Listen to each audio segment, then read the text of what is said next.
Moments later, the small azure cauldron shimmered and sparkled within the infant fire, radiating intense heat. The entire secret chamber began to roil with heat waves, and the temperature soared. A glint of cold light flashed in Han Li's eyes. With a flick of his hand, he cast a spell onto the small cauldron. With a soft puff, a beam of blue light shot up from the cauldron. The lid of the cauldron flew off on its own, hovering above the small cauldron after a spin. Seeing this, Han Li quickly pointed at a square jade box on the ground in front of him. The lid of the box silently vanished, revealing a black, bulbous, root-like object, a few inches in size and somewhat flattened. Han Li stared at the object for a moment, then made a grasping motion with his hand. The root-like object flew out of the jade box, hovering about a yard above the ground. Han Li flicked his finger, a flash of blue light cutting off a fifth of the root without a sound. With a wave of his sleeve, a beam of azure light shot out from his sleeve, wrapping around the severed piece and tossing it into the small cauldron. Then he cast another spell at the root, causing it to fall back into the jade box. Han Li ignored the root and proceeded to open another long wooden box, revealing a segment of vibrant green, unknown spiritual herb stock. He similarly cast a spell, cutting off a small section with a sword light and placing it into the cauldron. In this manner, Han Li carefully selected and placed portions of various materials from in front of him into the cauldron according to the alchemical formula. Finally, he took out a lingzhu fruit, slicing it into 4 pieces with a flash of azure sword light and placing one portion into the cauldron. Han Li, then, pointed lightly at the hovering cauldron lid. The lid descended, sealing the small cauldron tightly. Han Li exhaled softly and opened his mouth again. A burst of azure infant fire spewed out, causing the flames to swell. The temperature in the chamber rose even higher. Staring intently at the small cauldron within the flames, Han Li's 10 fingers danced continuously, casting spell after spell onto the small cauldron without missing a single one. Before long, rumbling sounds began emanating from the cauldron, growing louder and louder. Seeing this, Han Li's eyebrows twitched. His spell-casting speed changed, suddenly becoming erratic. The thunderous sounds within the cauldron also fluctuated, sometimes loud, sometimes soft, in a bizarre manner. At this moment, Han Li's expression remained wooden, but his eyes flickered with blue light, seemingly observing the condition of the elixir within the cauldron through its walls, his face showing no joy or sorrow. Time passed slowly in this manner. While Han Li was engrossed in his alchemy, the group from the ghost spirit sect finally reached the top of the several hundred Zhanghai altar in the basin. The ancient cultivators who constructed the altar seemed to have designed the restrictions on the steps to be excessively challenging. From the base of the altar, the gravity on the group increased with each ascent. Thus, it took them over 2 hours to climb from the base to the middle of the altar, but it took an entire day and night, with a half-day's rest to recover their spiritual power, to ascend from the middle to the top. The nascent soul cultivators, including the ghost spirit sect master, managed relatively well, but the three core formation disciples struggled immensely. By the final dozen steps, each step carried the weight of 1,000 jinn, forcing the core formation cultivators to inch their way up. Naturally, Wei Wayu had the easiest time. The restrictions seemed to have no effect on this late nascent soul cultivator. Unlike Wang Tiangu and the others, who could only take one step at a time, their faces turning grim. Wei Wayu's ease further impressed the ghost spirit sect master. Despite their differing cultivation levels, they all reached the altar's top simultaneously under the sect master's careful coordination. The moment they set foot on the top, the oppressive weight vanished, and the ghost spirit sect disciples sighed in relief. Despite their protective spiritual light, the long climb had left them aching and exhausted. This sensation, reminiscent of their mortal days, was one they hadn't felt in a long time. Typically, they traveled effortlessly with a stomp of their feet. Ignoring the disciples' complaints, Wang Tiangu and the others immediately surveyed their surroundings. The area was about 100 zhang wide, paved with glistening white jade bricks. In the center stood a huge altar table made of exquisite green jade, about 6 or 7 zhang long. The rest of the space was empty, except for 4 tall stone pillars in the corners of the altar. These pillars, about 10 zhang high, were covered in dense, ancient runes and incantations. Atop each pillar sat a lifelike stone kiln, emitting a faint glow. The simplicity of the surroundings allowed them to quickly take in everything. Finding nothing particularly noteworthy, Wei Wayu frowned and cast a sidelong glance at the ghost spirit sect master. The sect master was looking up at the sky, hands behind his back, seemingly intrigued by something. Puzzled, Wei Wayu followed his gaze. The sky above was blood red, with multicolored clouds floating slightly lower, but aside from the unusually numerous clouds, there was nothing out of the ordinary. Master Wang, now that we're here, where is the entrance to the Ling Miao garden? Wei Wayu asked bluntly. Don't worry, Taoist Wei. The entrance to the Ling Miao garden is naturally hidden by a restriction. Only the spirit in the painting knows the method to unlock it. We just need to summon him and ask, the sect master replied calmly. So that's it. This must be part of the deal you made with that incarnation of Kang Kun, Wei Wayu mused, his expression changing. Indeed, you're quite astute, Taoist Wei. This was part of the agreement. Please wait a moment while I summon him. With a smile, the sect master reached into his sleeve, producing the silver-white scroll. Without hesitation, the sect master threw the scroll into the air. It unfurled, and a green light flew out of the painting, transforming into a scholar. Yes, this is the place. I never thought I would return here one day, Kang Kun's spirit said excitedly, surveying the surroundings. I've fulfilled my part of the bargain by bringing you to the altar.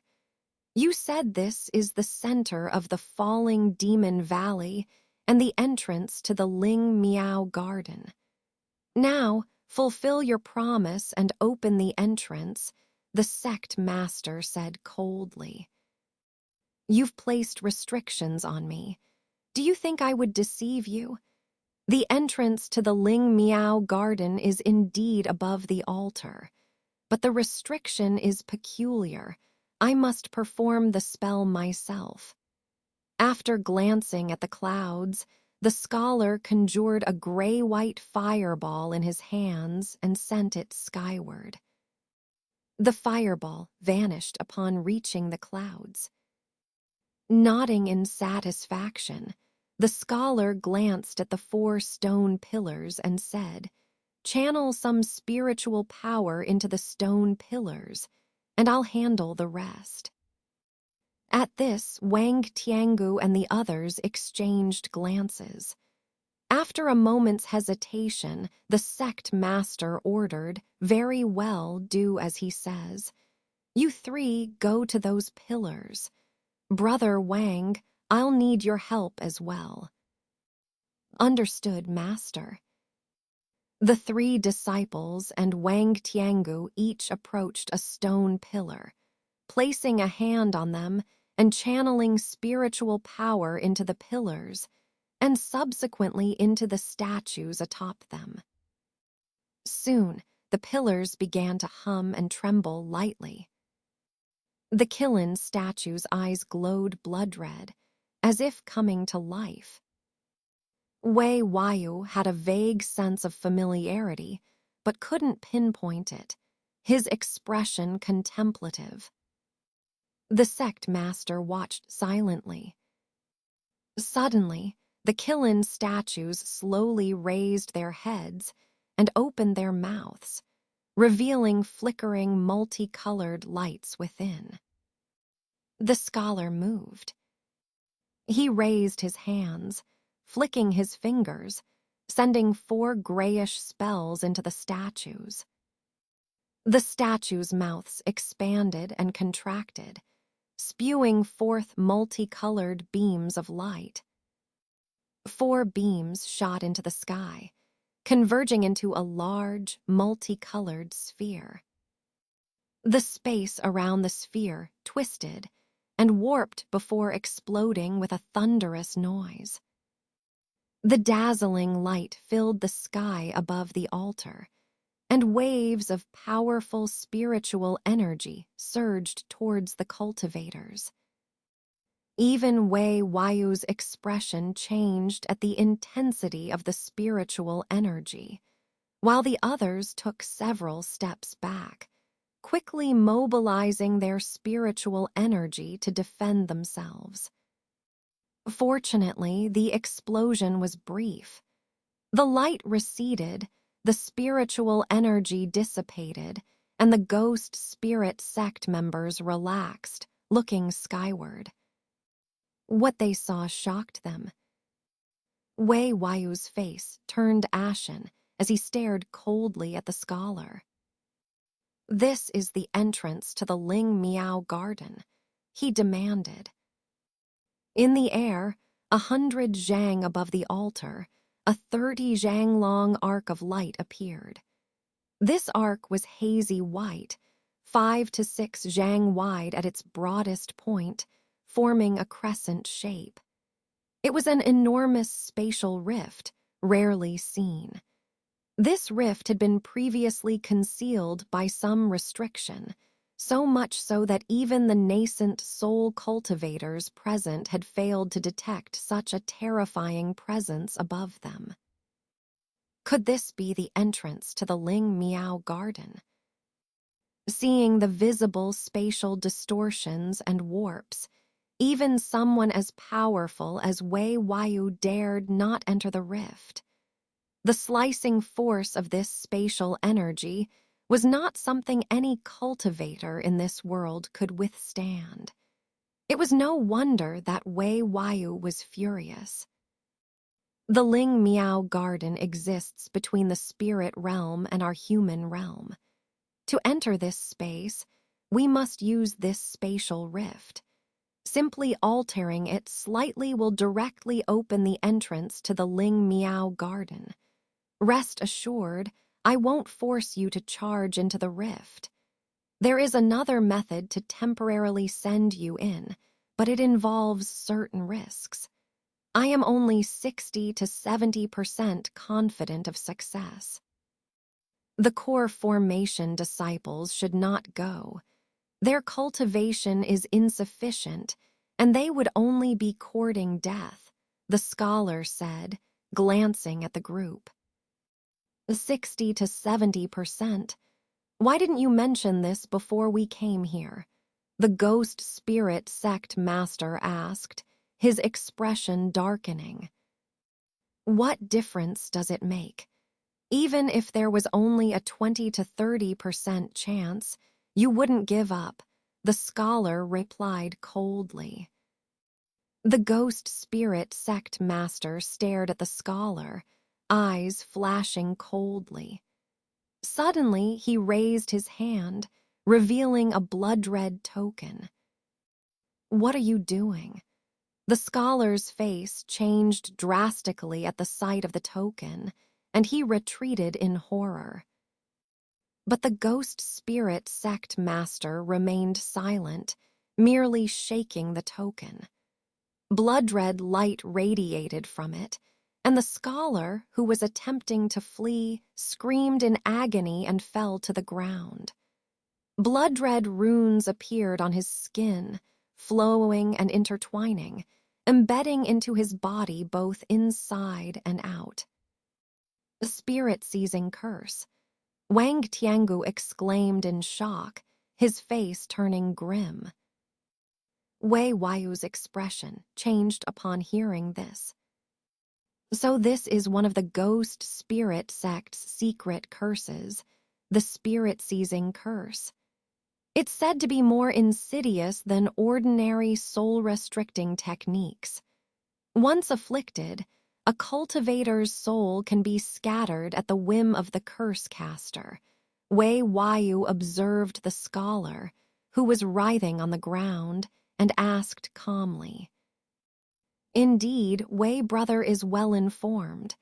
This is exactly the spirit-seizing curse. This mere wisp of spirit, once part of the great Kang Kun, dared to behave so arrogantly. Naturally, he must be punished, the ghost spirit sect master replied with a smile. Wei Wayu nodded and said no more. Regardless of the spirit's origins, they wouldn't tolerate such arrogance. The scholar writhed in agony, his body trembling with each flash of the runes. His face was contorted in pain. The torment lasted for as long as it takes to finish a meal. The spirit form of the scholar began to fade and destabilize. Seeing this, the ghost spirit sect master waved the token, nonchalantly stopping the curse. Do you understand now? Even if you retain Kang Kun's memories, you are merely a remnant spirit now. Don't do anything foolish again. Next time, the punishment will be more severe. I need to enter the Ling Miao garden, but I won't be led by the nose. As long as you guide us honestly, I will keep my promise, the ghost spirit sect master warned. I understand. I will open the entrance now, the scholar said calmly. Green light flashed over his body, solidifying his form. His expression remained unusually composed. The ghost spirit sect master was surprised by the scholar's calm demeanor. He wanted to say something, but stopped when the scholar floated up towards the rift. The ghost spirit sect master held back, knowing that opening the entrance to the Ling Miao garden was more important. Wei Wayu and the others watched silently, unsure of the scholar's method to traverse the rift. The scholar stopped about 20 zhang away from the rift. After gazing at it for a moment, he opened his mouth, releasing a green orb containing a pitch-black thumb-sized bead. The bead floated in front of him, spinning. The scholar's face paled, and he seemed drained, as if the bead had sapped most of his soul power. "Go," the scholar commanded, pointing at the bead. The bead flashed with spiritual light and shot towards the rift. The ghost spirit sect members were taken aback. Could this bead really have any effect? As the bead neared the rift, it was pulled in by the spatial force and vanished. For a moment, everything remained the same. But then the scholar abruptly descended, distancing himself from the rift. The spatial rift emitted a rumbling sound. A green light appeared at its center, rapidly expanding into a greenish glow with a piercing sound. "Now, use your powers to inject spiritual energy into the green light to fully open the Ling Miao Garden's passage," the scholar said emotionlessly from the altar. Wei Waiyu and Wang Tiangu exchanged glances, puzzled. "Let's give it a try," the ghost spirit sect master said decisively. Wei Waiyu and Wang Tiangu did not object. The three spread out, formed hand seals, and raised their hands, shooting beams of different colors into the green glow within the rift. The differences in their cultivation levels were evident. Wei Waiyu's green beam was as thick as a bowl, while the beams from the ghost spirit sect master and Wang Tiangu were smaller. As the beams infused the green glow with spiritual energy, the glow intensified, expanding and forming a black hole at its center.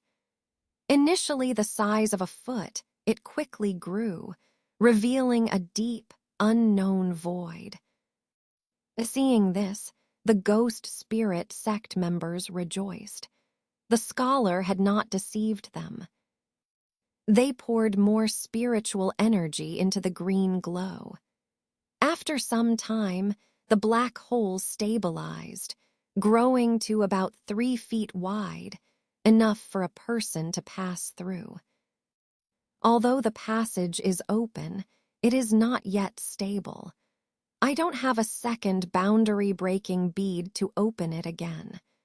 If you don't want to be trapped, continue infusing spiritual energy until the passage is fully stable, the scholar warned.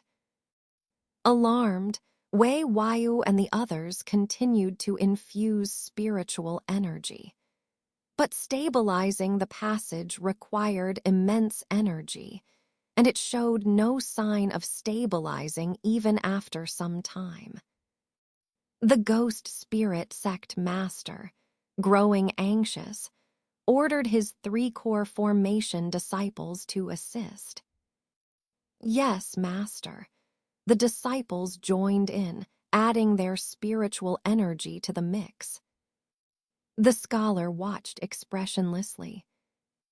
Finally, after a considerable amount of spiritual energy was infused, the passage stabilized.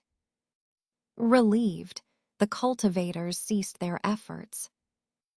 Does this passage truly lead to the Ling Miao Garden? The ghost spirit sect master asked, narrowing his eyes.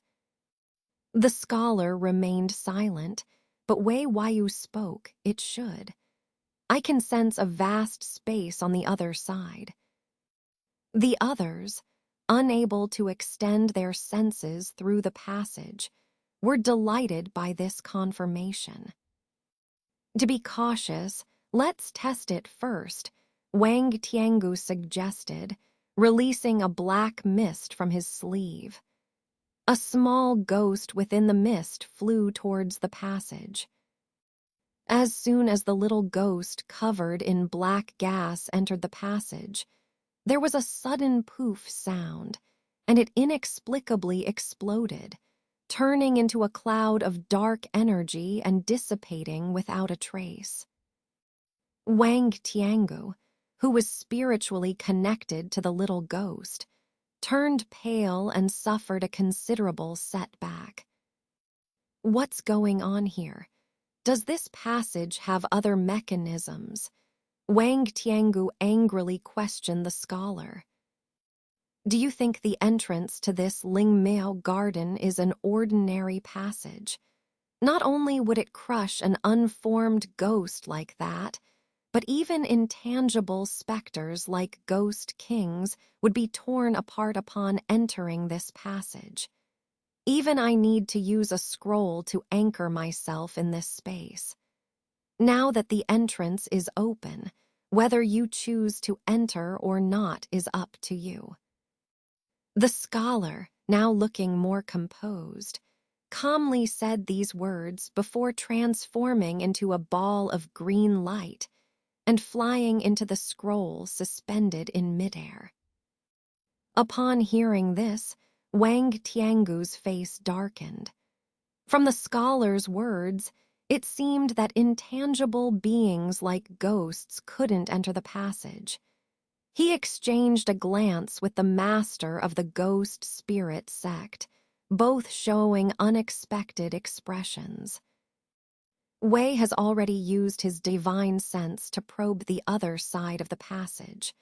Although it is extremely blurred due to spatial rifts, it is indeed an unknown space. I have no patience for hesitation. The longer we delay, the more likely something will go wrong. I will go first. Wei Wai, after a moment of thought, said directly, transforming into a green light and shooting toward the passage. The master of the ghost spirit sect's expression changed slightly upon seeing this. You three stay here. Junior brother Wang, let's not waste time. Let's go together. For the sake of Lingmiao Garden, it's worth taking some risks. Besides, I have placed a fright curse on that essence soul. He wouldn't dare to play any tricks. While instructing, the ghost spirit sect master glanced coldly at the floating scroll, seeing nothing unusual. He reached out and grabbed the scroll, pulling it into his hand before tucking it into his sleeve. Then, he and Wang Tiangu transformed into two streaks of light, shooting towards the passage. Lingmiao Garden was rumored to be filled with spiritual herbs. Arriving late and falling behind Wei Wai would be a significant loss. Thus, the three figures disappeared one after another at the entrance of the dark passage, directly passing through the spatial barrier into another space. This is definitely not Lingmiao Garden, said Wei Wai, the first to emerge from the passage, his face gloomy as he looked around. This was a space devoid of color, only filled with grayness. Everywhere he looked were low, black stone piles, and a gray mist obscured everything beyond a few dozen feet. However, his divine sense revealed an area spanning over 10 miles. But this place, with its sparse black stones and thick mist, was far from the legendary Lingmiao Garden, known for its dense spiritual energy and rare herbs. Even the master of the ghost spirit sect and Wang Tiangu, who had just emerged, didn't believe it for a second. However, upon surveying the surroundings, their expressions turned strangely mixed, 7 parts anger and 3 parts joy. This sight puzzled Wei Wai, making him more cautious. He had thought the two would be furious upon realizing this place was not the fabled Lingmiao Garden, even summoning the essence soul in the scroll for questioning. Junior brother, do you feel it? The demonic energy here is at least twice as dense as in the human realm. Fighting here would enhance my demonic arts by 30%, said the ghost spirit sect master after a moment of silence. Senior brother, we practice the same demonic arts, so how could I not sense it? If we train here, we might be able to break through our current bottleneck and reach the next level, Wang Tiangu said, his eyes flashing with complex emotions. Friends, shouldn't you summon that fellow for a proper questioning? Don't tell me Wei came all this way just to end up in such a place. Wei Wai, seeing no results from his observations, coldly said to Wang Tiangu and the ghost spirit sect master. Of course. If he doesn't give us a satisfactory explanation, I will let him taste the pain of soul refining, the ghost spirit sect master replied, his face turning sinister with the anger of being deceived. He threw the scroll to the ground and was about to cast a spell to summon the essence soul of the Kang Kun elder. But before the master of the ghost spirit sect could act, the scroll flashed with a green light and a green ball shot out. Wang Tiangu, standing nearby, quickly reacted, reaching out with a black, foot-long hand to catch it. However, the green ball seemed to have anticipated this, doubling its speed and escaping the black hand, flying into the distance. Wei Wai remained calm, not intervening, while the ghost spirit sect master was infuriated. He flipped his hand, revealing a blood-colored token, and waved it towards the escaping green light.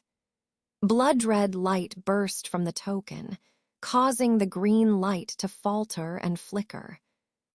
The ghost spirit sect master was initially pleased, but the green ball suddenly steadied itself and sped up even more, turning into a small dot in the blink of an eye. This stunned not only the ghost spirit sect master, but also Wei Wai and Wang Tiangu. Did I see that right? The fright curse of the ghost spirit sect master had no effect on a mere essence soul. Interesting. I'll go capture that fellow and see what he's plotting. Wei Wai said with a cold smile before transforming into a green rainbow and chasing after the light. Master, you. Wang Tiangu finally recovered from his shock and began to ask. You saw the fright curse's effect. He was indeed cursed. Why it no longer works, I am equally curious about. Let's follow. I want to see what he's planning by leading us here. The ghost spirit sect master, with a fierce expression, also transformed into a streak of light and flew after him. In such a confined space, he wasn't worried about the essence soul escaping. Wang Tiangu could only smile bitterly and follow suit. Soon, the two caught up with Wei Wai near the center of the space, where he stood facing the scholar, now back in his human form, showing no fear. This surprised the two, but what shocked them even more was what they saw behind the scholar. In the mist stood a massive demon, over 30 feet tall, encased in a crystal-like red block. The demon had 2 heads, 4 arms, a single horn on each head, pitch-black scales, and a terrifying appearance. What is this? Such dense demonic energy, Wang Tiangu exclaimed, not out of fear of the demon's appearance, but the overwhelming demonic energy it emanated, far exceeding any they had encountered. Let's go down and see what he has to say.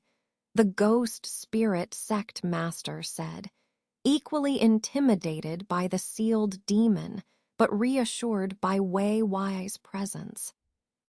With you both here, I can save some effort, the scholar smiled, showing no fear as he saw the two arrive.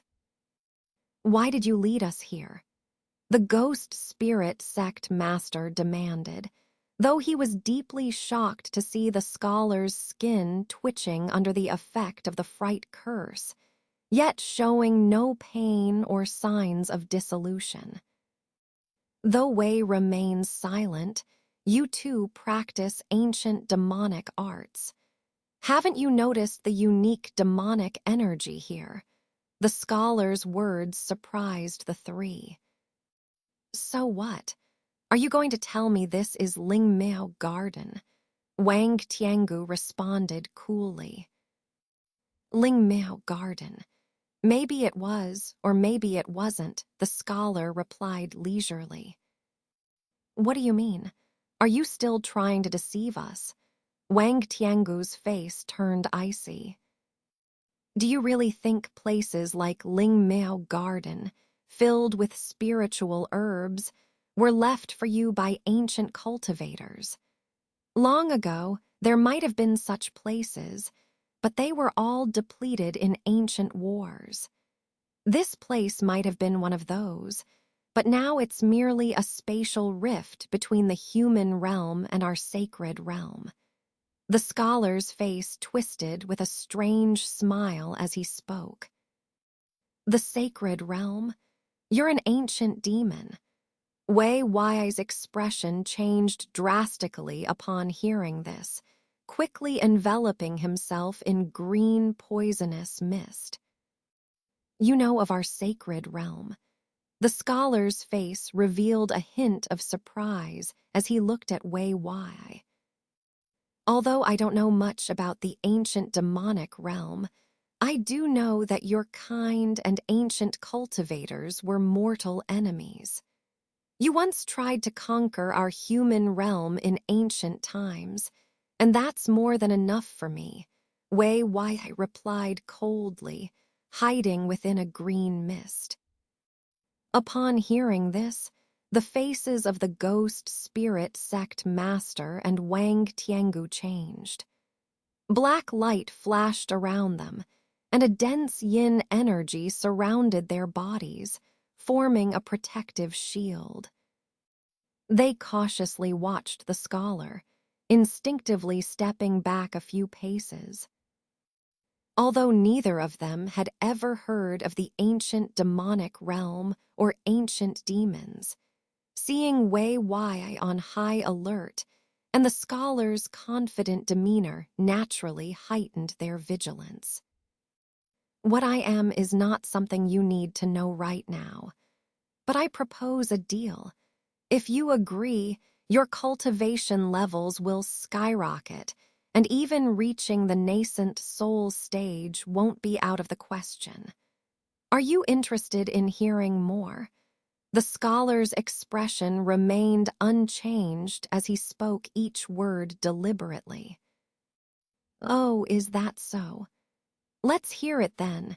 The ghost spirit sect master and Wang Tiangu exchanged glances, responding cautiously. It's simple. You must have noticed the ancient demonic body behind me. I want your help in lifting its seal.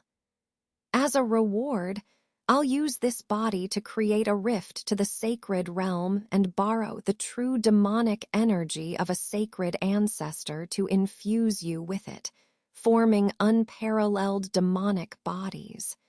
You will then become members of our sacred realm.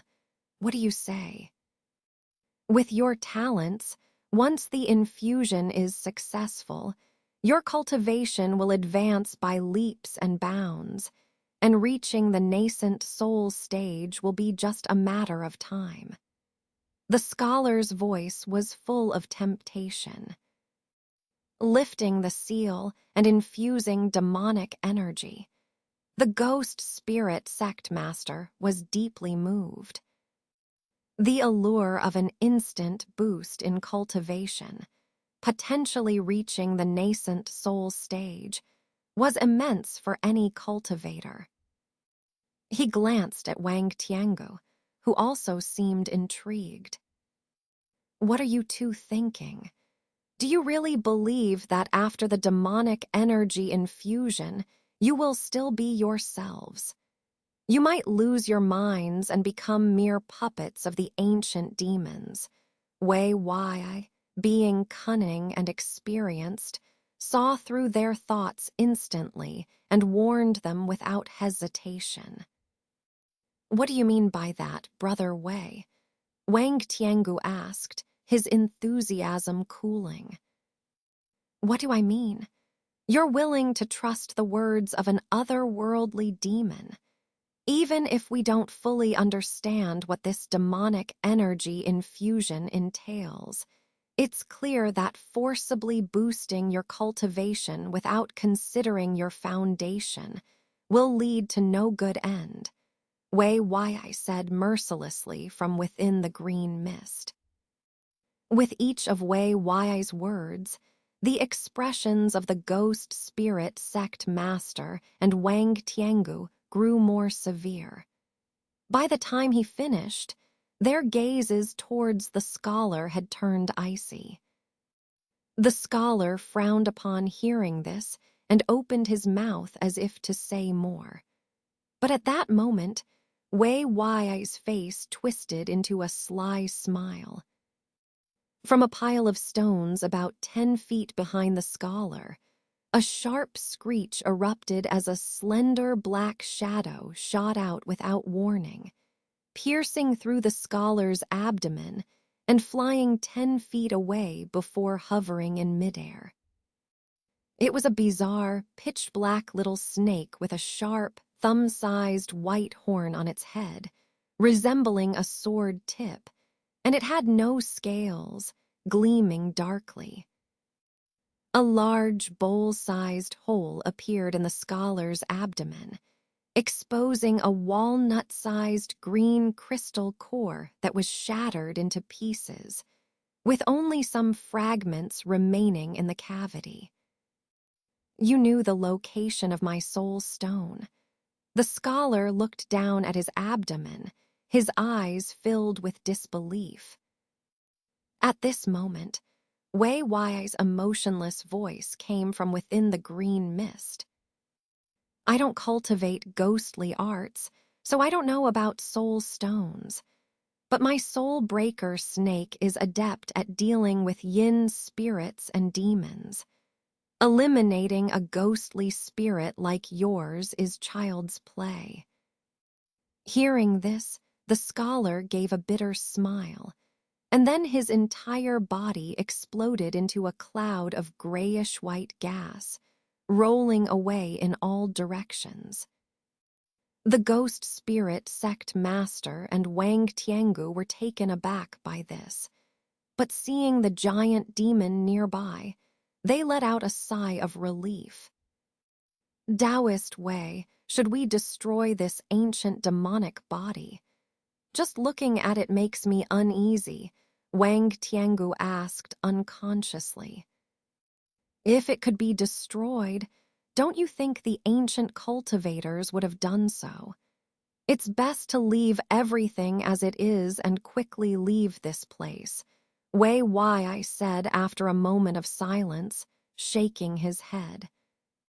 Wang Tiangu hesitated, but the ghost spirit sect master agreed after a moment's thought.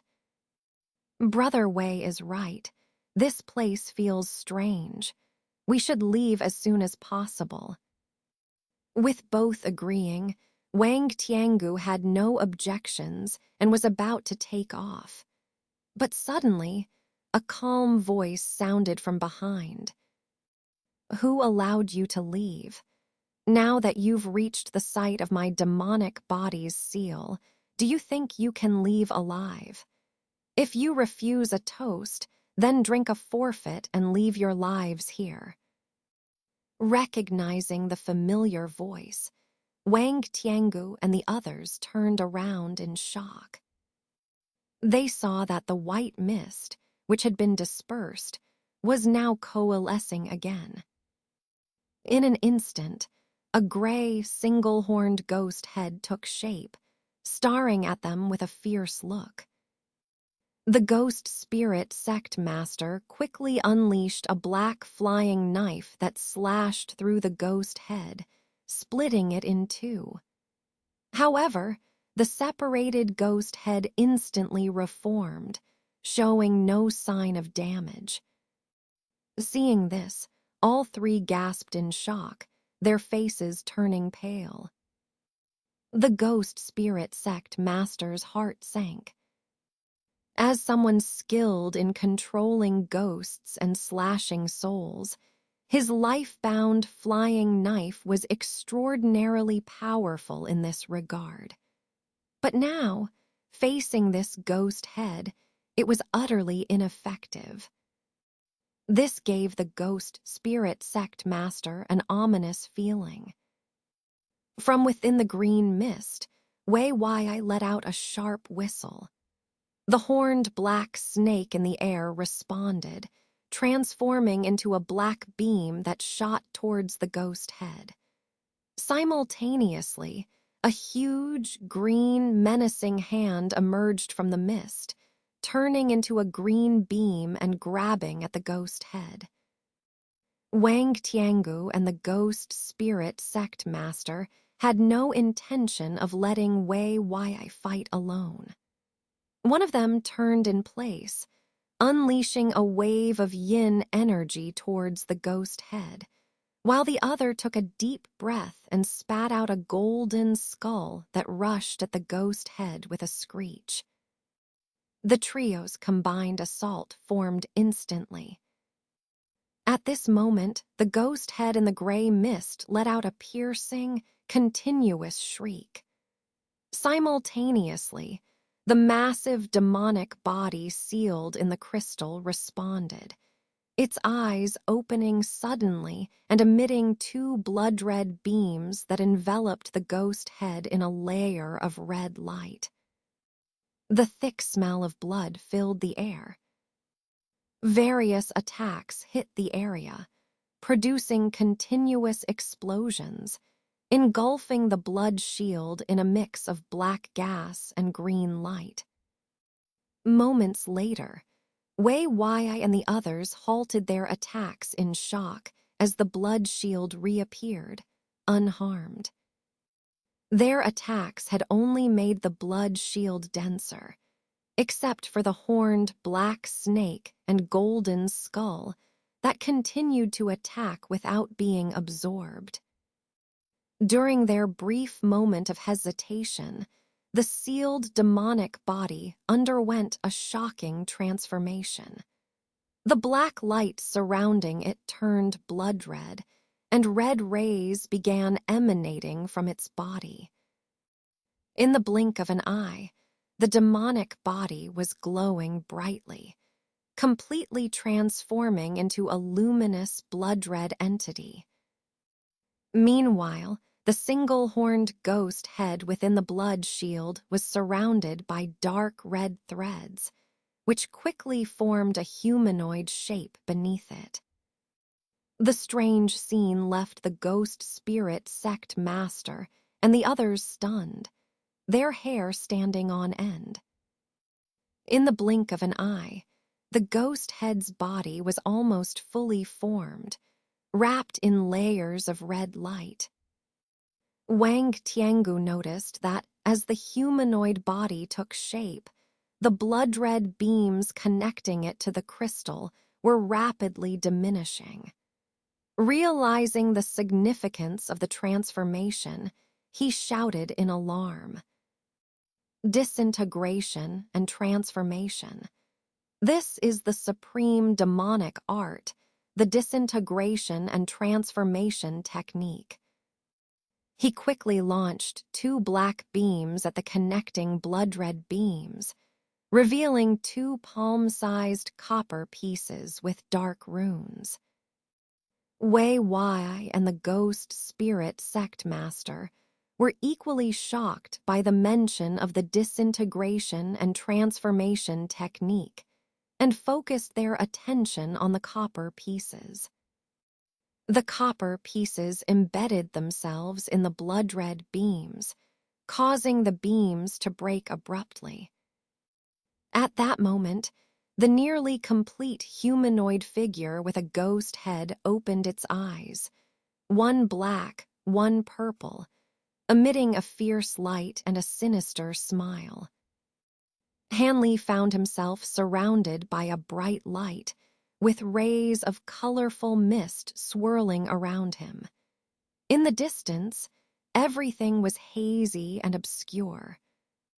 Countless white dots, each the size of beans, fluttered in the air, floating aimlessly. Suddenly, Hanley formed hand seals, causing spiritual light to surge around him. A whirlwind of light rose from the ground, enveloping him in a dazzling display. As the wind grew stronger, the distant white dots were drawn in like moths to a flame. Before long, the wind column transformed into a colossal entity, towering like a pillar that connected heaven and earth. Wherever the fierce wind passed, sand and stones flew, creating a scene akin to a giant's wrath. At that moment, Hanley's chanting echoed within the hurricane. The wind column trembled violently and dispersed on its own, transforming back into wisps of colored mist that drifted across the sky. With a slight urgency in his chanting, the mist changed color to a deep blue hue. Following this, the sound of rushing water emerged, and boundless waves appeared from all directions.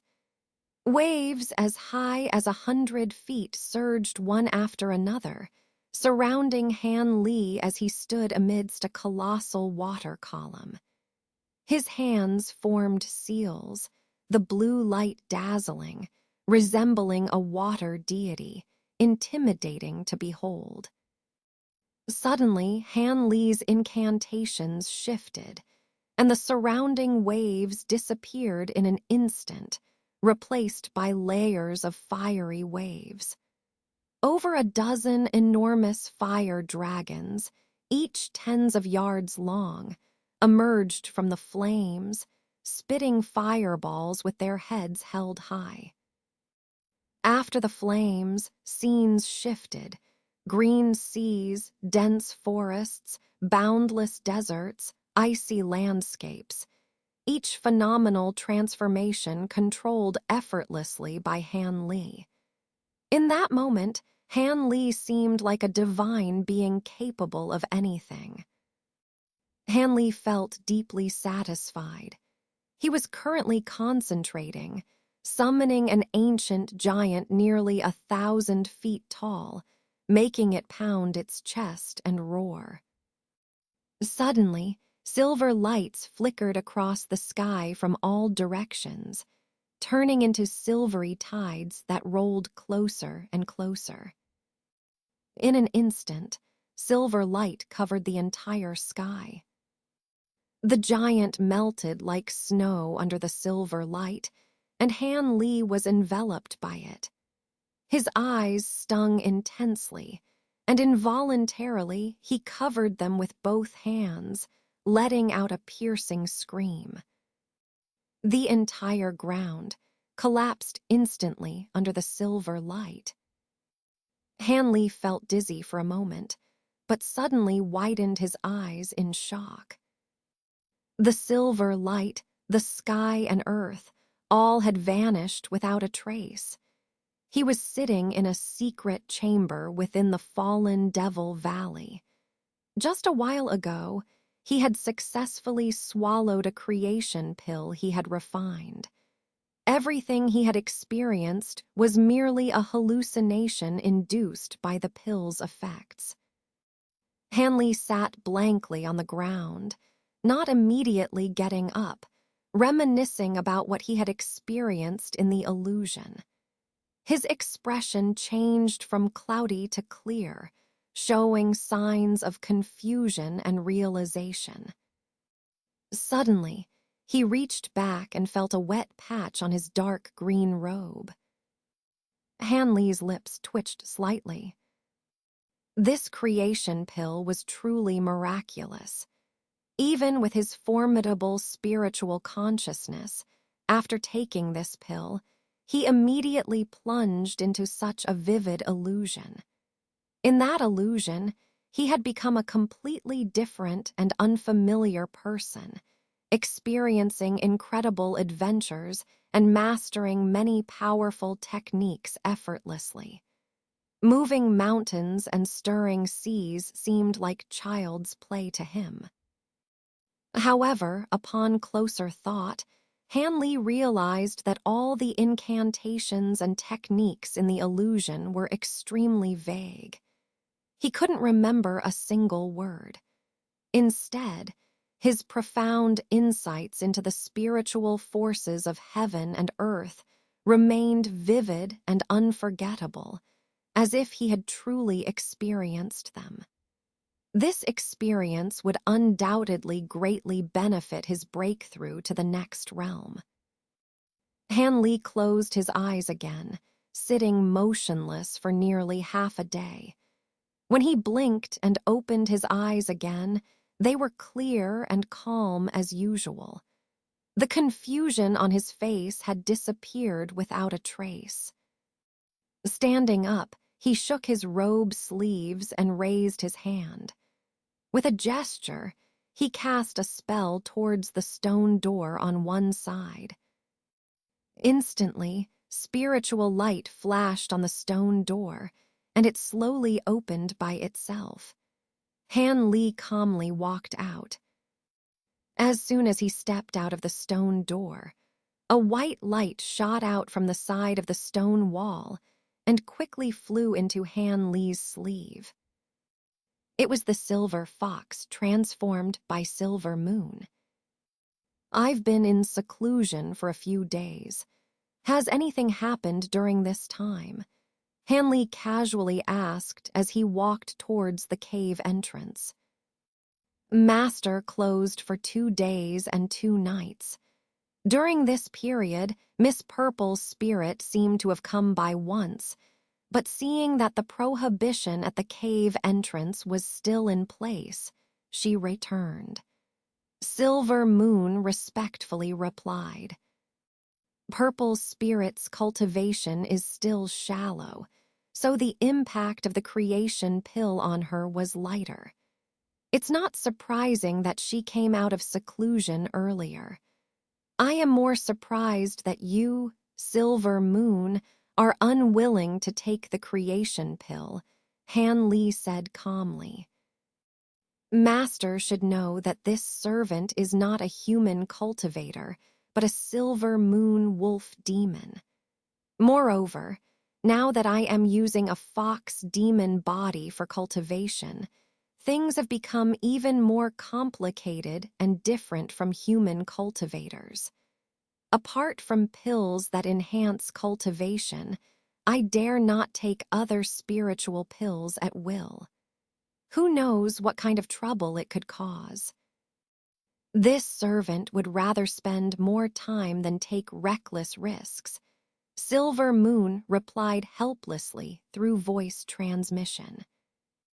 Hanley frowned slightly, thought for a moment, and nodded lightly, deciding not to say anything more. He had naturally not wasted the remaining Lingjai fruits used to refine the pill. Before taking the creation pill, he had preemptively consumed them. Now that the medicinal effects had blossomed, his cultivation had indeed increased slightly. Truly, it was a rare and extraordinary spiritual medicine. When Hanley reached the cave entrance, the puppet beasts were still obediently standing behind the door, motionless. He walked forward a few steps, untied a storage pouch from his waist, and tossed it into the air. Instantly, a white mist sprayed out from the pouch, and the puppet beasts obediently flew into it. At this moment, Han Li used a spell to open the stone door of the cave and calmly walked out. Just as he had opened the stone door, on the other side of the mountain peak, a shocking rainbow shot up into the sky and rushed towards him. Han Li glanced at the rainbow and calmly extended his hand, beckoning around him. Immediately, from the nearby ground and rocks, flashes of blue light flew out successively, transforming into various formations and discs, neatly falling into his palm. Han Xing, you finally emerged from seclusion. I thought you were going to spend another half-day in seclusion. At this moment, the shocking rainbow flew up to Han Li, revealing the figure of Purple Spirit. She floated in the air, smiling warmly at Han Li, radiating beauty and charm. It seems that after Miss Purple Spirit took the pill, the effect was excellent. It will only take a few years of meditation to advance to the mid-stage of core formation. I first congratulate Miss for that, Han Li said, offering his congratulations. Han Xing is joking. After I took the creation pill, I only saved decades of hard work. It's actually you, Han Xing, who has a great chance of advancing to the mid-stage of nascent soul after taking the pill. That's something to be truly happy about. Purple Spirit's bright eyes flowed with a smile as she spoke. Miss Purple Spirit doesn't really think that the effect of taking the creation pill is the same for core formation cultivators and nascent soul cultivators, right? Although the creation pill is said to be usable by cultivators below the deity transformation stage, the actual effect varies with cultivation level. Core formation cultivators who take this pill will undoubtedly advance to the next realm. However, it's uncertain for nascent soul cultivators whether it will help them advance, Han Li calmly explained. Regardless, the creation pill will definitely greatly benefit your cultivation. Han Xing doesn't need to be overly modest. With Mrs. Qualifications, advancing to the mid-stage of nascent soul after just over 200 years is a matter of time. Purple Spirit's eyes twinkled as she smiled. Qualifications. Upon hearing Purple Spirit's words, Han Li couldn't help but bitterly smile. Although he didn't go into detail about it, he lightly shook his head. Purple Spirit smiled, about to say something, when suddenly a deafening roar sounded from afar. The entire sky and earth seemed to tremble as if provoked, causing Purple Spirit, who was floating in midair, to stagger and almost fall. What happened? What's going on? Purple Spirit hurriedly stabilized her flight, but her face couldn't help but pale.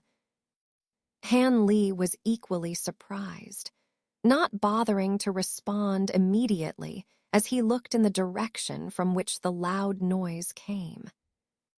Isn't this the direction where the map marker is located? With a thought, Han Li felt a sense of shock and doubt.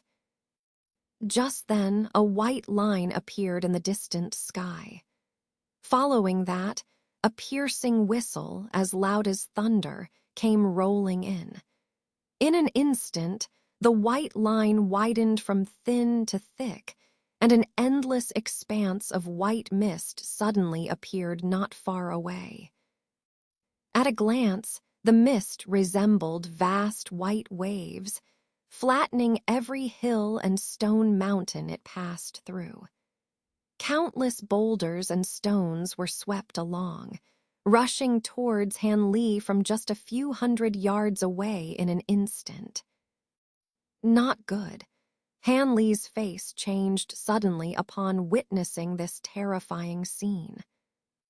Without further thought, he shook his sleeve, and a small blue shield flew out from his cuff, expanding into a giant shield in the wind, standing horizontally in front of him. Blue light shimmered as Han Li pointed a finger at the shield, causing a hazy blue light barrier to appear, enveloping him within. Still not entirely reassured, he opened his mouth and expelled a fist-sized ball of blue flames, which exploded about 10 meters in front of him. The blue light was dazzling, accompanied by a sharp crackling sound. Layers of frigid air condensed and rapidly formed into thick blue ice, towering over 50 to 60 meters high like a giant blue iceberg, blocking Han Li's path. Naturally, Xiling was also alarmed. She hurriedly retrieved a silk cloth, which transformed into a colorful mist that shielded her entire body. Seeing Han Li conjure up an iceberg, she was both shocked and pleased, quickly descending and landing beside him. Just then, the distant tidal wave finally crashed toward them with a thunderous roar. The sky suddenly darkened, and a cacophony of sky-shattering and earth-breaking sounds erupted around them. The iceberg in front of Han Li trembled violently, with dozens of grinding boulder-sized rocks slamming into its other side simultaneously, creating a deafening cacophony that made one's blood boil and heart ache. Upon seeing such a gigantic iceberg that seemed on the verge of collapse, Xiling's face turned pale. Involuntarily, she glanced at Han Li beside her. At this moment, Han Li stood calmly in the middle of the giant shield-turned light barrier, showing no signs of panic. Seeing this, Xiling calmed down. She knew that Han Li must have other means of protection, which explained his composure. To Xiling's surprise, Han Li didn't use any other treasures or techniques afterward. Despite the continuous impact of giant stones and surging waves, the blue iceberg remained resilient without showing any cracks. Under Xiling's delighted surprise, she realized that this blue ice was not ordinary. It seemed harder than even fine steel. After a cup of tea's time, the ferocious air waves finally subsided, retreating far into the distance behind Han Li and Xiling. The thunderous roars also disappeared silently along with the distant white lines. What exactly is that? How could such a thing appear in the fallen Devil Valley? Xiling sighed with relief, gathering the colorful mist in front of her into a silk handkerchief and storing it away before questioning Han Li with confusion. I'm not sure. However, the spiritual energy in the distance is abnormal, highly chaotic, and the intensity of those air waves was astonishing, far beyond what an ordinary person could create. Could it be that there's a problem with some spatial rift? Nevertheless, with such a violent air current, I doubt the inner valley's restrictions could stop it. It's fortunate for Foundation establishment cultivators encountering it. They should be able to protect themselves. If it reaches the outer valley, those in the core formation stage will be in serious trouble. Han Li's gaze flickered as he muttered. Hearing Han Li's words, Xiling furrowed her brows tightly. She used her spiritual sense to sense ahead, detecting some slight abnormalities in the spiritual energy, but it was too distant for her to sense anything more detailed. Something does seem amiss. Hanxing, do you intend to go and take a look? Xiling blinked her beautiful eyes and asked softly. Go over there? Why would I do that? Regardless of whether these air waves are natural or man-made, that place isn't safe. Although I am curious, I don't want to invite trouble. Let's head back the way we came. Besides, with this unexpected incident, the ghost spirit sect is unlikely to be concerned with searching for us anymore. It's a perfect opportunity to escape. Hanley hesitated for a moment before slowly making his decision. He then pointed a finger towards the giant shield in front of him, causing the light barrier around him to quickly collapse and disappear. The shield also shrank rapidly before turning into a few inches in size and being stored away in his sleeve. As for the iceberg before him, Han Li gently pressed his palm against the ice wall. Instantly, a burst of blue light erupted, and the iceberg shrank and melted in an instant. After a moment, a small clump of blue flames, identical to those from before, merged into his palm. Seeing this scene, Xiling's eyes flashed with surprise. Han Li raised his palm and looked at it, revealing a slight expression of satisfaction on his face. This method of reintegrating the ice flames into his body was something he had gained insight into during the illusion. He had just grasped a method of using ice flames. Although it was his first attempt, he performed it smoothly and skillfully, as if he had practiced it many times. Even Han Li himself was somewhat surprised. This indicated that what he experienced in the illusion was not a mere illusion, but a higher-level understanding of the world. With such a breakthrough, he had a great chance of advancing to the Midyuan Wying stage. Han Li showed a slight smile on his face and was about to say something more to Xiling. However, at that moment, a flash of light suddenly appeared in the sky behind them. Following that, two streaks of escape light flew towards them in succession. One yellow and one white, trembling as if fleeing for their lives, they darted towards them. Hanley swept his spiritual sense over them and unexpectedly exclaimed softly. What's wrong? Hanxing recognized these two people. Xiling also probed with her spiritual sense, only to find that the owners of these two streaks of light were both Foundation establishment cultivators. However, she gained nothing else, so she couldn't help asking. Of course, I recognize them. I have a bit of a history with them. Han Li frowned slightly. Then, with a strange expression, he stared into the distance and said calmly, the two figures in the distance, one with a pale yellow complexion and dressed in yellow robes, turned out to be the elder of the Yellow Maple Valley, while the other with a slightly pale complexion and a cold expression was the senior sister of the Concealed Moon sect, Nan Gong Wan. These two had also arrived in the Fallen Devil Valley. Han Li couldn't help but feel astonished. Previously, he hadn't seen these two entering the valley. It seemed they hadn't infiltrated with disguises or had deliberately waited, until the very end to sneak into the valley. Now these two wore expressions of fear. They frantically urged their escape lights to flee, seemingly chased by something terrifying, causing them not to dare to stop for a moment.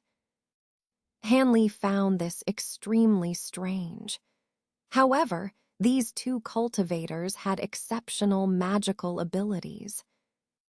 Elder Linghu was a Midyuan Wying stage cultivator, while senior sister Nan Gong Wan possessed exceptionally sharp techniques and treasures.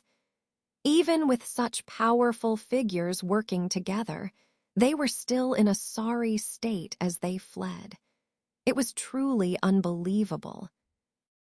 Could it be that they were being pursued by Master Mulan, that surname Godly Master? Thinking of this, Hanley felt a chill in his heart. His relationship with Master Mulan was utterly disastrous. He had thwarted Master Mulan's plans several times, and many high-ranking Mulan cultivators had died by his hand. If he encountered that surname Godly Master, he feared the latter wouldn't hesitate to attack him. Thinking of this, Han Li didn't dare to hesitate. He immediately flickered and arrived beside Xiling before the two could notice their presence. Before Xiling could express her surprise, Han Li pinched his hands, and spiritual light flashed on his body. A piece of azure light suddenly appeared above their heads, gently enveloping them. Han Li and Xiling's figures faded within the azure light, disappearing without a trace, concealing themselves. Just then, the two streaks of escape light from behind finally approached the mountain peak where Han Li was. Elder Linghu's iron-gray complexion and the wan face of Nan Gong Wan were clearly visible. Suddenly, Han Li's eyes flickered, and he stared intently at a spot more than 100 feet behind them. "Where do you think you're going? And why abandon your companion like this? Ha, the two of you have decent cultivation bases with thick and refined nascent souls. You're just what I need to bolster my strength. How could I let you escape? There won't be any more surprises this time. You two better surrender quietly." The wild laughter echoed without restraint, shaking the nearby skis, audible to cultivators within a dozen miles. At Han Li's gaze fixed on a certain point, a strange black light suddenly flashed from where the two streaks of escape light had come. This black light emerged unpredictably, vanishing intermittently. Each time it reappeared, it seemed closer to catching up with the fleeing figures. After a brief time, the black light was only 50 or 60 feet behind Elder Linghu and senior sister Nan Gong Wan. At this moment, a faint figure emerged from within the black light. Despite the blurred appearance, Han Li strained to make out the familiar silhouette. His thoughts raced, recognizing the person amidst the dark haze. "Hanxing, do you know that person?" Xiling asked, her voice tinged with concern. Han Li's expression tightened. "It's the Marquis of Nanlong, but how could he be here and in this state?" Han Li's mind raced with disbelief. Indeed, the figure was none other than the possessed Marquis of Nanlong. Although Han Li wasn't aware that the man's body had been overtaken by a malevolent spirit, the overwhelming demonic aura around him, and his pursuit of Elder Linghu and senior sister Nan Gong Wan were telltale signs that something sinister was at play. The Marquis of Nanlong wielded the black light, and every time it burst forth, the surrounding demonic aura surged. His silhouette flickered within the darkness, evading any attempt by Han Li's spiritual sense to peer inside. Even with Han Li's cultivation, he couldn't penetrate the shroud, only able to observe the general situation. Since you know it's the Marquis of Nanlong, do you have a plan? Xiling asked, her voice calm despite the tension in the air.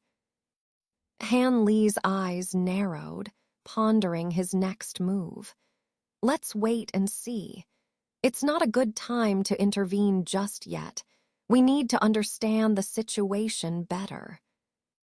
Meanwhile, Elder Linghu and senior sister Nan Gong Wan were focused solely on fleeing. They deployed their defensive treasures, a dark mirror and a misty yellow jade ruyi, forming protective barriers around them. However, a sudden boom shattered the tense atmosphere. As if an invisible giant hand had struck the protective light shields around the two, sending them flying back 7 or 8 zhangs before barely steadying themselves. Elder Linghu's already grim face darkened further. What are you? Not only did you possess the body of fellow Taoist Nanlong, but you also dare to devour the nascent souls of cultivators. Do you think you can challenge all the cultivators who entered the valley this time? Even if you're formidable, you won't escape death. There are dozens of nascent soul cultivators among those who entered the valley this time. You think you can devour all of them? You're too naive. Senior sister Nan Gong Wan added coldly. Dozens? Excellent. Originally, I thought there were only a few human cultivators in this valley. Now that there are so many nascent soul cultivators for me to devour, my soul's strength should recover 70 to 80%. I won't rush to reclaim my body now. As long as I devour all these nascent soul cultivators, my soul's strength will be more than enough. The Marquis of Nanlong laughed grimly from within the black mist, showing no fear. With a loud bang, the black mist suddenly exploded. A pitch-black demonic energy materialized out of thin air, enveloping him. Following the sudden explosion, a black figure with trailing afterimages shot out from within the black mist, rushing straight towards Elder Linghu. Since you're aware that you're no match for us, why resist? How foolish! The Marquis of Nanlong bellowed, unbridled laughter echoing as he swung a casual blow. In response, Elder Linghu's protective mirror released a dazzling light. His misty yellow jade ruyi also emanated a dense fog of light, shielding them both. However, it was impossible to predict what would happen next as the demonic energy surged forward. Despite their efforts, the defenses seemed on the verge of collapse under the relentless assault. Han Li's expression grew grave as he witnessed the unfolding confrontation. Xiling, we must intervene. Their situation is dire, he said firmly. Xiling nodded, her eyes resolute, understood Han Xing. Without further hesitation, Han Li swiftly formed an incantation gesture with both hands, causing a brilliant cyan light to materialize above their heads. It descended gently, enveloping them in its ethereal glow. In the next instant, Han Li and Xiling vanished from sight, hidden within the protective concealment of the cyan light.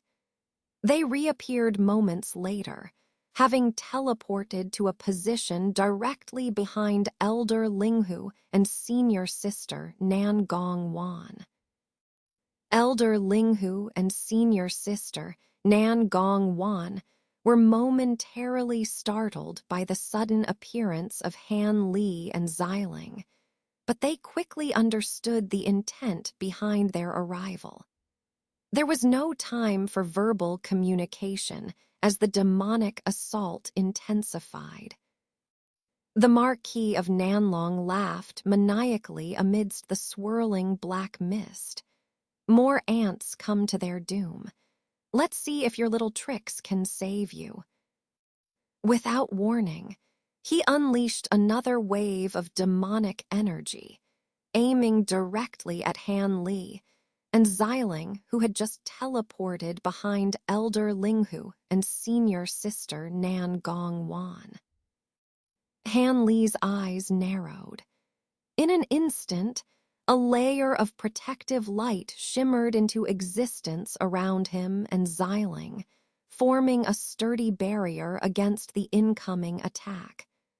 The collision between the demonic energy and the protective barrier caused a violent disturbance, shaking the surrounding space. Senior sister Nan Gong Wan's expression changed slightly. Han Li, your cultivation base. Elder Linghu also glanced sideways at Han Li, with a hint of surprise in his eyes. He hadn't expected Han Li to possess such formidable defensive capabilities. Han Li remained focused, maintaining the protective barrier while assessing the situation. The demonic energy surged relentlessly, testing the limits of his defenses. Seeing the precarious situation, Elder Linghu gritted his teeth and made a quick decision. He shouted, Han Li, Xiling, we must join forces to repel this fiend. Follow my lead. Without waiting for a response, Elder Linghu and senior sister Nan Gong Wan synchronized their attacks with Han Li and Xiling. The air crackled with spiritual energy as their combined efforts aimed to counteract the malevolent force bearing down upon them. The Marquis of Nanlong growled in frustration as the united front of Elder Linghu, senior sister Nan Gong Wan, Han Li, and Xiling began to push back against his assault. Despite his initial confidence, he now faced unexpectedly strong resistance. The battle unfolded with ferocity, each side unleashing their most potent techniques amidst the chaotic clashes of spiritual energy and demonic aura. Han Li's eyes flashed with determination as he focused on weakening the enemy's momentum. Elder Linghu and senior sister Nan Gong Wan fought with unwavering resolve, their skills complementing Han Li's defensive expertise and Xiling's versatile techniques. Together, they formed a formidable team, each contributing their strengths to the ongoing struggle. As the battle reached a critical juncture, the Marquis of Nanlong roared furiously. You insects dare to defy me? I will crush you all into dust. His voice reverberated with malevolence, echoing through the valley as he summoned even darker energies to reinforce his attacks. The ground trembled under the onslaught, and the surrounding spiritual energy surged chaotically. Han Li's expression hardened. We can't hold out much longer against his full power. We need to finish this quickly, he said tersely to Elder Linghu and senior sister Nan Gong Wan. Xiling nodded solemnly, her focus unwavering. Let's coordinate our final strike. With their backs against the wall, Han Li, elder Linghu, senior sister Nan Gong Wan, and Xiling pooled their remaining strength. They unleashed a coordinated assault, combining their most potent techniques into a unified barrage aimed directly at the Marquis of Nanlong. The valley trembled violently as their combined attack collided with the demonic energies swirling around the Marquis of Nanlong. The resulting explosion lit up the sky, illuminating the valley with blinding light. When the light finally faded, the valley fell silent. Han Li and the others stood panting, their gazes fixed on the spot where the Marquis of Nanlong had been. But there was no sign of him. The malevolent aura had dissipated, leaving only a faint echo in the air. Elder Linghu exhaled heavily, his face pale but determined. It seems we've managed to drive him off, at least for now. Senior sister Nan Gong Wan nodded in agreement, her expression serious. Let's not lower our guard. He might return. Han Li remained silent, his senses keenly attuned to any lingering traces of demonic energy. Despite their victory, he knew the true challenge lay ahead in unraveling the mysteries of the valley and confronting its darkest threats.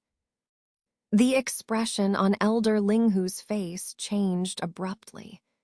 Without much thought, he activated his jade ruyi, instantly thickening the protective shield by threefold.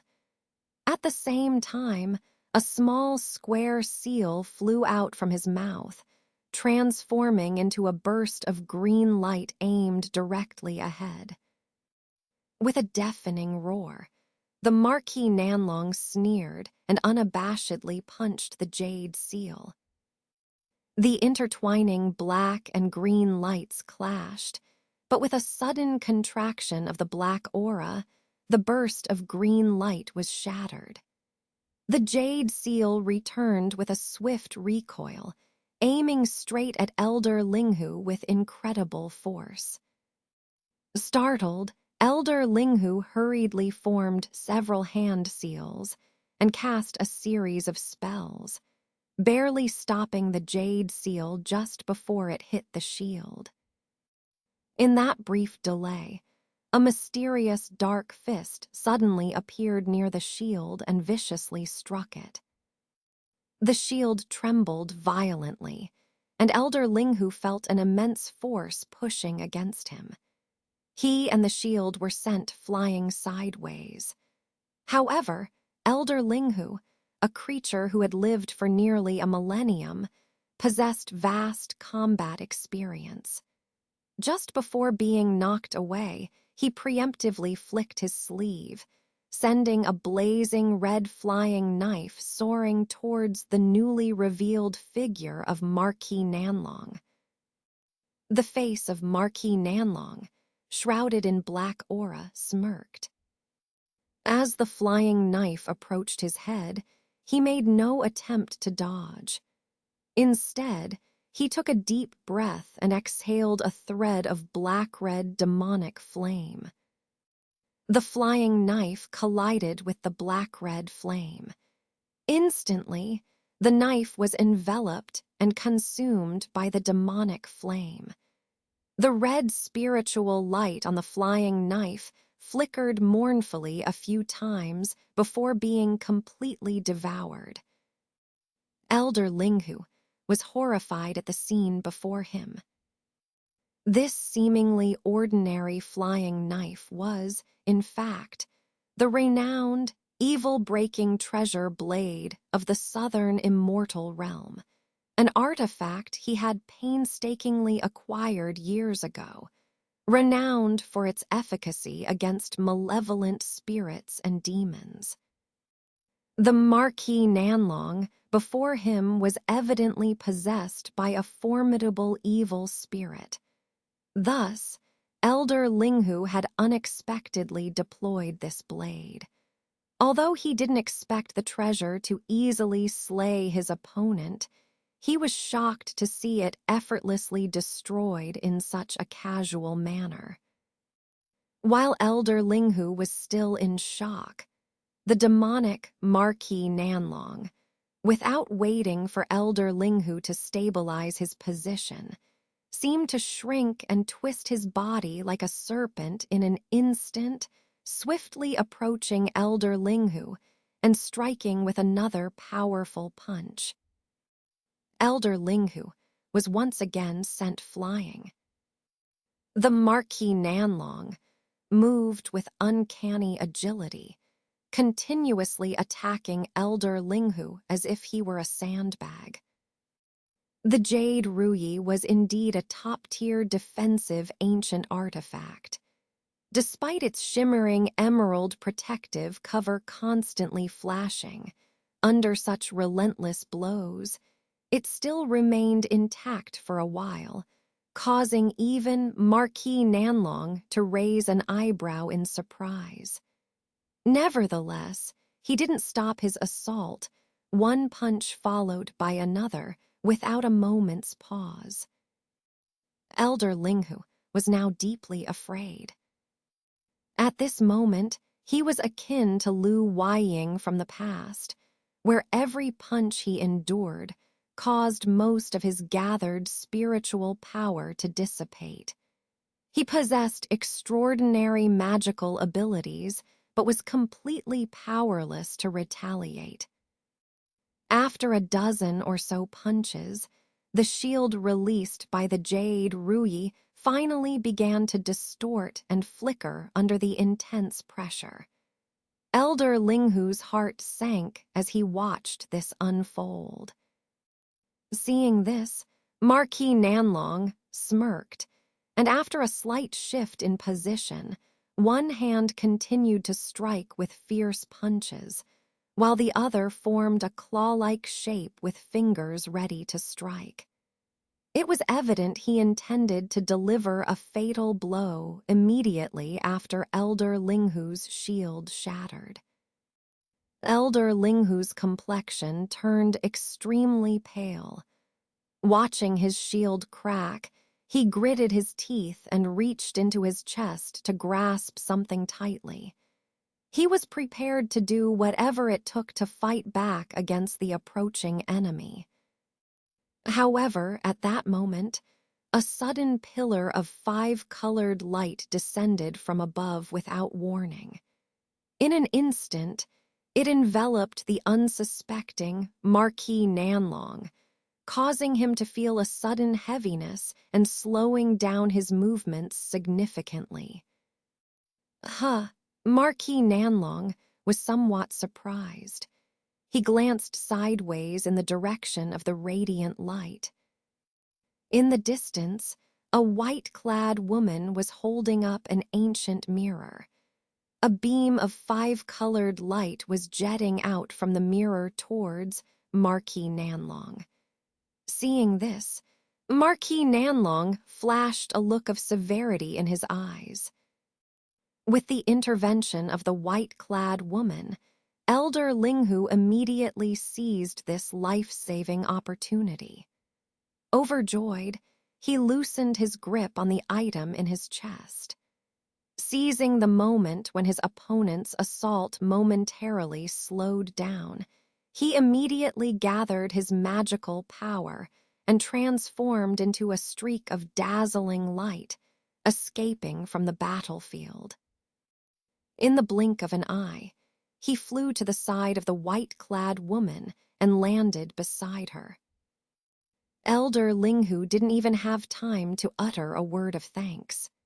With a quick rub of his hands, he then simultaneously raised both hands, releasing a dozen or so crimson talismans, all aimed directly at the trapped Marquis Nanlong within the 5-colored light column. These talismans instantly reached Marquis Nanlong's head, and with a twist of Elder Linghu's spell, They burst open one after another. A continuous rumbling sound filled the air as large swaths of crimson thunderfire materialized and rained down upon him.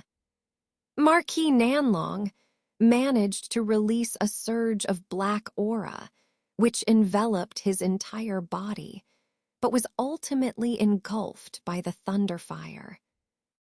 Elder Linghu knew well that this alone wouldn't be enough to kill his opponent. Immediately, he formed another hand seal, and 3 wisps of white mist-like flying forks were released. They varied in size as they swiftly shot towards Marquis Nanlong. Meanwhile, the white-clad woman did not remain idle either. Manipulating the luminous mirror, she amplified the light column's prohibition power, while her other hand flung out 2 flying swords, one black and one white, turning them into 2 streaks of dazzling light that flew towards Marquis Nanlong. Previously, Nan Gongwen and Elder Linghu had already engaged in a battle with Marquis Nanlong. The 2 of them. For a moment, under the 5-colored light column, thunderfire roared and spiritual light flickered rapidly. The creature possessing Marquis Nanlong, is it the ancient demon you mentioned? While Elder Linghu and the white-clad woman were engaged in a fierce battle with Marquis Nanlong in midair, not far below, Han Li was frowning and discussing something with the great Ian Divine Lord. Other than those ancient demons, what else in this realm could be this formidable? However, just by relying on a possessed body, it managed to chase 2 Yuanying stage cultivators around. It seems this ancient demon is one of the higher-ranking ones from the ancient demon realm. Now, if you were to face it alone, even if it's not in its original body, your chances of winning wouldn't be much. The great Ian Divine Lord spoke somewhat smugly. Just by you not directly advising me to flee for my life, I already see that you hold me in some regard. As for facing this thing alone, I'm not that interested. That Marquis Nanlong actually perished in such a manner. Truly, the unpredictability of this world. Han Li chuckled wryly before murmuring. HMPH. In terms of cultivation, even if it were 3 or 4 of you, you still wouldn't be a match for this demon possessed by an ancient demon. However, you have a variety of odds and ends on you. You also have the counter-evil divine thunder on you. Although it's impossible to be the opponent of this ancient demon, escaping shouldn't be a problem, right? The great Ian Divine Lord snorted coldly, his voice sounding somewhat strange. Han Li smiled faintly, just about to say something more when suddenly, he raised his hand with a face change, and a large patch of green light flew out, suddenly rolling into this woman and pulling her into his arms. Then turned into a green rainbow rushing into the sky, in the blink of an eye reached the sky. The green light converged, and Han Li, half-hugging Purple Ling, reappeared in shape, looking down with a solemn face. Purple Ling hurriedly left Han Li's arms, and was also a bit surprised and doubtful to look at it. Only to see that the place where they were standing just now, a black person stood there, looking at them coldly, and it was Marquis Nanlong who did not know when it appeared there. Just now, he planned to sneak in below and ambush. Fortunately, Han Li accidentally used the Ming and Qing spirit eyes to scan it. It seemed really possible to be successfully hit by the other party.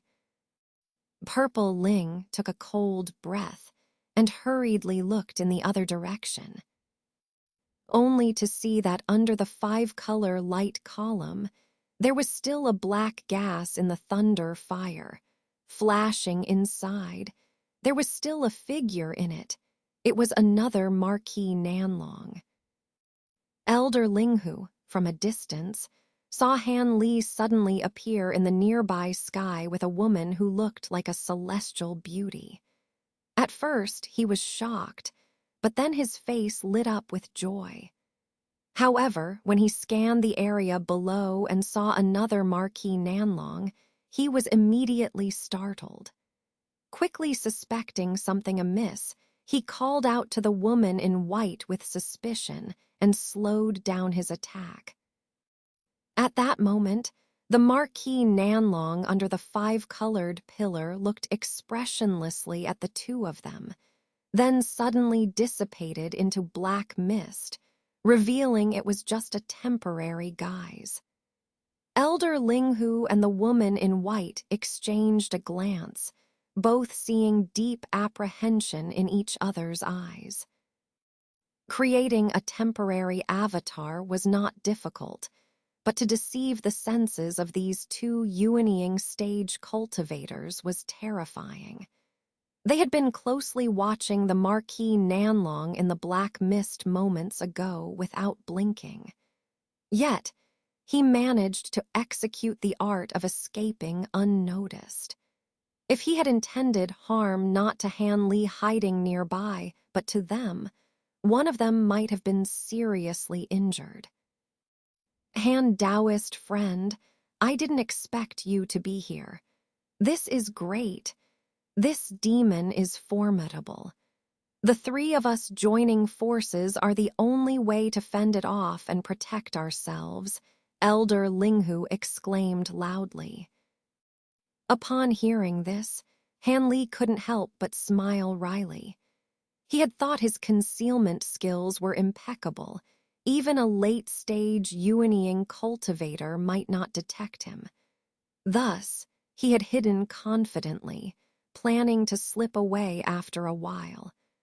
However, it turned out this ancient demon not only discovered him, but also attempted to ambush him without his knowledge, nearly causing him harm.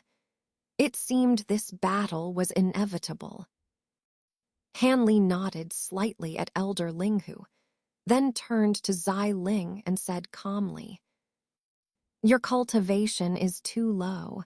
You won't be of help here and might risk your life. Leave this place first. Rest assured, with us here to engage this beast, it won't harm you." Having some acquaintance with Zai Ling, he advised her to depart first.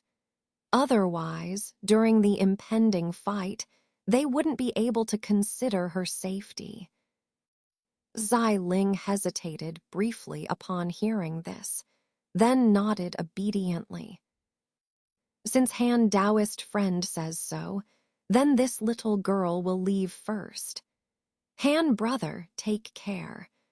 Zai Ling spoke softly, then glanced at Marquis Nanlong below and exchanged a deep look with Elder Linghu before transforming into a streak of rainbow light and disappearing into the sky. The Marquis Nanlong below, whether considering Zai Ling's insufficient cultivation or facing the challenge posed by Han Li and the others, cast a cold glance at the departing Zai Ling and then refocused on Han Li. Seeing the hostile gaze from the other side, Han Li's expression turned serious. With a single hand raised, several thick golden arcs manifested on his arm, accompanied by thunderous sounds echoing continuously. His entire arm was instantly covered in flickering golden light, dazzling to behold. Confronted with such a formidable ancient demon, Han Li had no intention of testing it further. His first move was to unleash the dispel evil divine thunder, specifically designed to counter demonic techniques. Since obtaining this divine thunder, it had never disappointed him when faced with evil arts. Although this ancient demon was fierce, Han Li had some confidence in the dispel evil divine thunder. Upon seeing the golden arcs bouncing on Han Li's arm, Marquis Nanlong blinked rapidly and his pupils suddenly contracted. I remember you. In the residual memory of this guy's possession, your impression was quite profound. Although I don't recall specific details, the original owner of this body feared you greatly. Now it seems this feeling wasn't wrong. Not only can you see through my ambush, but you can also wield the dispel evil divine thunder that once caused us great trouble. It appears dealing with you will indeed require some effort. Marquis Nanlong finally spoke coldly after scrutinizing Han Li for a while. Listening to these remarks, Han Li's lips curled into a faint sneer. His expression unchanged, but the golden arcs on his arm intensified by 3 points.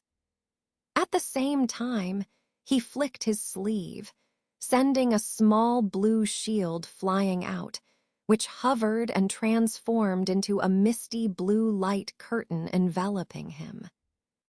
Seeing Han Li take the initiative to stand at the forefront, ready to directly face Marquis Nanlong, Elder Linghu and the woman in white exchanged a joyful glance. Han Li's reputation was currently quite significant, second only to those in the late Yuanying stage. This naturally boosted their confidence. Without exchanging many words, the two of them subtly communicated through lip movements, immediately positioning themselves on either side to assist Han Li. Marquis Nanlong, seeing Han Li utterly unaffected by his words and displaying unwavering determination, furrowed his brow unintentionally. However, he smirked, revealing a fierce expression. Without a word, he stamped his foot, and his body shook as a remnant image burst forth, disappearing from his original spot. Han Li's expression remained calm, but he felt a chill. He heightened his vigilance by 12 points. However, even with his spiritual sense scanning, he couldn't detect the opponent's whereabouts. Truly worthy of being an ancient demon, just this concealment skill alone was enough to easily restrain ordinary cultivators. Thinking this, Han Li calmly narrowed his eyes. Blue light flashed in them, and he effortlessly employed his clear sight divine ability. Suddenly, he raised a hand, and the golden arcs on his arm shot out, forming a golden net towards an empty spot. Instantly, arcs and thunderous roars intertwined. A bizarre scene unfolded. In what seemed like an empty space, a flash of black light occurred. Marquis Nanlong suddenly appeared there. Just as his figure emerged, countless large and small golden arcs descended from above, causing him to startle slightly. However, he quickly composed himself, his shoulders swayed, and numerous afterimages appeared. After the electric arcs descended, the afterimages vanished, leaving his true body mysteriously untraceable. Han Li's lips tightened, and the blue light in his eyes flickered incessantly. He tilted his head to one side, but his other arm suddenly lifted, aiming in another direction. A thunderous sound rang out as a thick golden arc shot out from his palm, targeting a seemingly ordinary spot 6 or 7 zhang away. As soon as the golden arc reached its destination, Marquis Nanlong suddenly materialized there, seemingly approaching actively. He could only watch thunder roar and electric arcs strike him head-on. The Marquis Nanlong was truly shocked this time. One occurrence could be dismissed as luck, but being pinpointed accurately twice in a row wasn't mere chance at all. The opponent could truly see through his movements. This time, Han Li timed his attack perfectly. Just as the golden arcs approached, Marquis Nanlong had no way to avoid them. With his eyebrows suddenly raised, he spat out a black-red demonic flame, which collided precisely with the golden arcs. Pooh, with a light sound, the flame and golden arcs flashed once, then dissipated like water and fire meeting, turning into a wisp of blue smoke. This time, it was Han Li's turn to change his expression drastically. This ancient demon actually had a way to resist the dispel evil divine thunder. What kind of demonic flame was that black-red fire to be so formidable? However, Han Li's keen observation also noticed that as the demonic flame extinguished, Marquis Nanlong's face inadvertently paled for a moment. Although he quickly recovered his normal color, it was evident that the black-red demonic flame was definitely not ordinary. Most likely, it had some connection with primordial soul power. Before Han Li could figure out how to capitalize on this, Marquis Nanlong extinguished the golden arcs and suddenly lunged forward. His entire body stretched strangely and quickly reached Han Li. After giving Han Li a sinister smile, he unleashed a pair of fists enveloped in demonic energy, slamming them fiercely. Han Li remained composed, calmly stepping back half a pace.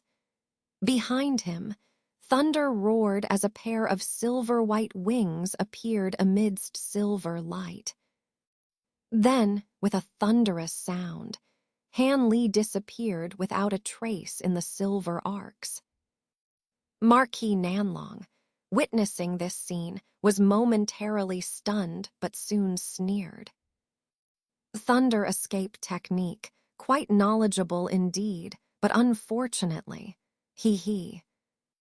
In a mocking laugh, Marquis Nanlong transformed into a mass of black mist and vanished into thin air. From the moment Marquis Nanlong attacked to Han Li unleashing the dispel evil divine thunder, to both disappearing simultaneously, it all happened in an instant. Observing from afar, Elder Linghu and the woman in white initially intended to summon their treasures to assist Han Li. However, before they could intervene, Han Li and Marquis Nanlong engaged in lightning-fast combat, leaving no opportunity for interference. Now, with both disappeared without a trace, Elder Linghu and senior sister Nangong were left dumbfounded, exchanging bewildered glances. But then their vigilance heightened, and they hurriedly released defensive treasures to protect themselves completely.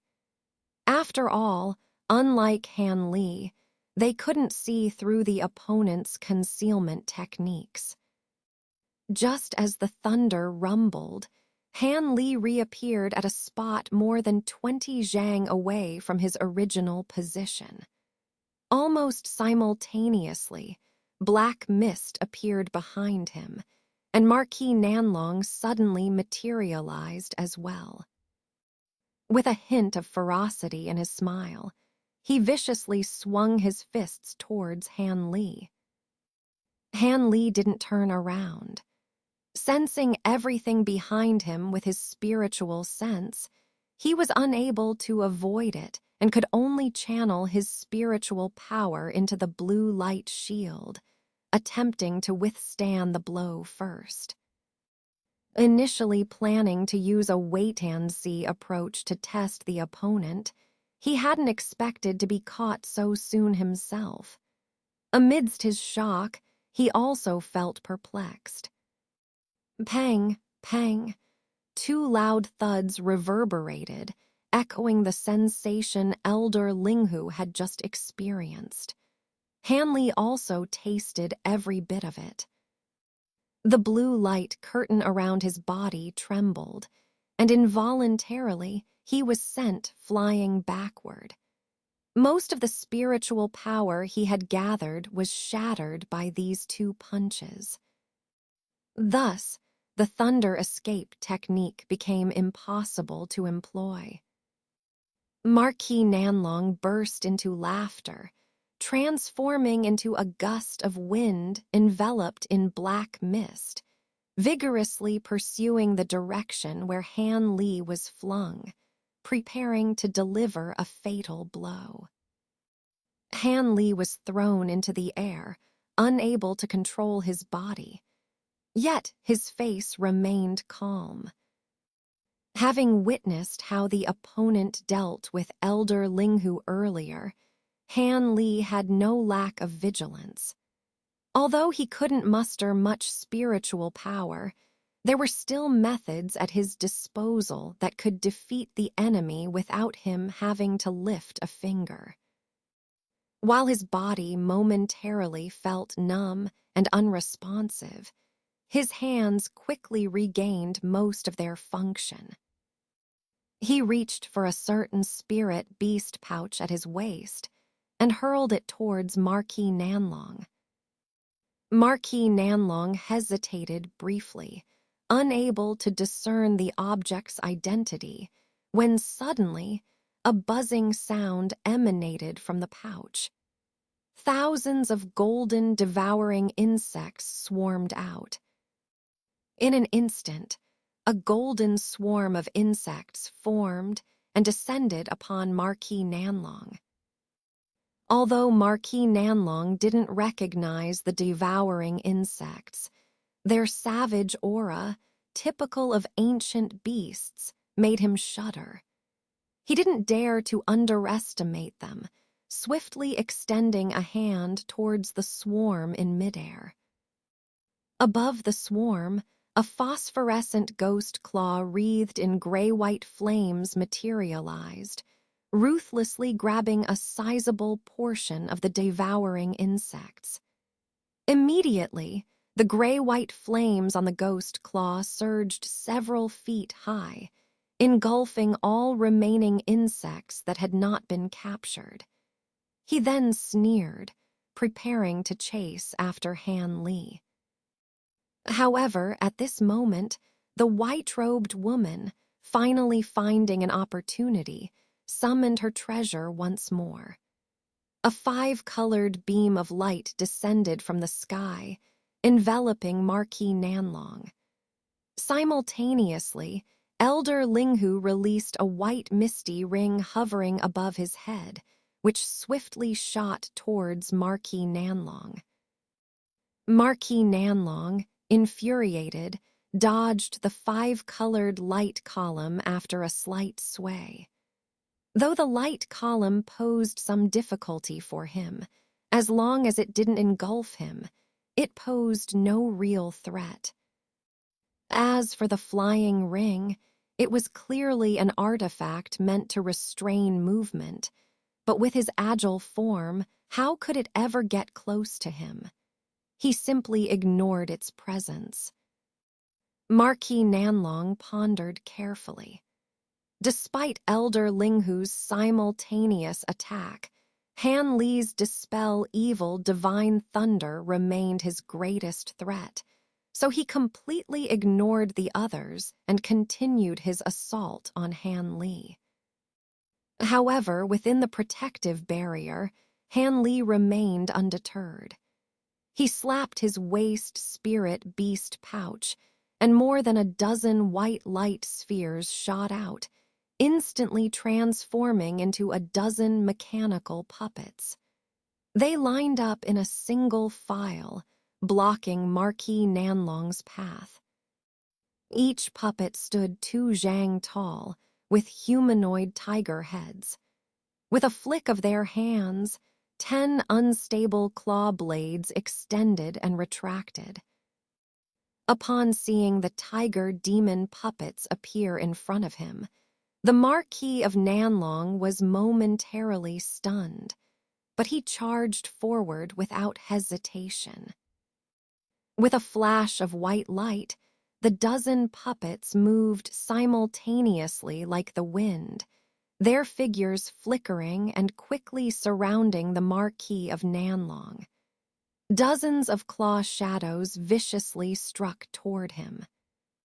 The Marquis of Nanlong's expression darkened, and with a low shout, he ignored the claws coming at him from all directions.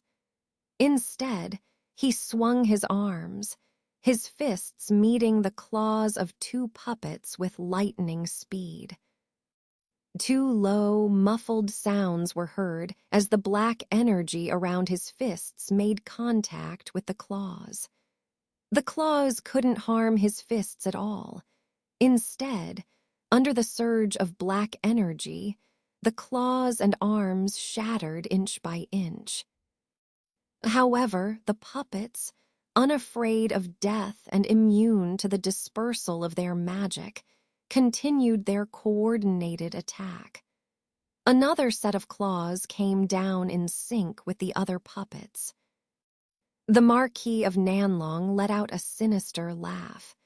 His shoulders slightly trembled, and with a whoosh, he disappeared from his original spot, causing the attacking claws to miss.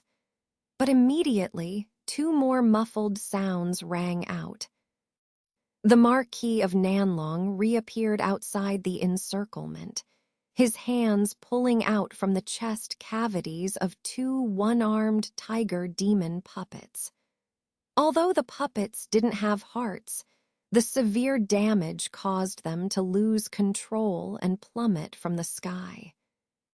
The Marquis of Nanlong's fists were so hard that the bodies of the tiger demon puppets, painstakingly refined by Han Li, couldn't withstand them in the slightest. However, this strike was merely a follow-through for the Marquis of Nanlong. His true target was Han Li, who had not yet regained mobility. After destroying the 2 puppets, he didn't stop. Before the other puppets could surround him, he flashed and appeared in front of Han Li, throwing a punch without hesitation. Although Han Li in the light curtain couldn't yet muster his magic power, he looked at the demon-wrapped fist without panic, instead showing a hint of a strange smile. Seeing this, the Marquis of Nanlong felt a surge of suspicion and was pondering Han Li's intentions when he suddenly heard countless sharp whistling sounds close behind him, as if something was attacking him from a short distance. Startled, the Marquis of Nanlong retracted his fist, and his figure flickered left and right, leaving countless afterimages behind. His real body vanished among them. At his original spot, countless green claw shadows descended, tearing those afterimages to pieces. Then, with a flash of green light, a monster covered in green fur with a skull-like face appeared, staring coldly at the Marquis of Nanlong without a word. It was the heaven-defying demon corpse that Han Li had secretly summoned, using the puppets as a distraction. The Marquis of Nanlong had focused on the tiger demon puppets and had not noticed the hidden demon corpse, nearly falling victim to a sneak attack. A refined corpse, The Marquis of Nanlong exclaimed in surprise upon seeing the demon corpse. At this moment, the remaining tiger demon puppets quickly returned, surrounding Han Li. Han Li, however, raised both hands simultaneously, spreading his fingers. One hand flashed with golden light, releasing thick arcs of golden electricity with a loud thunderclap. The other hand emitted a flash of purple light, with a small purple flame silently floating above his palm. After completing these actions, Han Li glanced expressionlessly at the demon soul. Seeing this, the Marquis of Nanlong snorted. Knowing that Han Li had regained control of his magic power, he realized further advancement would be futile. What unnerved him was that despite Han Li's frequent use of the lightning attacks that were extremely harmful to ancient demons, he still hadn't exhausted them, which was surprising.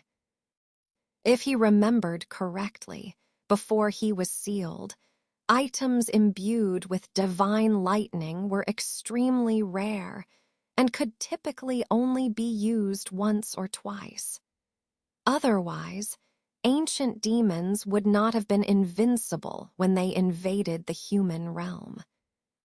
Yet the man before him seemed to have an endless supply of divine lightning, using it without restraint, which was troublesome. Additionally, the purple flame suddenly appearing in Han Li's other hand made him feel a sense of danger. Though he didn't know what it was, he instinctively knew it was no ordinary item. As for the mechanical puppets, he didn't worry about them much. They could only cause unexpected trouble without much real combat impact. Even the strange aura of the refined corpse was no more than that of a nascent soul stage opponent, nothing to fear. The demon-possessed Marquis of Nanlong, failing to defeat his opponent in the initial clash, paused to reconsider. Meanwhile, Ancestor Linghu and the white-clad woman, seeing the temporary truce between Han Li and the Marquis of Nanlong, hesitated. They didn't dare to directly command their ancient treasures to attack, merely keeping the five-colored beam and the ring poised above the Marquis of Nanlong, the ring mysteriously expanding and contracting with a low hum. Suddenly, an explosive sound came from the side. The Marquis of Nanlong turned his head in surprise. A mass of gray-white flames burst in midair, and a swarm of golden insects emerged unharmed, buzzing as they flew out. As the flames dissipated, the ghostly green claw within them vanished without a trace. The Marquis of Nanlong's face darkened, his expression turning grim. The golden insect swarm, once free, immediately shot toward Han Li. I didn't expect you to have so many tricks up your sleeve. It seems that using ordinary means to extract your nascent soul will be troublesome. In that case, I will have to kill you outright to eliminate future troubles. This body is just a temporary vessel, and I don't mind damaging it, the Marquis of Nanlong said, his face turning ferocious after a moment of silence. He took a deep breath, and black energy suddenly surged from his body. His bones made a series of cracking sounds as his figure grew several feet taller, and bulges appeared on his neck and shoulders, as if something was about to burst out. Han Li was momentarily stunned at this sight, but quickly reacted, raising both hands simultaneously. Instantly, Several golden arcs intertwined to form a giant golden python that lunged forward, while a seemingly ordinary purple fireball shot out from the other hand. Hanley also let out a low cry. The golden insect swarm that had just returned flew out from above his head.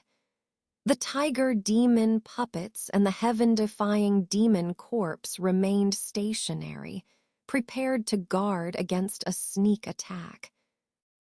Ancestor Linghu and the white-clad woman, unwilling to let the Marquis of Nanlong unleash any formidable techniques, glanced at each other and simultaneously pointed at their treasures. The five-colored beam of light struck first, reaching the Marquis of Nanlong just before Han Li's attack. The white ring expanded into a massive hoop and descended. The demon's soul ignored everything, and as the beam of light was about to touch him, he was enveloped in black mist. The five-colored beam vanished as if swallowed. Han Li's golden arc, purple fireball, and the giant ring attacked simultaneously, followed closely by the golden insect swarm. This time, the demon's soul didn't want to face the attacks head-on. With a shake of the black mist, he shot backward at incredible speed. All attacks pursued him under Han Li's control.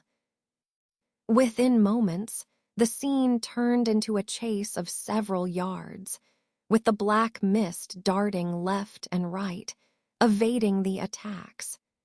The speed and maneuvering of the demon's soul were so bizarre that the attacks couldn't catch up. The white-clad woman, unwilling to give up, repeatedly directed her treasure to send down beams of light, but they also missed the target. The chase continued for a short while.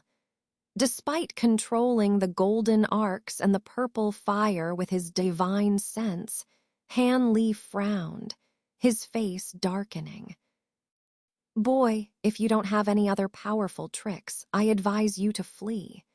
Ancient demons are different from our human cultivators. Each of them is fierce and battle-hardened, with extensive combat experience. Though this might not be a high-ranking ancient demon due to crossing the realms, once it gets serious, you won't be able to handle it. I haven't finished refining the final nascent soul puppet, and I don't want to perish with you." Dayan Shenjun suddenly transmitted his voice. Han Li didn't respond, but showed a flash of determination. With a flick of his sleeves, dozens of golden small swords swam out like fish. In an instant, they turned into dozens of golden beams, hovering around Han Li. Expressionless, Han Li cast several spells. The sword beams trembled, then multiplied into hundreds of identical golden lights, shining brightly. "Go." With a pinch of his fingers and a low shout, Han Li sent the beams soaring. They disappeared instantly, forming the Great Zheng Sword Formation. "Oh, a sword formation. So you still have tricks up your sleeve. Very well, let's see. Forget what I just said. I'm curious to see what kind of sword formation makes you so confident," Dayan Shenjun remarked lazily. "You'll see soon enough, Senior. If it were the ancient demon's true form, my sword formation might not harm it. But since it's possessing a human cultivator, it will suffer greatly even if it doesn't die," Han Li calmly transmitted. "Heh, boy, don't boast too much. From the start, the ancient demon has only used its. The way you speak, it sounds as if you've seen it with your own eyes. Haven't you never been to the Devil Fall Valley? Han Li's heart stirred, prompting him to ask more. HMPH, just because I haven't seen it doesn't mean I haven't heard about it. When I entered the valley, several friends who accompanied me had far lesser abilities than I did, but they were still not ordinary cultivators. Yet, when they combined their powers, only one managed to escape with his life. That shows how formidable the ancient demon's powers were. Dayan Shenjun snorted, clearly trying to warn Han Li. Han Li smiled, but before he could ask further, a pained roar came from the black mist fleeing in the distance. Suddenly, a whirlwind of black energy dispersed all the mist, revealing the Marquis of Nanlong inside. Ancestor Linghu and the white-clad woman took a clear look at him, and their faces changed drastically, sucking in a breath of cold air. Was this still a human? The Marquis of Nanlong had transformed into a two-headed, four-armed monster. He had two ferocious heads, one large and one small, on his neck, with one in front and one in back, and four long arms extending past his knees from his shoulders. The face on the front head had patches of purple scales and a white horn several inches long on the forehead. Despite this, it still retained the original features of the Marquis face. But the smaller head, forcefully protruding from behind the neck, had a completely demonic appearance. This head, similarly adorned with a horn and scales, had a green face with fangs and black lips. A long black-red tongue, covered in fleshy thorns, extended over a foot long from its mouth, resembling a poisonous snake. What was even more chilling were the eyes on this demonic head. The pupils were narrow slits, gleaming with a cold silver light, and moved with a complete lack of emotion, clearly not human. Not just the heads, the body and the four long arms were also covered in deep purple scales, tightly packed like armor. The fingertips bore sharp claws resembling bone spurs, gleaming with a silver light and appearing extremely sharp. Seeing this horrifying form, Ancestor Linghu and the white-clad woman were momentarily terrified, but as seasoned nascent soul cultivators, they quickly regained their composure. Seeing the Marquis of Nanlong standing still after revealing his form, they simultaneously directed their treasures to attack. A flash of five-colored light enveloped the Marquis of Nanlong. Ancestor Linghu was delighted.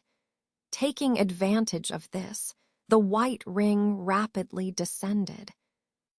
The demon soul's front head remained expressionless like a corpse, but the rear head sneered with mockery.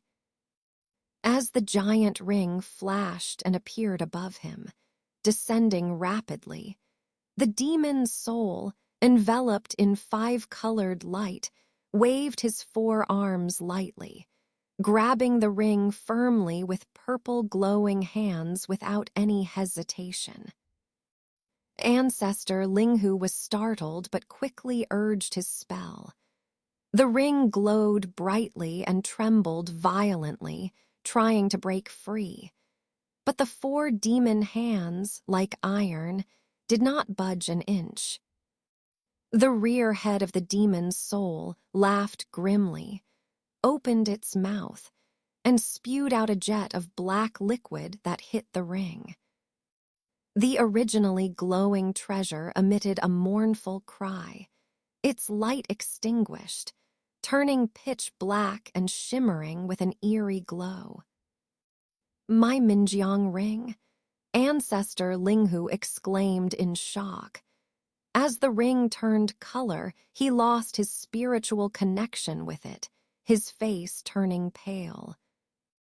The demon soul could corrupt treasures and use them, a truly unbelievable feat. The demon soul's 3 hands released the ring, holding it firmly with one, swinging it lightly, creating overlapping ring shadows. Both heads showed satisfaction. Not bad, not bad. I was just short of usable treasures, and this one will do nicely, the front head said. The other 3 hands retrieved a black flag and a small black sword from his body, while the remaining hand stayed bare. Ha ha ha. Although I can only corrupt a few of your treasures, these will suffice for now, the demon's soul sneered. Han Li, distracted by setting up his formation, had slowed down the golden arcs and fireball, leaving them far behind. The golden insect swarm, initially following closely, hesitated and circled in place, seemingly afraid of the transformed demon soul. Han Li was startled. Through his spiritual connection, he sensed the insect's instinctive fear, filled with doubt. Moreover, seeing the demon's 2-headed, 4-armed transformation, he recalled the images on the Brahma saint scripture and the statue of the 3-headed, 6-armed demon in Kangkong Master's abode, wondering about their connection. The demon's soul wielded the flag that belonged to the elder Lu and the familiar-looking sword, which Han Li recognized as one of the ancient treasures from the ancient cultivator's remains. Both had been corrupted for use by the demon soul. Regardless of the connection, it wasn't the time to investigate. Han Li needed to provoke the demon into his great Zheng sword formation. With this in mind, Han Li grimly urged the insect swarm, accelerating the golden arcs and the purple fireball towards the demon. The demon's soul, both heads laughing eerily, suddenly blurred his neck, switching the heads' positions. The demonic head was now in front, stretching its purple-red tongue ominously. The transformed demon's soul coldly eyed Han Li's aggressive attack, clearly not intending to dodge. Raising his 4 arms, he activated the sword, flag, and ring, which radiated dark light. A fierce battle between Han Li and the demon's soul seemed imminent. But just then, a thunderous roar echoed from afar. The roar, like rolling thunder, came from a distance, as if the source was in a fury. Even from afar, Ancestor Linghu and others felt their hearts tremble in fear. Han Li was momentarily stunned, while the demon soul's 2 heads turned pale. Collecting his treasures, he turned into a black streak, fleeing towards the source of the roar, emitting a matching long howl as he sped away. Han Li hesitated, then stopped the golden arcs, fireball, and insect swarm, watching the retreating demon soul with a thoughtful expression. He recalled that the roar's source matched a marked spot on his Devil Fall Valley map. Could something significant be happening there? The demon soul's hurried departure, and the matching roar suggested the presence of another ancient demon. Han Li quickly analyzed the possibilities, his face thoughtful. Standing still, he considered his next move. The white-clad woman and ancestor Linghu, relieved by the demon soul's departure, relaxed visibly. The woman, whose precious condensed light mirror had failed to trap the transformed Marquis of Nanlong, had been deeply uneasy. Though ancestor Linghu regretted losing his treasure, he was relieved to be alive, grateful for Han Li's intervention.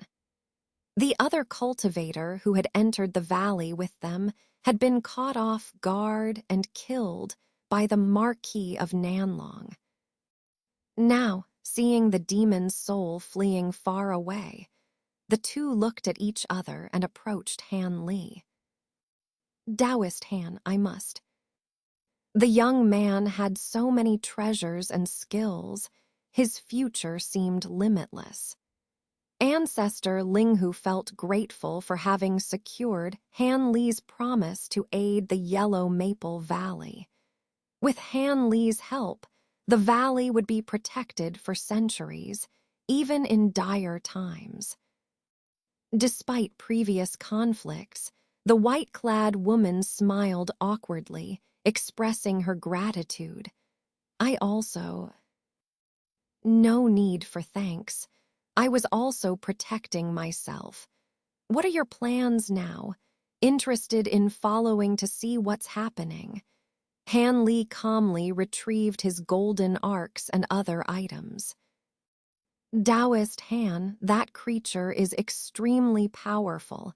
Only nascent soul late-stage cultivators can handle it."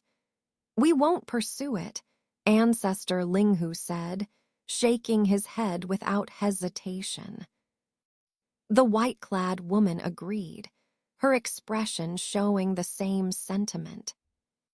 "If that's the case, then let it be. I'm curious, but it's too risky to go alone." "Let's part ways here," Han Li said with some regret. If the two nascent soul cultivators had agreed to accompany him, he would have pursued the matter.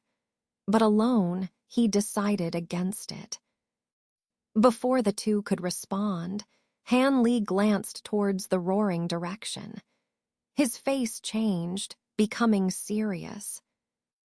In the distance, a flash of light appeared on the horizon, and a large swath of black and purple light emerged in the sky, continuously flickering and covering half the sky. Below it, a verdant green cloud, several acres in size, slowly rose and spun under the exotic light. The interweaving of the green cloud and the exotic light produced a rumbling sound. The loud roaring sound was faintly coming from there. This black and purple light emanated an overwhelming demonic aura like stormy waves. All three were exceedingly familiar with this aura. It was exactly the same as the one that Lord of South Mountain had emitted after transforming into a two-headed, four-armed form. However, it was far less intense than the current demonic aura in the sky. Sensing it from afar, it was enough to make one feel suffocated. What caused Patriarch Linghu's face to change was that the black and purple light and the green cloud were rapidly moving towards their location and would soon be upon them. The corpse poison cloud. That is the toxic cloud created by Wei Daoyu's poison technique. Ordinary cultivators would die upon contact. I've seen Wei Daoyu use it once before, the white-clad woman said with a delighted expression upon seeing the green cloud.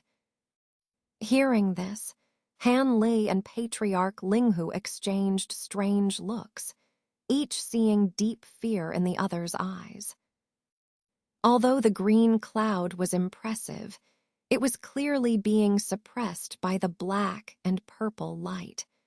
What kind of demonic creature was battling Wei Wayu that even a late-stage nascent soul cultivator seemed to be no match for? However, the aura was so astonishing that it certainly wasn't the recently escaped Lord of South Mountain. The white-clad woman, not being foolish, saw Han Li and Patriarch Linghu's expressions and quickly figured it out, her face turning somber. "We should." The woman hesitated, wanting to suggest something, when a cold spiritual sense suddenly swept over the three of them. The white-clad woman's voice abruptly stopped. Han Li's heart tightened, and Patriarch Linghu's face turned even uglier. "Now we are also locked onto by whatever is over there. If we don't leave now, we might not be able to leave at all. The demonic creature that attacked us earlier has also gone over there. If it teams up to attack Wei Daoyu, I'm afraid even with Wei Daoyu's deep cultivation, he won't last long. Are you planning to assist Wei Daoyu, or shall we part ways and be chased down by these demonic creatures after Wei Daoyu falls, each fending for ourselves?" Hanley said coldly after a moment of silence. He had just used his spiritual sense to probe the black and purple light, but found that the spiritual fluctuations inside were so intense that his spiritual sense couldn't get close. This made his heart sink slightly. It indicated that the cultivators battling inside were far beyond his level. Patriarch Linghu and the white-clad woman exchanged glances upon hearing Han Li's words. If possible, having just escaped with their lives, they naturally didn't want to risk fighting the demonic creature again. But as Han Li said, if Wei Wayu, who was containing the demonic creature, failed, they had no confidence they could escape the valley. They were already deep in the valley's core. Moreover, if Wei Wayu didn't perish and found out they had stood by idly, being cultivators of the 9 Nations Alliance, they would face big trouble in the future.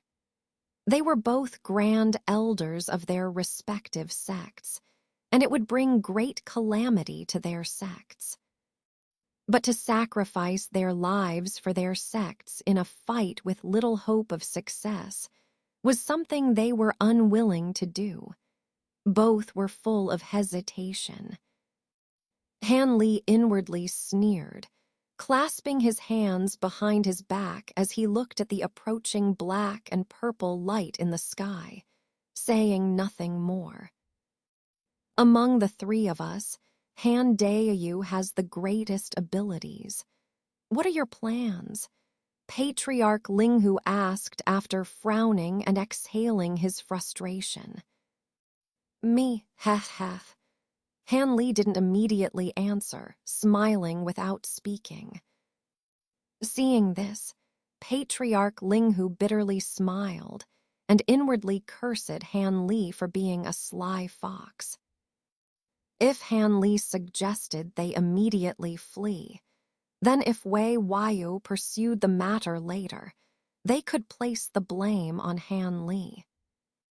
Just as Patriarch Linghu felt awkward, Han Li suddenly made a small sound of surprise. There are other cultivators nearby, but it's no wonder. Such a loud commotion would attract cultivators from several thousand miles around. Patriarch Linghu and the white-clad woman were startled and quickly looked in the direction Han Li was gazing.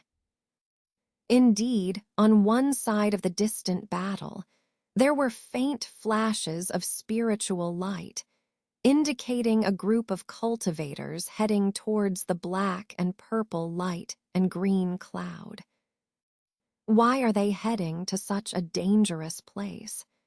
Han Li's heart jolted as he carefully scanned the group with his spiritual sense. There were 3 cultivators heading towards the battle, and he unexpectedly recognized 2 of them. One was the celestial crystal master, whom he had traded with before, still followed by two ghost puppets. However, the puppets were now heavily damaged, one even missing an arm, indicating they had been through some ordeals. The other was the silver-haired elder from the falling cloud sect, his senior brother Cheng. As for the last person, it was another elderly cultivator who had entered the valley with Cheng. But the originally supposed fourth, much older cultivator was missing, likely having met some misfortune. Upon recognizing these people, Han Li's face turned grim. It seemed these people were attracted by the intense battle, probably thinking it was a fight over some treasure. If they knew there was no treasure, but rather demonic creatures that devoured nascent souls, they would have fled far away. The distance was too great for Han Li to use a sound transmission technique to warn them. In the blink of an eye, they were near the battle. Wei Wayu would probably be glad to have some cannon fodder to share the pressure, but the silver-haired elder and his group were in danger. Han Li didn't care about the others, but this senior brother Cheng had been kind to him in the falling cloud sect. Being one who clearly distinguished between gratitude and grudges, he couldn't just stand by and watch Cheng walk into his death. It seemed he had no choice but to intervene. Han Li thought helplessly. His original plan wasn't to immediately flee, but also not to rashly involve himself in the battle between the ancient demon and Wei Wayu. He had intended to sneak closer and observe the situation before deciding. If Wei Wayu was only slightly at a disadvantage, he would assist in entangling the demon that had just arrived. As a human cultivator, he didn't want to see an unchecked ancient demon rampaging through the valley, devouring nascent souls. But if Wei Wayu was already struggling and about to fail, he wouldn't risk his life. He would instead flee to ensure his own survival. This would be a disaster for all cultivators in the valley. Against an opponent that even late-stage nascent soul cultivators couldn't handle, he had no ability to turn the tide. Surviving would be enough. But now, with the silver-haired elders group rushing into the fray, Han Li's face alternated between clear and dark expressions before steeling himself to intervene. If the danger was too great, he could use the blood shadow escape technique to flee. However, he needed to carefully choose the direction when using this secret technique to avoid ending up in a spatial rift. The risk was considerable. Unless absolutely necessary, Han Li wouldn't use this escape technique. After sorting through everything, Han Li suddenly turned to Patriarch Linghu and the white-clad woman, coldly saying, "Since other fellow cultivators are already assisting, we can't stand by while these demons devour our fellow cultivators' nascent souls. Regardless of whether you two go or not, I'm going first. But since you're so close to the battle, Wei Dayu has probably already noticed your presence. It would be hard to explain if you don't assist." With a tone that was 7 parts warning and 3 parts threat, Han Li finished his words and transformed into a blue streak of light, heading towards the battle. Patriarch Linghu and the white-clad woman were left speechless. In the brief moment they hesitated, the black and purple light and the green clouds' battle became even more intense, now less than 10 miles away.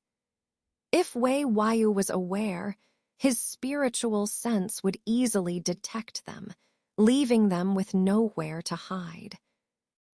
Han Li's words were not entirely an exaggeration. Let's go. Han Dayu is right. As human cultivators, it's our duty to eliminate demons and defend the way, Patriarch Linghu said with a bitter smile after his lips twitched. The woman's face was somber. Realizing the gravity of the situation, she could only nod reluctantly. Fortunately, with so many cultivators fighting together, they should at least be able to protect themselves.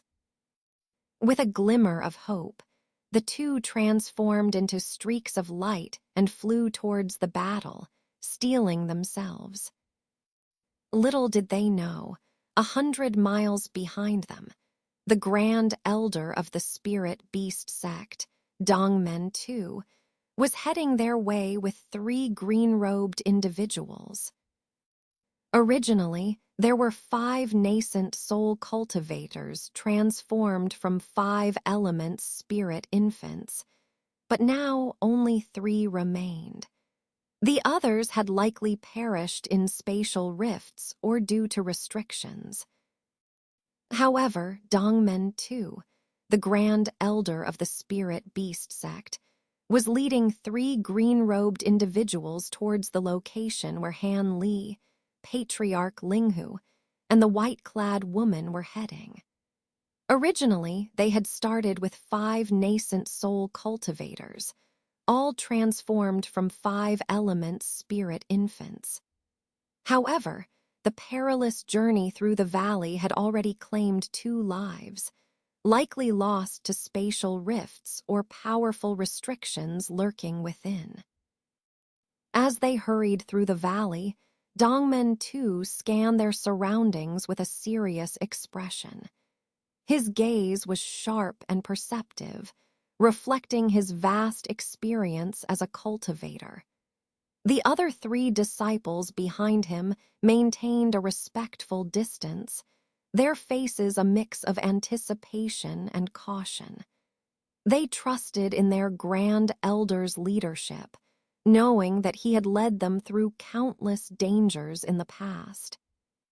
The Spirit Beast sect was renowned for its ability to tame and cultivate spirit beasts, making them a force to be reckoned with in the cultivation world. Dongmen Tu himself was a master of various spirit techniques and possessed a keen insight into the mysteries of the spiritual realm. Their journey had been fraught with unexpected challenges. The valley was teeming with ancient formations, spiritual beasts, and spatial anomalies that tested even their formidable abilities. Yet, driven by the urgent call for aid from the 9 Nations Alliance, they pressed forward, determined to assist their fellow cultivators in their time of need. As they approached the tumultuous battlefield, the air crackled with spiritual energy, and the distant sounds of battle grew louder. Dongmen Tu's brows furrowed slightly as he assessed the situation. His spiritual sense extended outward, probing the chaotic energies ahead.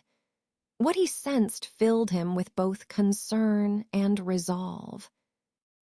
Ahead, he could discern the distinct aura of an ancient demon, its malevolent presence clashing with the forces of cultivators attempting to contain it.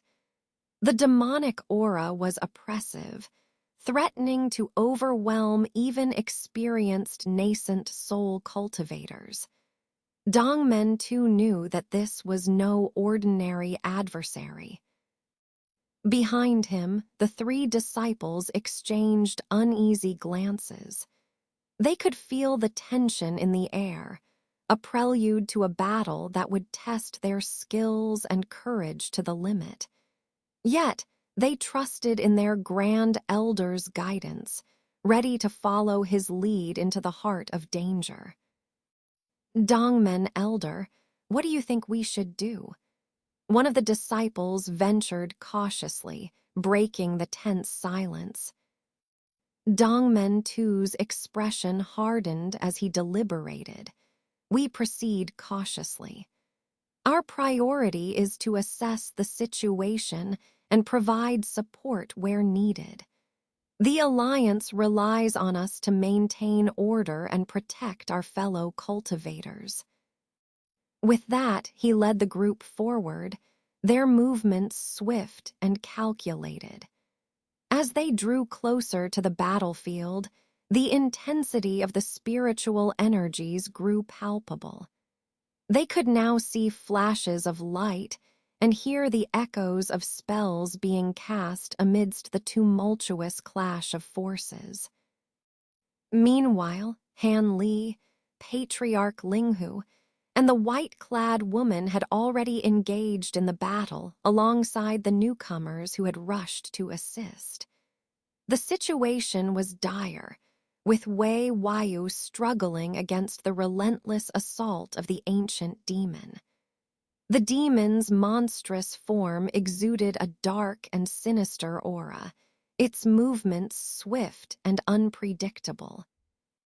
Han Li's eyes narrowed as he assessed the battlefield.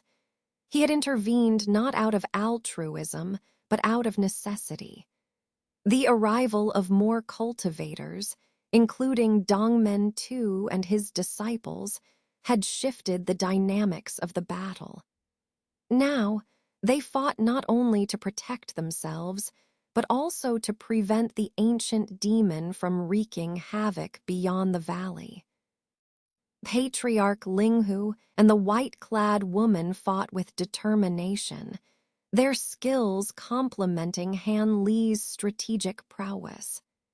Together, they formed a formidable force against the ancient demon, coordinating their attacks with precision amidst the chaos.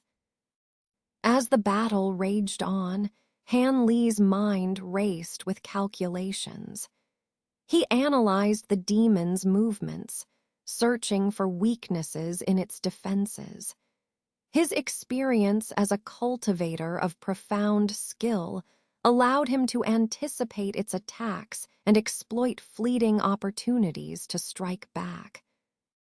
The situation remained precarious, with the outcome hanging in the balance. The ancient demon fought ferociously, its resilience and malevolent aura testing the limits of their endurance. Yet, Han Li and his allies fought on, driven by the determination to protect their comrades and uphold the principles of their sects. Back in the valley, Dongmen Tu and his disciples advanced cautiously, their senses alert to the dangers that lurked around every corner. They navigated through treacherous terrain and intricate formations, guided by Dongmen Tu's steady leadership. "We're nearing the battlefield," Dongmen Tu said quietly, his voice carrying a sense of urgency. "Stay vigilant and be prepared for anything."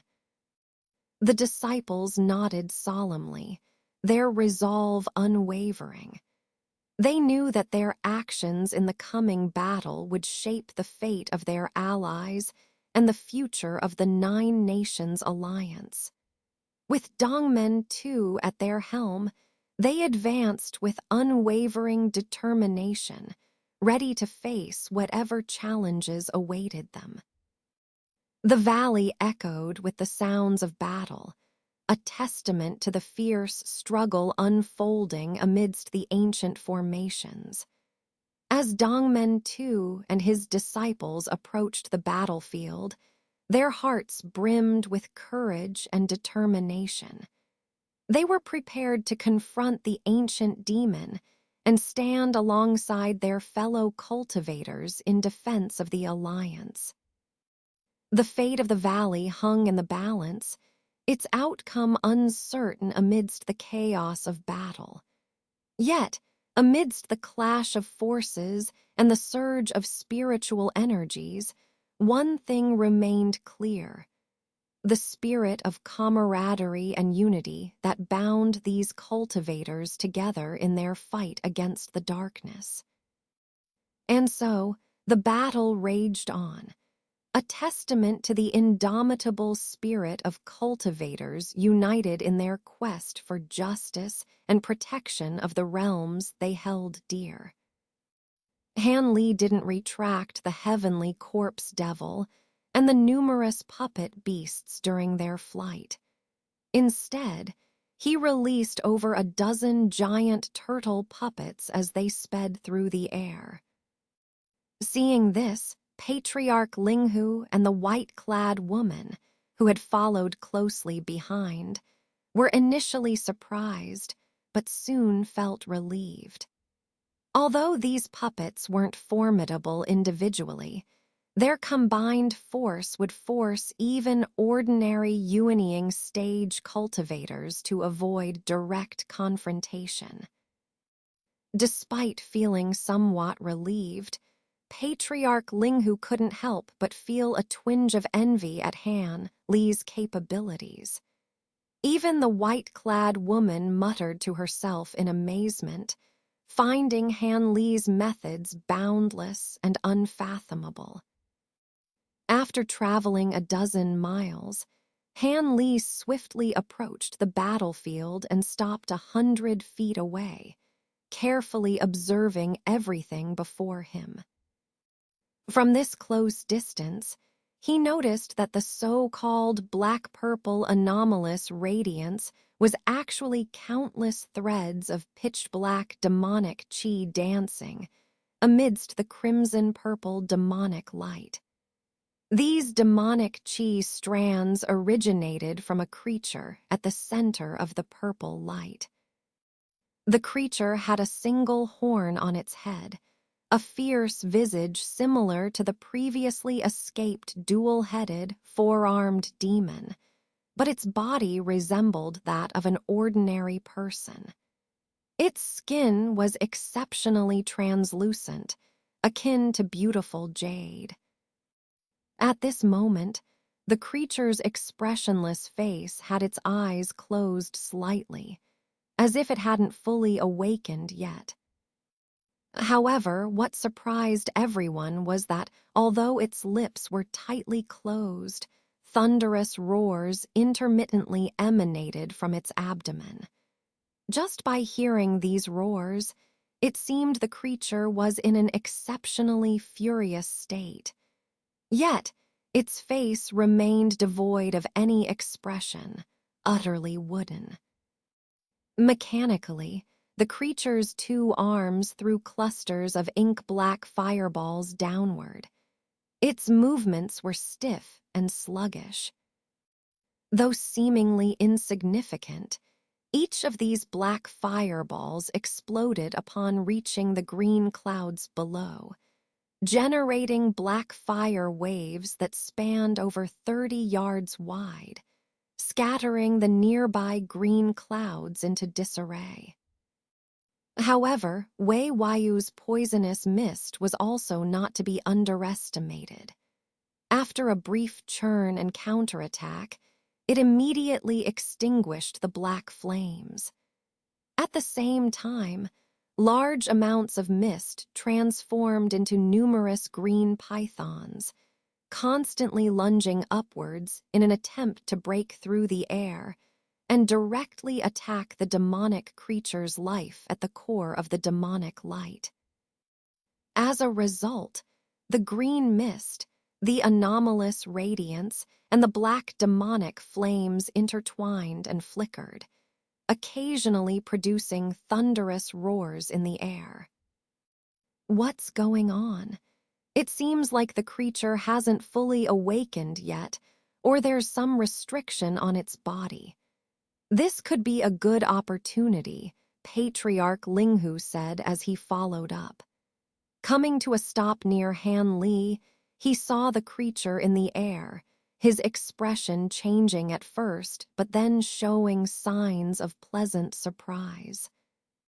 If it were so easy to kill, Wei Taoist friend would have acted long ago, instead of hiding in the poisonous cloud and struggling. It seems there's more to it than meets the eye.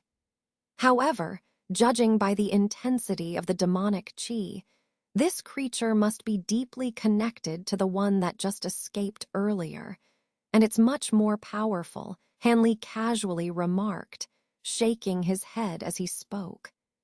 Meanwhile, his gaze and spiritual sense continued to scan the surroundings. He was somewhat puzzled that the transformed Duke Nanlong hadn't left any traces. But after a moment, he spotted the silver-haired elder and his companions not far away. They were stunned by the scene before them and showed even more surprise when they saw Han Li and the others arrive. The elder named Cheng recognized Han Li immediately, and despite his surprise, he smiled and nodded from afar without approaching. Seeing this, Han Li sighed inwardly and had to communicate via voice transmission. "Senior brother Cheng, how did you end up here? This creature is extremely dangerous. Even Wei Waiu Taoist friend may not be its match below. There's likely another dual-headed, four-armed demon nearby, just as formidable as the one in the battlefield." "What? Wei Waiu Taoist friend is down there, and there's another such creature. Brother Han, you seem to know a lot about this. Have you taken action?" Cheng, with silver hair, was astonished, communicating back with subtle movements of his lips. I probed the other demon briefly. Although I couldn't gauge its true strength, it should be on par with a late Yuanying stage cultivator. I joined forces with 2 friends here just to barely cope. These demons can devour Yuanying stage cultivators, move like the wind, and excel in stealth. Senior brother, be careful. If we have to act, it's best if all of us join forces for safety, Hanley hurriedly explained, warning him. Understood. I'll discuss this with the 2 friends over here. The silver-haired elder replied promptly upon hearing Han Li's grave tone. Then he turned and exchanged a few words with the heavenly crystal true person and the unfamiliar old man beside him, relaying Han Li's message. The heavenly crystal true person had recognized Han Li long ago. Seeing the 30 or so tiger-headed giant turtle puppets beside him, he was naturally amazed. At this moment, while smiling and gesturing at Han Li, he also began conversing with the silver-haired elder. As for Patriarch Linghu and the white-clad woman, despite their considerable reputation, they had no acquaintance with the elder and his companions across from them. Therefore, although they knew Han Li was communicating via voice transmission, they let him and the other 3 handle the conversation. Dealing with such formidable demons required everyone's joint effort.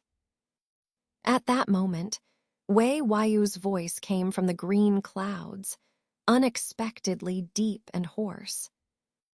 "Is that you, Taoist Han?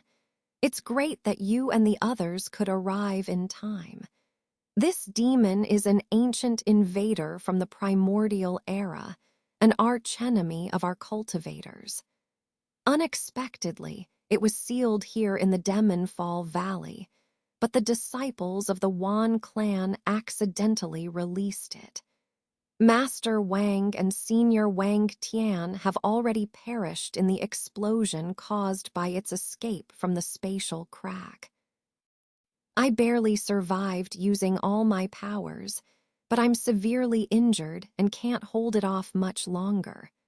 Luckily, There's still a small portion of the seal left on it by the ancient cultivators, and it's currently trying to dissolve the restrictions with its demonic fire. You must stop it. Otherwise, once it fully recovers its demonic power, no one in Demonfall Valley will be its match. All of you will also fall victim to its hands.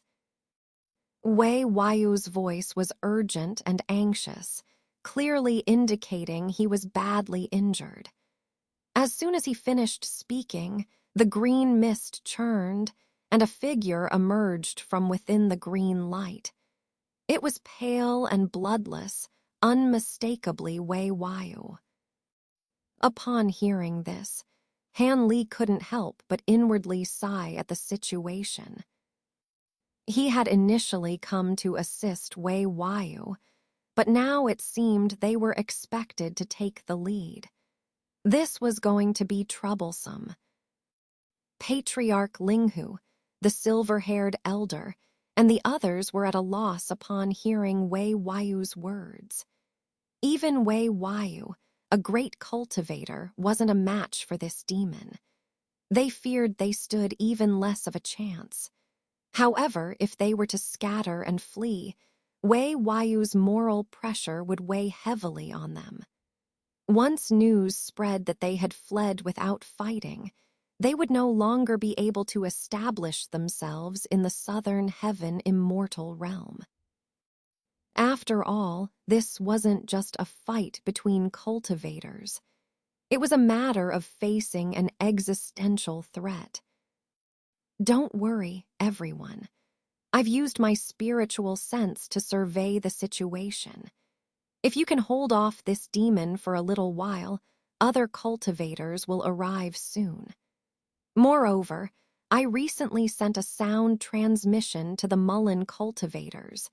They won't hesitate to come and support us if they wish to establish themselves in the southern heaven, Wei Wayu said, seeming to understand the awkwardness of Han Li and the others. His voice softened as he delivered a piece of good news.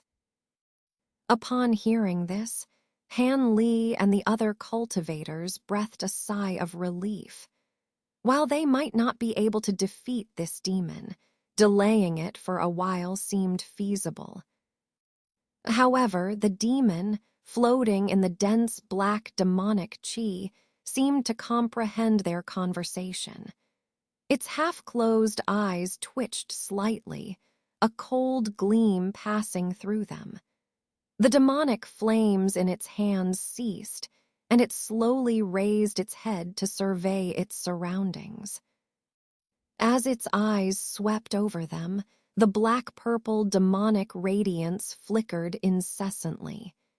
Instantly, an icy chill gripped their hearts, as if they were being targeted by a natural predator. They couldn't help but shiver. Only Han Li, who practiced the Great Development technique, possessed formidable spiritual sense. Despite feeling uncomfortable, he met the demon's gaze with a flash of blue light in his eyes. Avoiding confrontation would leave a lasting shadow in his heart, making him less assertive when facing this demon in the future. The ancient demon with a human head and a demonic body seemed somewhat surprised by Han Li's reaction. After scanning around, its icy gaze settled back on Han Li. Han Li stared back at the demon with narrowed eyes, saying nothing. Patriarch Linghu and the white-clad woman, originally standing beside Han Li, involuntarily took a few steps to the side after being scrutinized by the ancient demon's gaze. They clearly couldn't bear the weight of its powerful spiritual pressure. Witnessing this, the others' expressions changed, and they instinctively adopted a defensive stance. At that moment, the demon raised its hand. The black flames flickered, and a black fireball swiftly expanded, growing to the size of a human head in an instant. With a wave of its arm, the fireball vanished suddenly. Han Li was initially shocked, but then astonished. Because the target of the black fireball was not Han Li and the others. Instead, it appeared in an uninhabited area above the demon, exploding immediately upon arrival.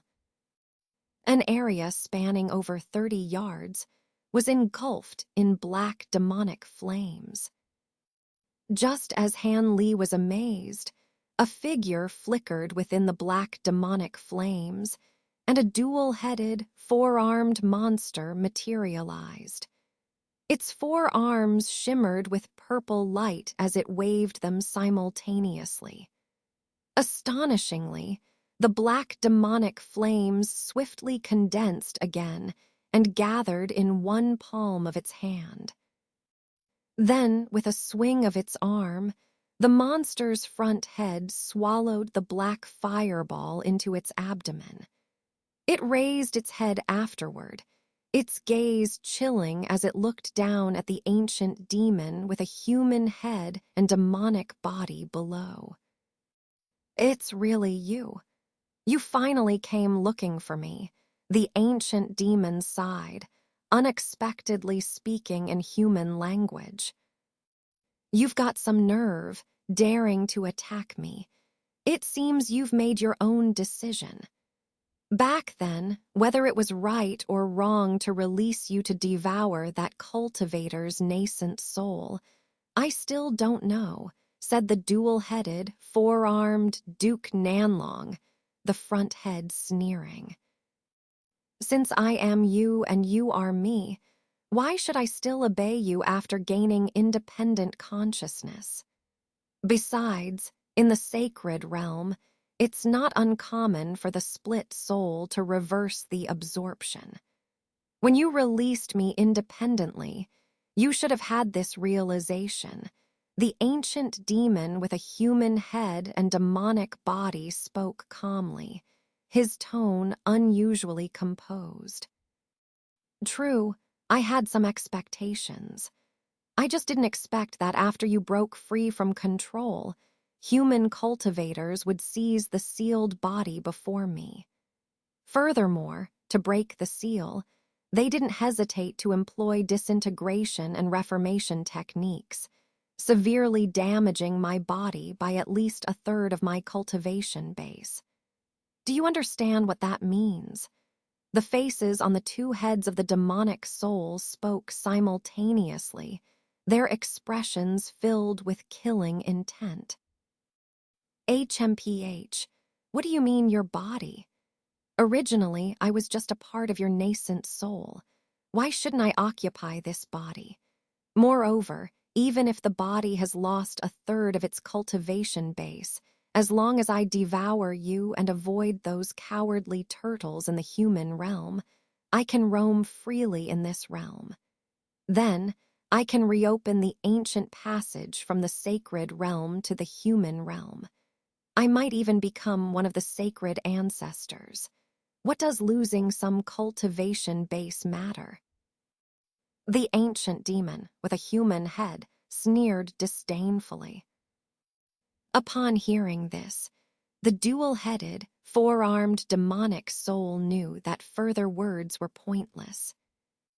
Since the beginning of their cultivation, only one of them could exist independently in the world. The other had to be annihilated mentally. This was beyond doubt. If he hadn't been forced back then, and his main nascent soul couldn't escape from the prohibition, why would he take the risk of letting the split soul leave without returning?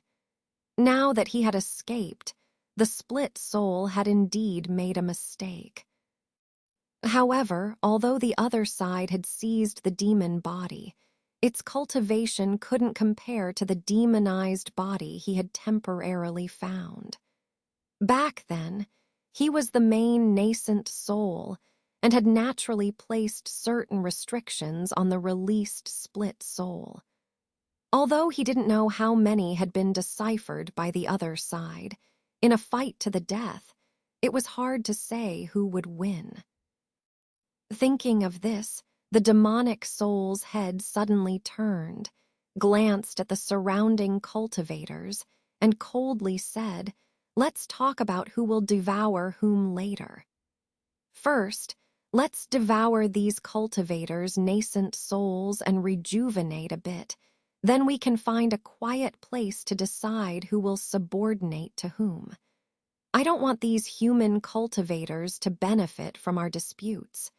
Do you have any objections?" Of course not. The restrictions remaining in my body have also been almost assimilated. If you don't act, I can handle them alone, said the ancient demon with a human head and demonic body calmly. Then his eyes suddenly glowed purple-red, fully opening both of them. Don't boast too much. Some of these cultivators are quite tricky. The demonic soul chuckled coldly, and his gaze unconsciously swept toward Han Li's direction. The ancient demon with a human head sneered as he spoke, but his face showed no concern. Seeing the appearance of the dual-headed and four-armed ancient demon, the cultivators were shocked. After listening to the unabashed conversation between the two demons, they were dumbfounded. Listening to the tone of the two demons, it turned out that they originally had a relationship between the main and the second soul. Now that the second soul had gained autonomy and entered the demon's body, the two sides were at odds like fire and water. Patriarch Linghu and the silver-haired old man felt secretly pleased. They thought the two demons would fight each other first, and then they could fish in troubled waters. But unexpectedly, the conversation turned, and the two demons suddenly decided to join forces against them. Everyone's expression changed drastically. Wei Taoist friend, please continue to delay the opponent. Let Patriarch Linghu and the others assist you. I and the others will deal with the other demon first. Right now, self-preservation is our priority, Han Li said calmly, making a decision after a moment's thought. I'll do my best. However, the opponent has dispelled quite a few restrictions inside me. I'm not sure how long I can hold on with my injuries, Wei Wayu replied, slightly stunned by Han Li's intention to delay. Other cultivators were on their way, so the longer they delayed, the better. Patriarch Linghu and the white-clad woman exchanged glances upon hearing Han Li's authoritative words and did not oppose them. After all, strength was respected in the cultivation world. Han Li's cultivation was far superior to theirs, and his plan was reasonable. They naturally had no objections. At this moment, the two demons in the sky didn't care about discussing time with human cultivators. As soon as Han Li said this, without communicating with the silver-haired old man and the others, the two demons immediately took action. The ancient demon with a human head first spun in midair, and with a flash of demonic light, the entire sky dimmed. The black-purple demonic light surged wildly, rapidly expanding in all directions. In an instant, the nearby sky was dyed with a bizarre color. The demonic soul above didn't evade this curtain of light, but instead, the two heads showed sinister smiles and vanished into the light curtain without a trace. Seeing this situation, The cultivators naturally knew that a great battle was about to begin. Whatever thoughts they had before, now they could only grit their teeth and face it head-on. Wei Wayu's body emitted a bright green light, and then his figure disappeared into the poisonous mist again. The calm mist began to surge and churn once more. Over 10 green poison dragons flew out of it, claws and teeth bared as they pounced into the air, temporarily holding off the surging demonic light. Patriarch Linghu and the white-clad woman, upon seeing this, exchanged a glance and turned into two shocking rainbows, flying straight towards Wei Wayu's position. The white-clad woman took out a purple light treasure mirror, releasing a thick 5-colored beam of light that immediately broke through the light curtain in front of her, flying away without hesitation. Here is the translation of the passage into English. In the original, Lengu Leazu's ancient round ring treasure was lost, leaving only the previously used jade scepter to protect his whole body first. Then, a light green small seal was released and transformed into a green misty light, smashing towards the colored light curtain with great momentum.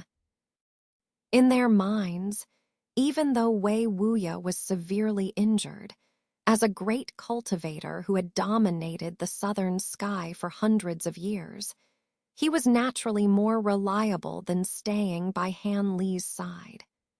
At the very least, the invisibility technique of that demonic soul was too strange. The two of them were not confident in seeing through it, so it was safer to deal with another demon under Wei Wuya's poisonous mist protection. The two of them flew into the green mist in the blink of an eye. Wei Wuya had long since opened a passage, allowing the two of them to enter unscathed. Han Li had no interest in continuing to care about Lengu Leazu and the others, but instead glanced lightly at the elderly people surnamed Cheng. But the result was a slight surprise. It was only seen that the three of them were caught off guard and were actually enveloped by the black-purple light curtain transformed by that demonic light. However, these three were so old in age and were foundation establishment cultivators, naturally having their own set of means to deal with enemies. Immediately, the three of them and two fierce puppets suddenly gathered in the middle, back to back, forming a plum-shaped defensive formation. Then each took out their own defensive treasures, transforming them into shining lights that flickered endlessly, unexpectedly setting up a thick protective cover of 5 or 6 layers in an instant. Those two evil puppet souls even simultaneously spewed out dense white-gray yin qi, engulfing the 5 people within. At the same time, Han Li heard the transmission of the silver-haired old man. Han Jr. brother, this demon seems unusually formidable. It would be safer to gather together. Upon hearing this, Han Li bitterly smiled. It seemed that these 3 people could come here without a map, indeed possessing their own means. He didn't need to worry too much about this senior brother Cheng. However, although this approach appeared safer, it also severely restricted him. Only by acting in unison could several people cooperate properly. And he wasn't good at cooperating with others. It was better to act alone.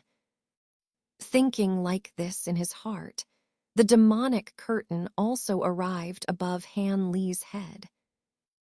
Han Li furrowed his brows, and a cyan light flashed as a misty green light protected him within. Then he raised both hands and shot 10 successive blue sword energies towards the light curtain with his fingers.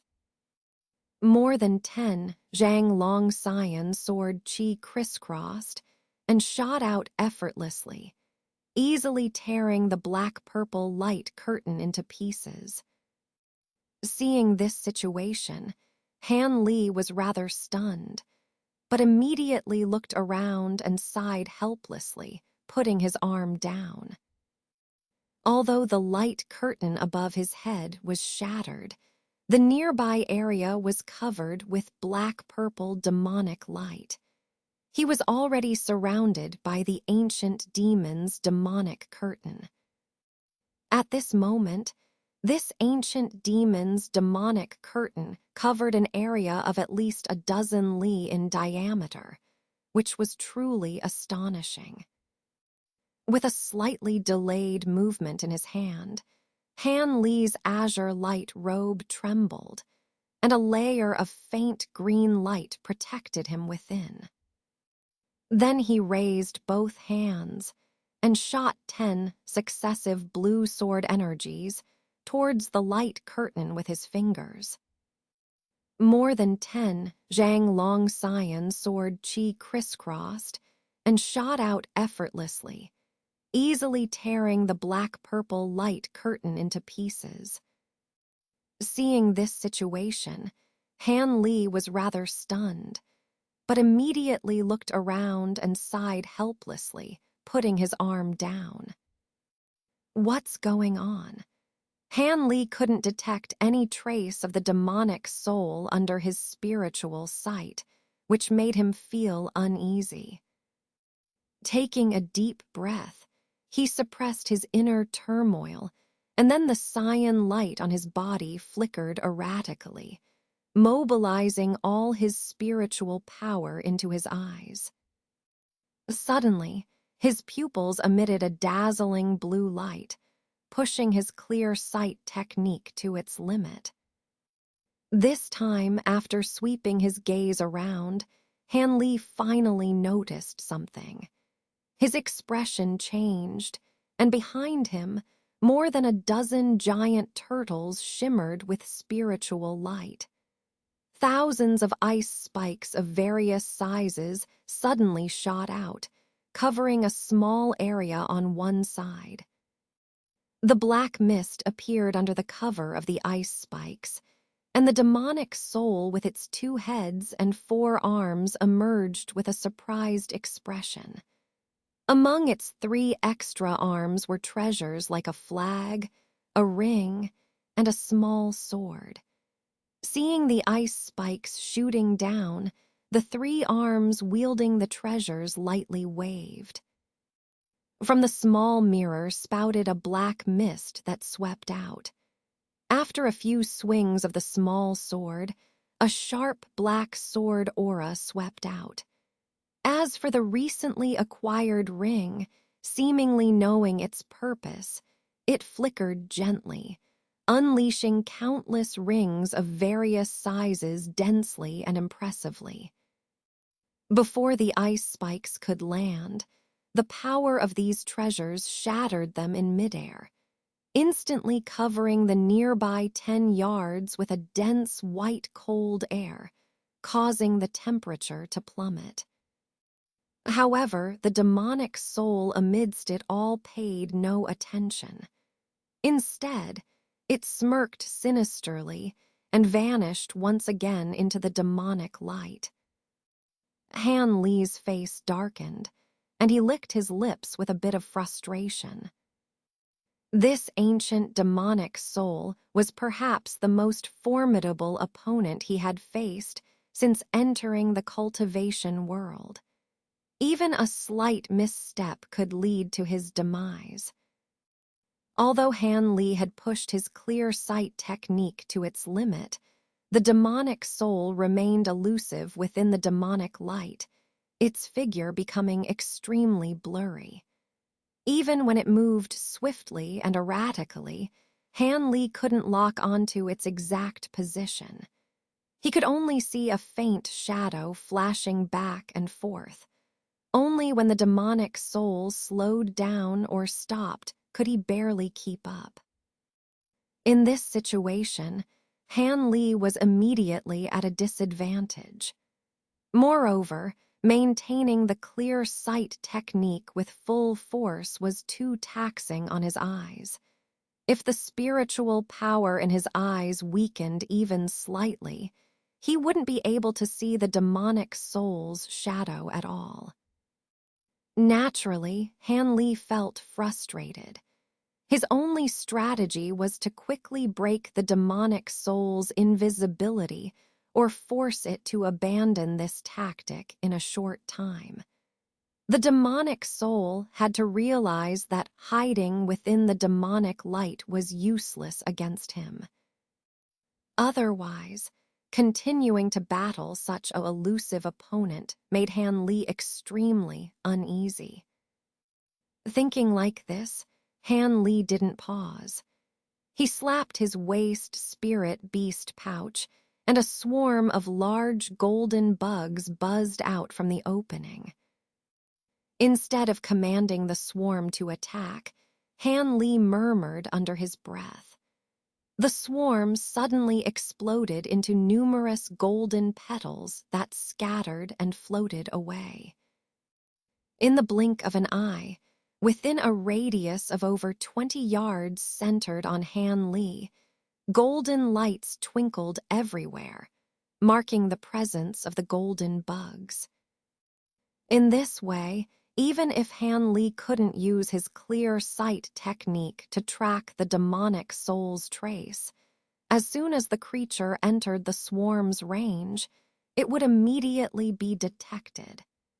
Han Li no longer needed to fear sudden ambushes.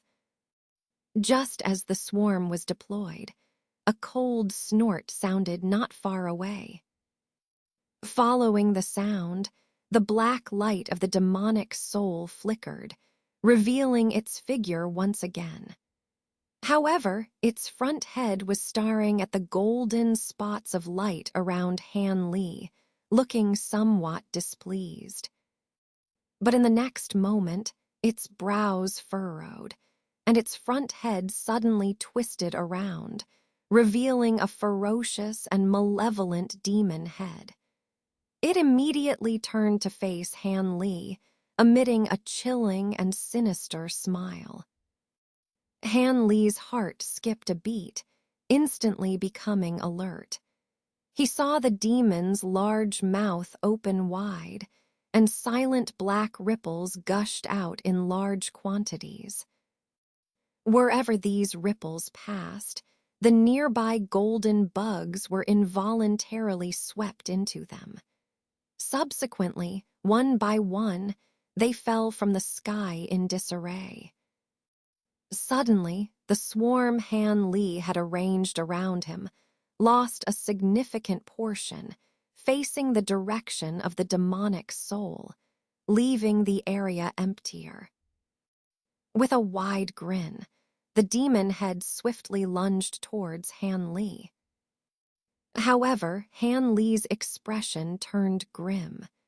Suddenly raising his hand, he flicked his middle finger, and a small walnut-sized golden ball silently shot out. The speed was astonishingly fast, arriving at the demon's forehead in an instant. This was a technique Han Li had comprehended in the illusory realm after consuming the creation pill, manipulating thunderbolts. He compressed the thunder repelling divine thunder into a ball and shot it unexpectedly. Its speed was much faster than an ordinary electric arc, and its power was also slightly enhanced. Caught off guard, the demonic soul was genuinely surprised. The speed of the thunderball was simply too fast, leaving it too little time to dodge or deploy other techniques. In desperation, it opened its mouth wide and a serpent-like purple shadow suddenly shot out, directly colliding with the golden thunderball. With a muffled bang, the golden light flashed, and the thunderball exploded. The purple shadow hissed back, emitting a burnt smell that quickly spread through the nearby space. The demon head grimaced in pain, its gaze towards Han Li turning malicious. The purple shadow just released was its extremely long and strange tongue. Although it was unclear why this tongue wasn't afraid of being restrained by the thunder repelling divine thunder, the lightning alone caused significant damage to its tip, making it suffer quite a bit. Seeing his sudden attack ineffective, Han Li's face remained expressionless. He immediately let out a clear cry. Amidst the long cry, the golden flying insects that had just fallen suddenly flapped their wings. They miraculously revived and soared back into the air, returning to their original positions. Seeing this, a trace of surprise flashed across the demonic soul's sinister face, and its gaze towards the golden bugs became more serious. At this moment, on the other side, the elderly man with silver hair and others saw Han Li engaging with the demon, each of them summoning their own attack treasures. A white flying sword, a blue jade ruler, and a set of 3 white misty shuttle-shaped treasures, each emitting a different colored aura, all aggressively shooting towards the demonic soul. The demon's soul cast a cold glance at these items, and the magical treasures in its 3 arms were simultaneously thrown out. They immediately transformed into a large black misty light that swept towards them, intercepting these treasures in midair. The head behind it controlled these enchanted treasures. Shortly after, without knowing what spell it used, the magical light suddenly surged several times in size, instantly forming a huge light shield that enveloped all the treasures of the silver-haired old man and others, trapping them inside. Then it continued to inject mana into the shield without using any other methods. It seemed that the demon's soul intended to deal with Han Li, the most troublesome opponent first, and then slowly deal with the others. Seeing this, Han Li frowned slightly. However, at this moment, the engraved head behind the demon's soul suddenly spoke. These flying insects actually aren't afraid of my Han-bow demonic technique. As far as I know, there are only a few spiritual insects in this realm that have this ability. But judging from the appearance of these golden armored insects, most likely they are the famous gluttonous gold beetles. These gluttonous gold beetles were also stunned by the shockwave, showing they are not yet mature. Otherwise, with so many gluttonous gold beetles, without a suitable magic weapon in hand, I would only be able to temporarily avoid them. It's a pity I am not using my true form right now. Otherwise, I would show you the power of the Holy Realm's demonic butterflies. Immature spiritual insects like these are the best supplement for demonic butterflies. The demon's soul spoke coldly, and the head behind it glanced at the Mo-Shi ancient demon, who was pressing Wei Wuyan back, with a strange expression on its face. A faint smile appeared at the corner of Han Li's mouth, his face showing a calmness as if he hadn't heard anything. Suddenly, he flicked his sleeve, and dozens of golden swords shot out from his sleeves, hovering around him in a whirl. One after another, he cast spells, and these flying swords immediately glittered with golden light, seeming to form a powerful Zheng sword array. However, the demonic eyes of the demon soul's evil ghost head flashed with hostility. Since you're intent on seeking death, I don't have time to entangle with you anymore. Devouring one more nascent soul now will give me more assurance when I fight that guy later. This body will soon be useless anyway. Let you taste the true power of our holy realm's demonic techniques. Just obediently die. Whether sensing the threat from Han Li's flying swords or truly impatient with further entanglement, the demon's soul burst into laughter and then blurred in motion. It appeared directly among the swarm of insects empty-handed. Han Li's heart sank. Without time to set up the sword array, he immediately urged his spiritual sense towards the swarm. Although the gluttonous gold beetles were somewhat fearful of the transformed demon soul, under Han Li's forced activation, their ferocity erupted. They swarmed towards the demon soul. The fox demon puppets that had been surrounding, Han Li flashed brightly and cleverly coordinated to rush towards the demon soul. The celestial demon corpse stepped forward to block in front of Han Li.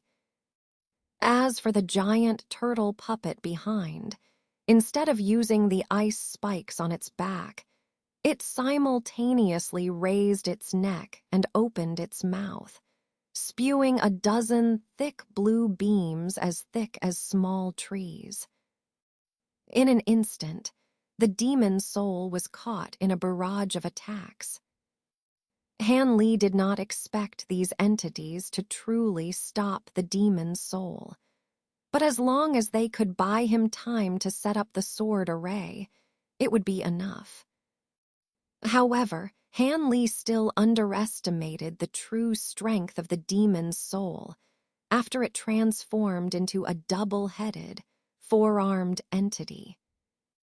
The evil ghost head of the demon's soul emitted a few metallic clinks, and after waving its arms, it blurred. The 10 fingers of its 4 hands twisted and deformed rapidly, forming one bizarre seal after another. Suddenly, a dazzling circle of black brilliance shot out from within the demon soul's body, dazzling and blinding, making it impossible to look directly at it. Then, one after another, layers of black misty waves burst out from within the demon soul's body. These violent waves pushed the gluttonous gold beetles and fox demon puppets around, causing them to stagger. After a flash of the dozen blue beams, they turned into nothingness. At this moment, the 2 heads of the demon's soul simultaneously opened wide, emitting a long roar several times louder than a mournful bird cry, echoing incessantly in the nearby sky. Then the waves dissipated in an instant, and the black brilliance dimmed. A strange, pitch-black, oil-shiny, long, thorn-covered, bizarre hard shell emerged on the surface of the demon soul's body, emitting an imposing aura that soared into the sky.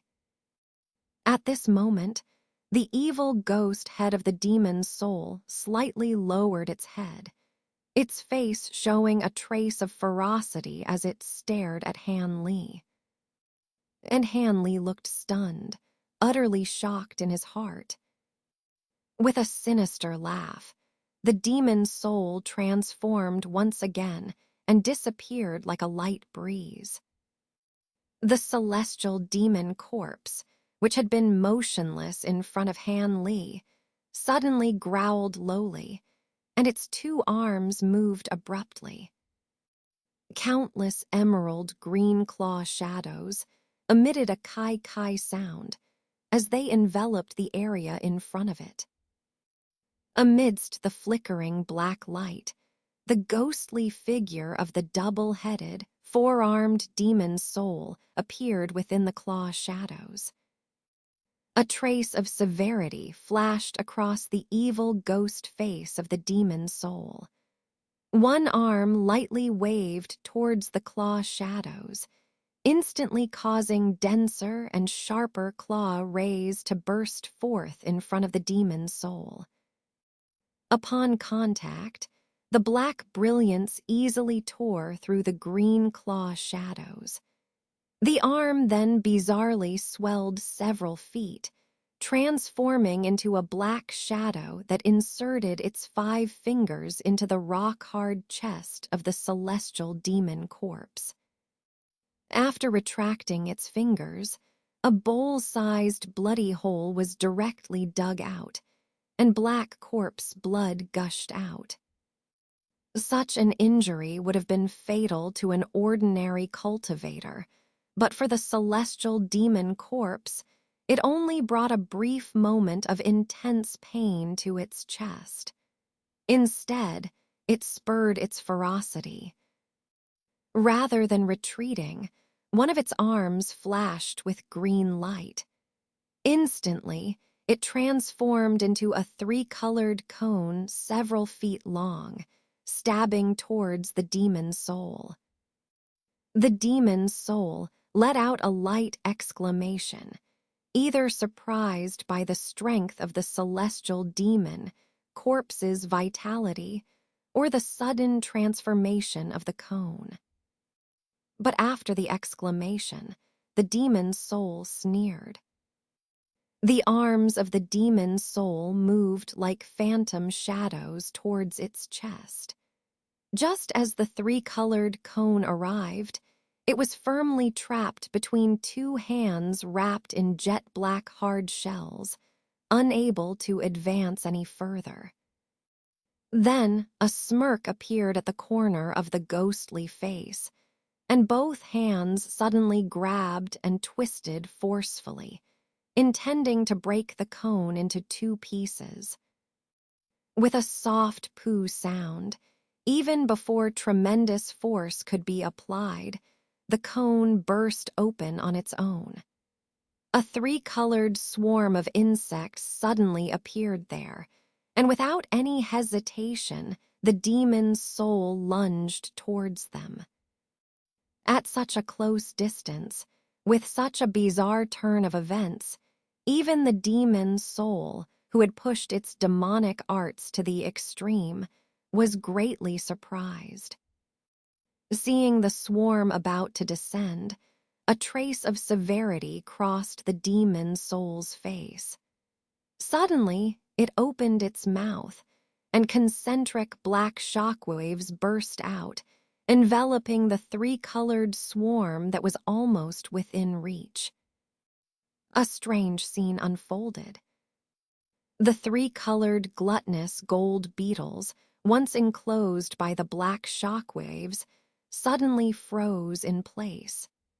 Then, with muffled bang-bang sounds, these insects exploded one after another, turning into a sky full of blood mist, dispersing and dissipating. After all, the 3-colored gluttonous gold beetles were not as tough as the golden ones. They were shaken by the demon soul's surge in cultivation base, and their bones were shattered without a single survivor. At this moment, the other arm of the celestial demon corpse also attacked. A look of impatience appeared on the demon soul's face. Immediately, its expression turned cold, and with a flicker, it disappeared from its original position. The next moment, it suddenly appeared behind the celestial demon corpse, a jet-black fist drifting lightly as it struck backward. seemingly slow in motion. For some reason, the celestial demon corpse only managed to turn its head slightly before the fist reached its face. At the same time, a dark bone spur about a foot long instantly shot out from the fist, piercing through one side of the celestial demon corpse's head and emerging from the other side. The celestial demon corpse trembled for a moment, and all its movements came to a halt. The demon's soul grinned coldly, and black flames suddenly appeared on the bone spur. Pulling back the bone spur, the celestial demon corpse's figure swayed in the black flames and then fell straight to the ground. From the demon's soul charging into the insect swarm to transforming again, to using the bone spur to deal with the celestial demon corpse, everything seemed lengthy, but it actually happened in the blink of an eye. When Han Li first saw the demon's soul approaching, the celestial demon corpse rushed forward without hesitation, intending to create distance between himself and this demon. At the same time, he pointed upwards where numerous golden sword lights were swirling above him. Instantly, he condensed all the sword lights with a sword technique, layering them into waves of golden light. With a thought, Han Li was about to urge these golden lights to press down towards the position of the demon's soul. However, just as he hesitated for a moment, the double-headed, six-armed demon soul defeated the celestial demon corpse left behind. Han Li took a deep breath, feeling bitter and aching in his heart. He had just cultivated the celestial demon corpse to a usable state. He had only summoned it once in this place, and now it was easily defeated by the ancient demon before him. Now, relying on its corpse-refining body, its fate was unknown, possibly already losing all combat power. With these thoughts in mind, Han Li split his attention. The tiger demon puppets, which had been scattered by the shockwaves, had already stabilized their forms. With a flash of white light, they once again pounced towards the demon soul. Meanwhile, the giant turtle puppets, like Han Li, dispersed in all directions while flashing blue light from their mouths, preparing to spew ice attribute beams once again. As for the dense sword shadows hovering above Han Li's head, they were already roaring down towards the demon's soul.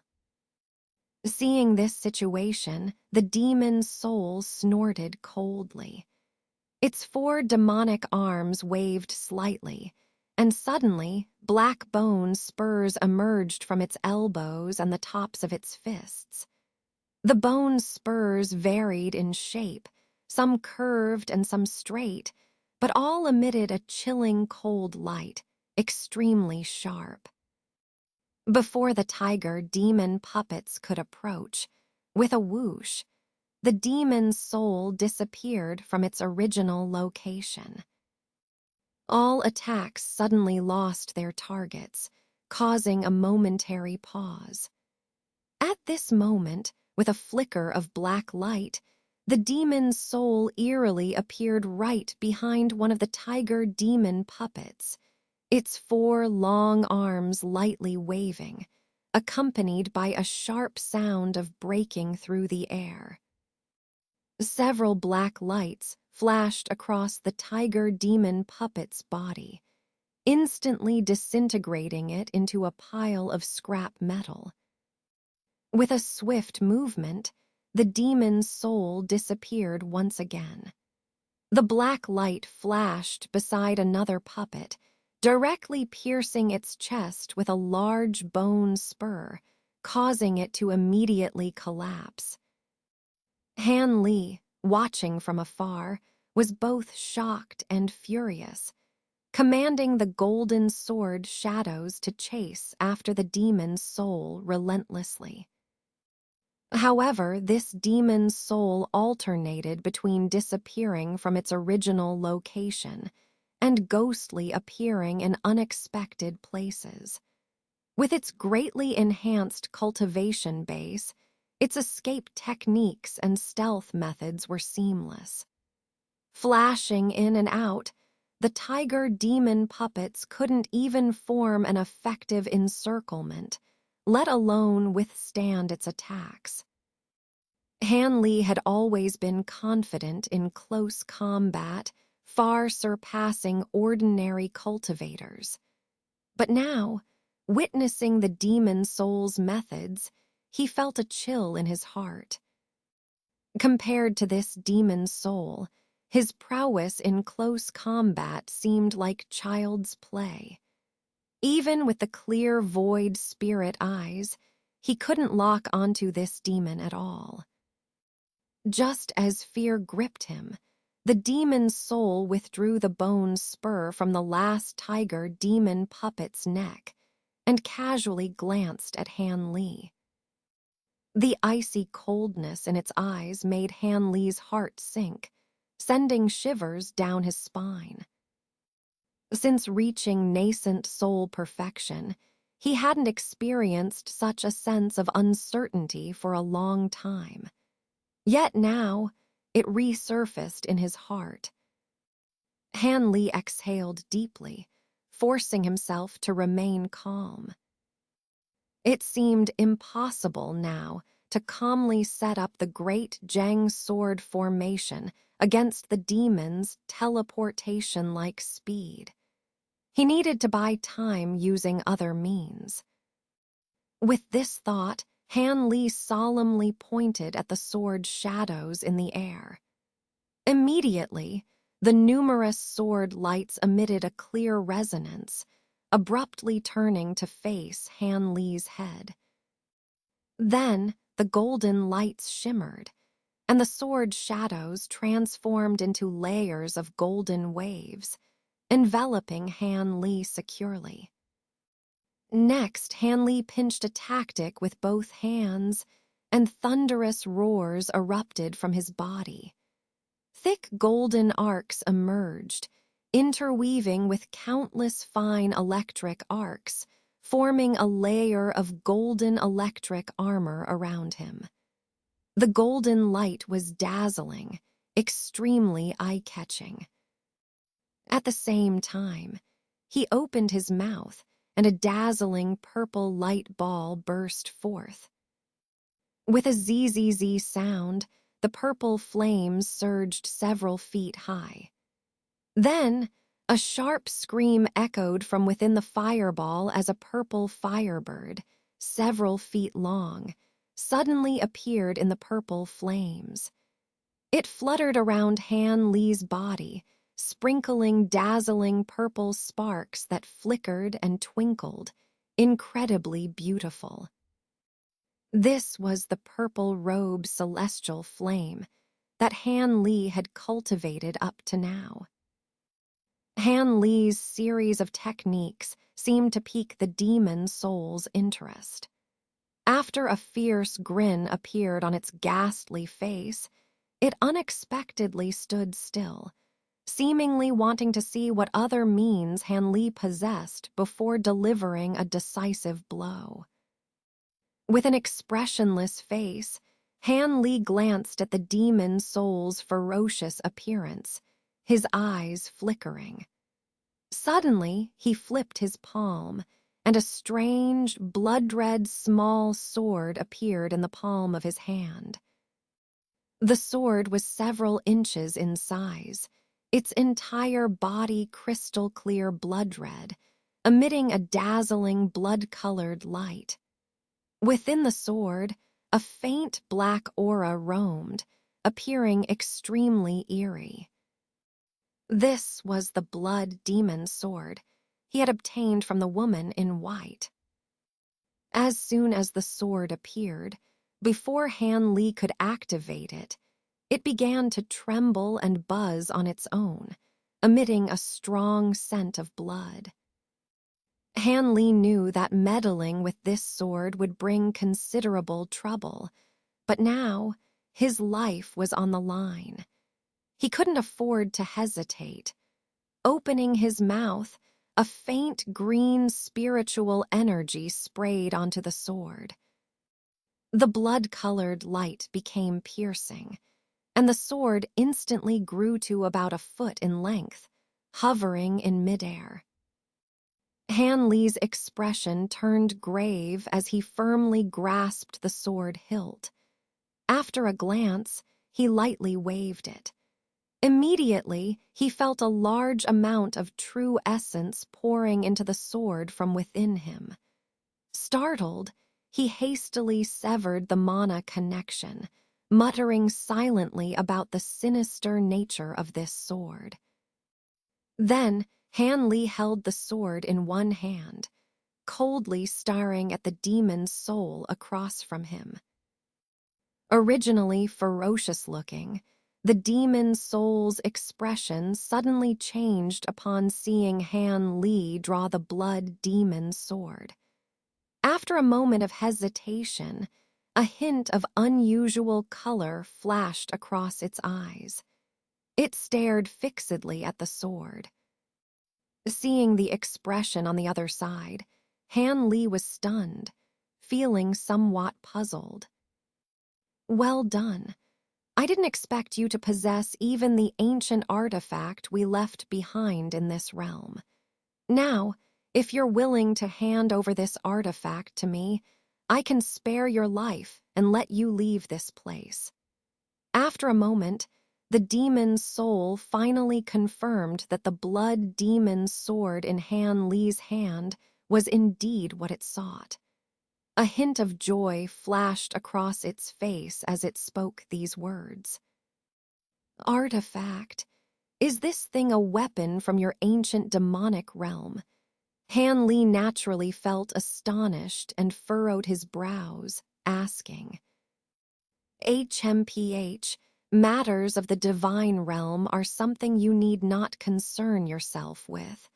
I only ask if you agree or not." The demon's soul didn't want to say more. Its eyes narrowed, and its voice turned cold.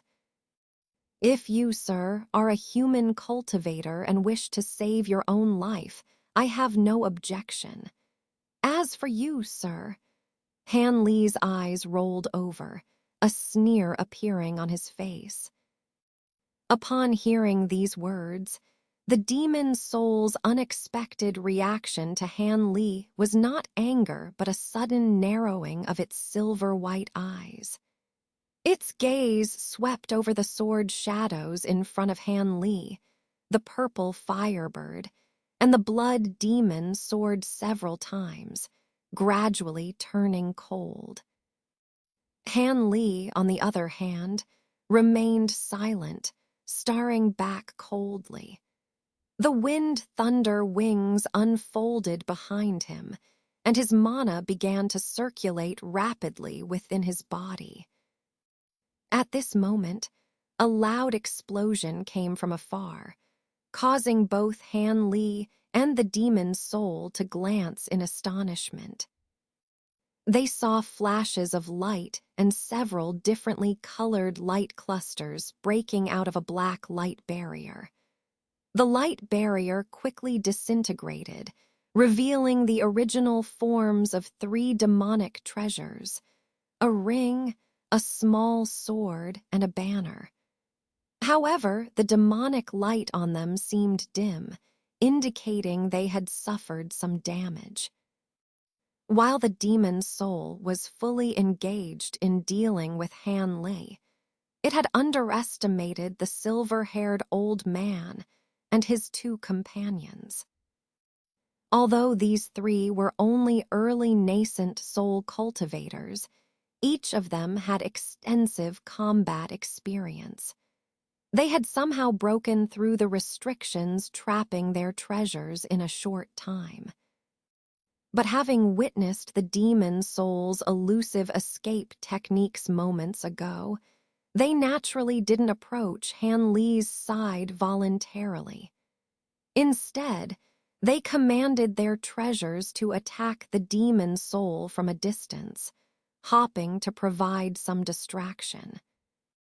These three were well aware that Han Li was the main force against this demon. If Han Li fell, they would have no chance. Seeing these three assist, Han Li was naturally delighted.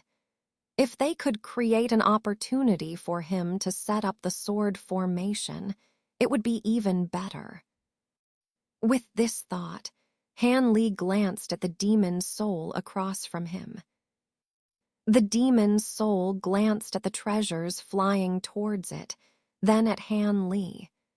Underneath its eerie skull, its eyes moved slightly, suddenly giving a sinister smile. Its figure blurred and disappeared from its original position. Seeing this, Han Li's heart skipped a beat. He quickly used his spiritual sense to scan the area, and immediately his expression changed. "Be careful," Han Li shouted loudly, then without further ado, he manipulated the giant turtle puppets that had scattered around him. Their necks lifted, and blue light pillars continuously shot out towards the surroundings of the silver-haired old men. However, these silver-haired old men, including Tianjing True Person, were extremely experienced. With just a slight reminder from Han Li, and having seen the demon soul's bizarre escape techniques earlier, they immediately understood that the demon unexpectedly abandoned Han Li and was now coming towards them. Shocked, the three could only lament inwardly. The demon soul, observing Han Li's various methods, especially the appearance of the blood demon sword, realized it couldn't easily defeat him in a short time. Moreover, with the three silver-haired old men harassing from the sidelines, the situation became more troublesome. Therefore, it changed its mind and decided to eliminate the troublesome people first before dealing with Han Li, who would then be isolated. A dozen thick light pillars burst around the three nascent soul cultivators, spreading a pervasive chill. The demon soul's figure flickered, manifesting in a certain place. It was now only a dozen zhang away from the silver-haired old men. Although mentally prepared, the silver-haired old men were still taken aback by the demon soul's incredible speed. Fortunately, they seemed to be extremely coordinated. Immediately, Cheng's senior brother and another elder raised their hands simultaneously.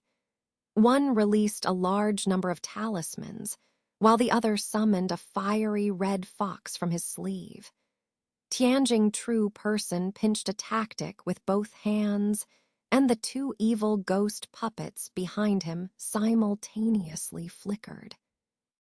Shielded by the talismans, they rushed out of the protective shield.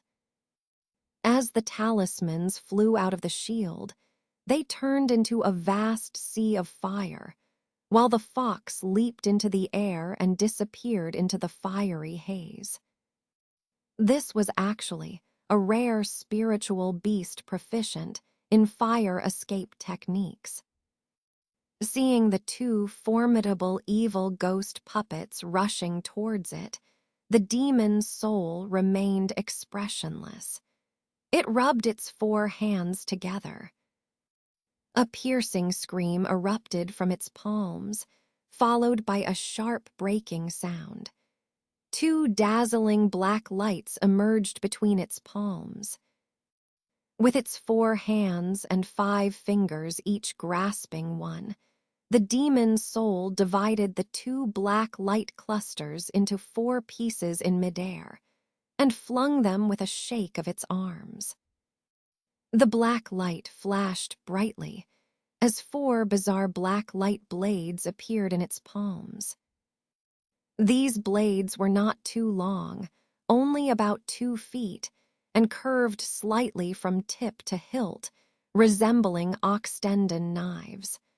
What was eerie about them was that the entire blade constantly vibrated, causing the nearby space to distort and twist.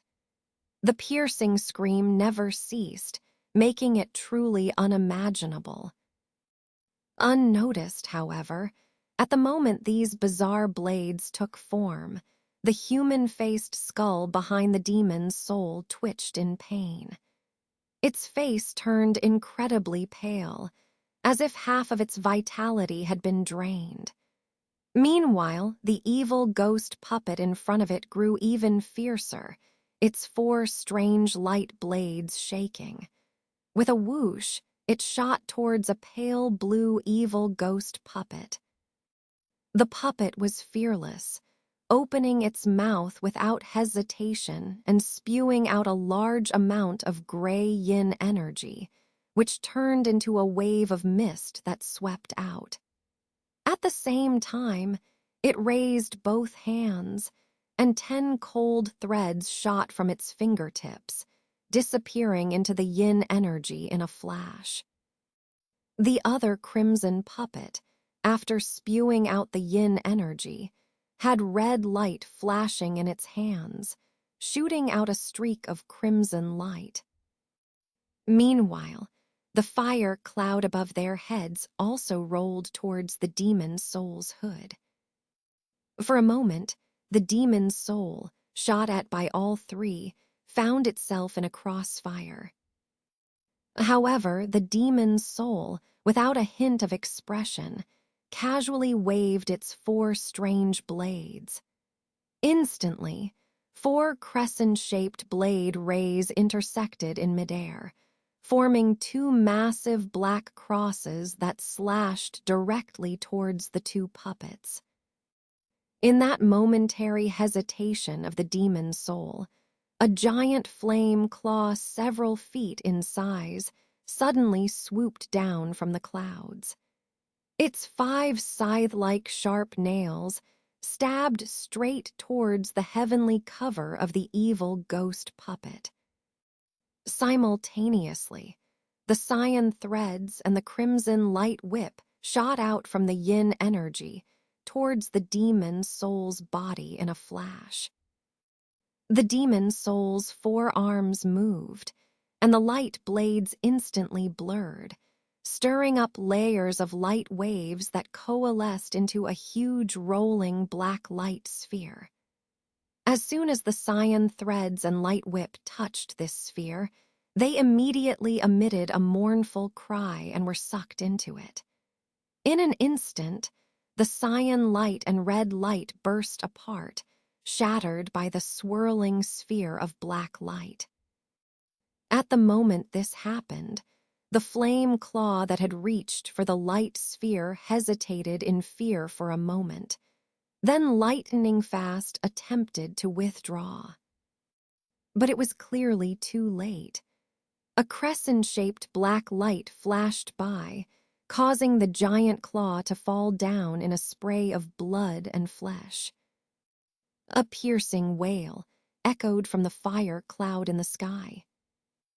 A flicker of cruelty flashed across the demon soul's face. Its purple tongue licked off a few drops of fox blood that had splattered on its cheek. After a low growl, its figure suddenly disappeared from its original location and reappeared at the center of the fire cloud the next moment. The fire cloud churned violently, and several pieces of fox limb, dripping with blood, fell from the sky. The sight of the demon's soul killing the fox unfolded before the 3 men inside the shield, leaving them stunned. The unfamiliar nascent soul cultivator who had summoned the fox looked particularly pained. With a strange smile, the demon's soul disappeared again. Suddenly, within the gray yin energy, black light flashed, followed by two consecutive booming sounds. The Tianjing true person, who was personally controlling the puppets, turned pale. Without hesitation, he swept his sleeves. A gust of wind suddenly stirred up in the yin energy, instantly blowing away the mist. Apart from the remnants of the two shattered puppet bodies, there was no trace of the demon's soul left. This turn of events left even Tianjing true person too shocked to grieve over the destruction of the puppets. The three men anxiously scanned their surroundings, hurriedly retrieving other treasures from their storage bags. From somewhere nearby, there was a spatial disturbance. A towering black peak, dozens of zhang high, suddenly emerged and crashed down heavily. It turned out that Han Li, seeing the situation becoming critical, had instantly teleported the ancient Qianrong peak in his hand near the shield, providing temporary assistance to the three men. Before this peak could land, however, black light suddenly flashed where there had been no one before. The demon's soul appeared there, its face filled with chilling intent. Its four arms lifted simultaneously, and the four light blades instantly converged into a mass, forming a black giant blade about 10 feet long. A thunderous roar, similar to thunder, echoed from the blade. Without hesitation, the demon's soul aimed the huge blade at the base of the black peak and swung it. A silent and narrow black blade ray shot out from the blade. The base of the peak erupted with dazzling brilliance, and the entire mountain trembled violently. Starting from the middle, a smooth mirror-like crack appeared inch by inch. Under this single slash, the black peak was forcibly split into two halves. Then, the two pieces of the mountain fell straight down towards the ground. The demon's soul wasted no time. It raised the huge black blade again and glanced at the multiple layers of shields protecting the three cultivators. A malicious smile appeared on its face. With a swift wave of its hands, the eerie black blade rays slashed towards the shield opposite. The silver-haired old men and Tianjing true person paled instantly. Although they did not believe that their current layers of light barriers could withstand such a powerful attack, the three men looked at each other in horror. Almost simultaneously, their spiritual lights flashed, transforming into three shocking rainbows that shot out from the shields in three different directions.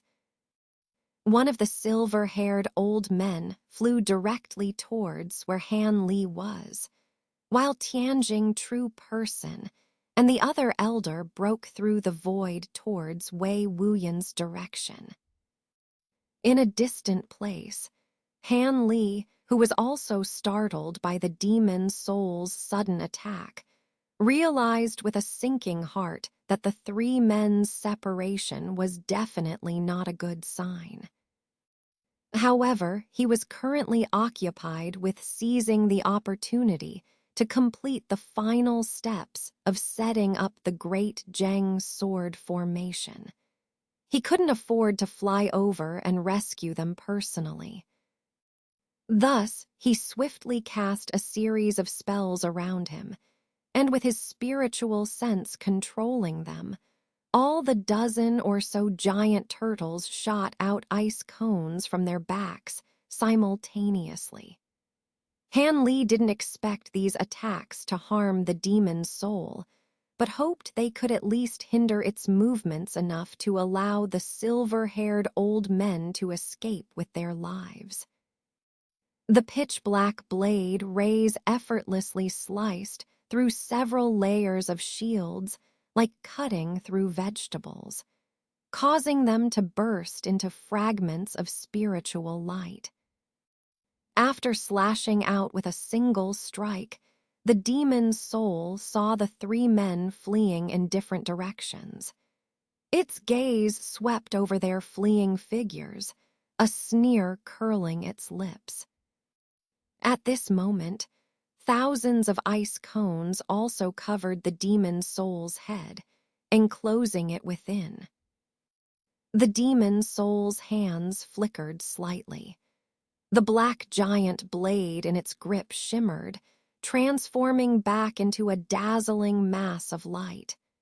Then, with a split-second move, the black rays elongated and narrowed, instantly turning into two black spears about 2 zhang long, approximately 6 meters. The arms swung one after the other. One spear shot towards the elder, while the other was flung back towards the silver-haired old man. Simultaneously, the demon's soul stomped its foot, transforming into a streak of black light, shooting straight towards Tianjing True Person. A sharp whistling sound rang out as the two black spears mysteriously disappeared mid-flight. The demon soul's form flickered a few times, reappearing ghost-like over 20 zhang away, instantly escaping the range of the ice cone attack.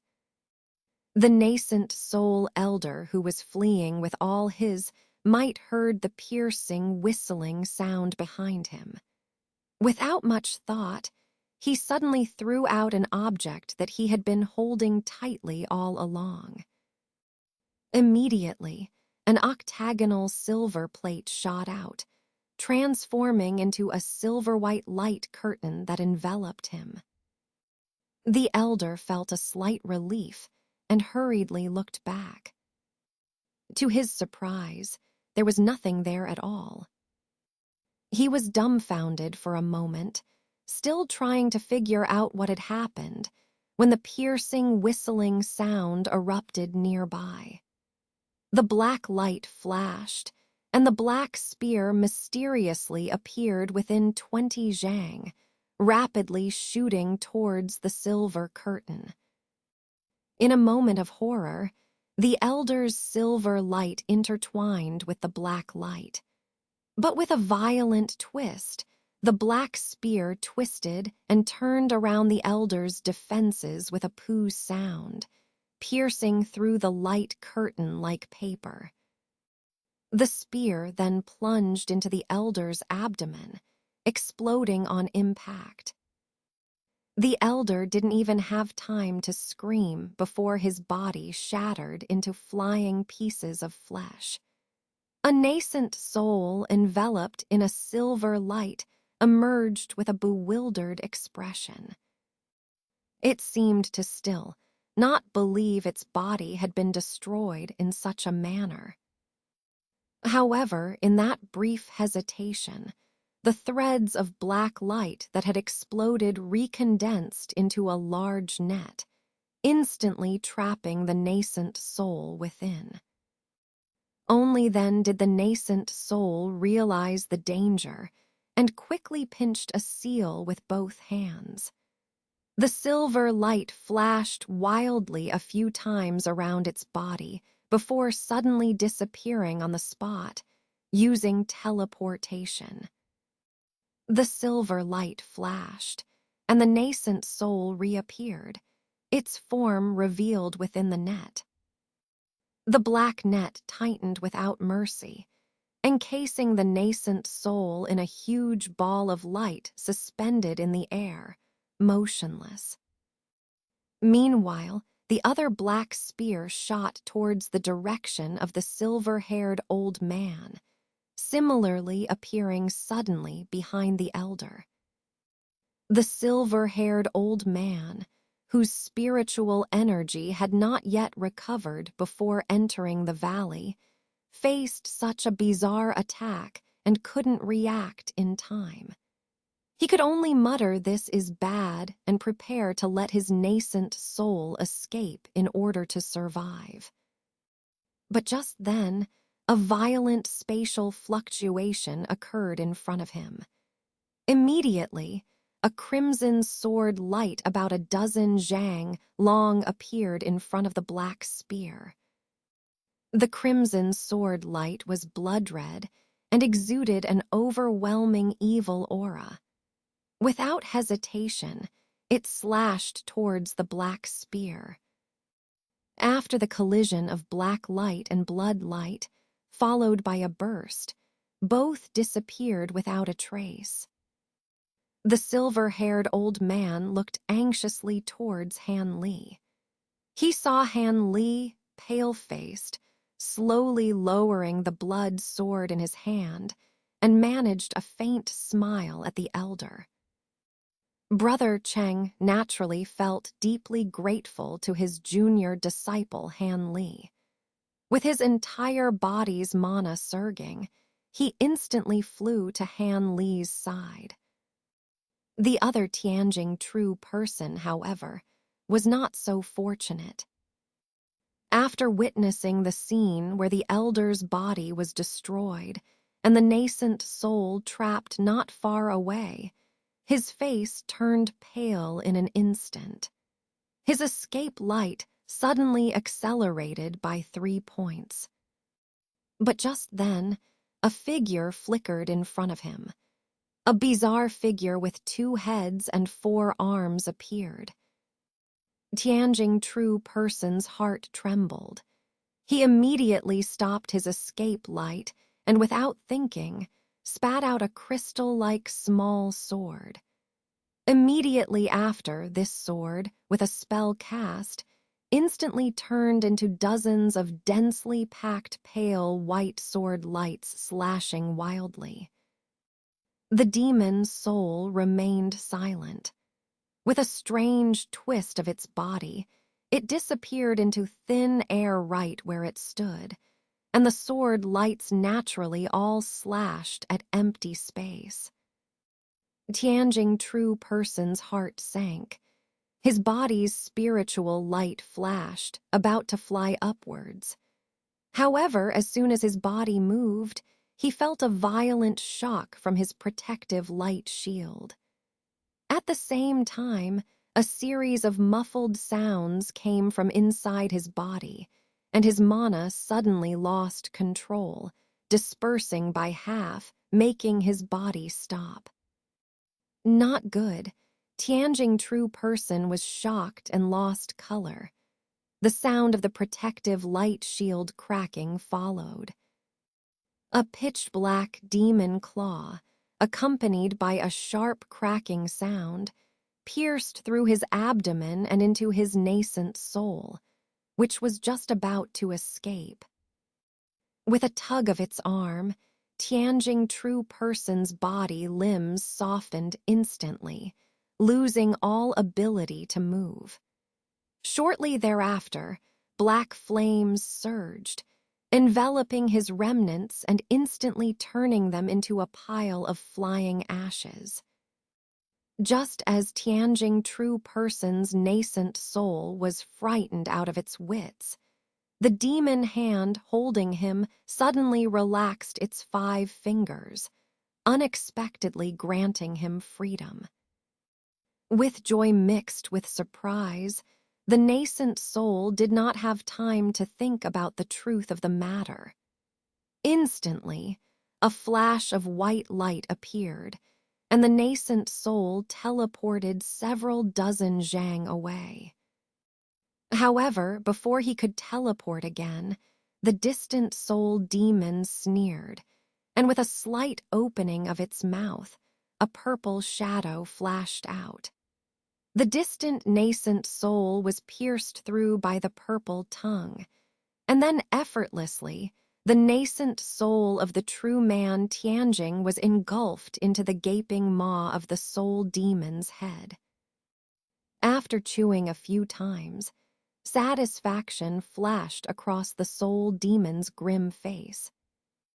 Then, with a beckoning gesture towards another distant glowing sphere containing another nascent soul, the sphere shot over and was similarly swallowed whole by the demon. After swallowing two nascent souls in succession, the soul demon felt a significant surge in its spiritual power. It then turned calmly, looking towards the only remaining silver-haired elder and Han Li standing beside him. Its tongue flicked rapidly against its upper palate and then retracted, its grotesque face showing a satisfied but still unsatisfied expression. The silver-haired elder in the distance witnessed the true man Tianjing and another friend's nascent souls being devoured by the soul demon.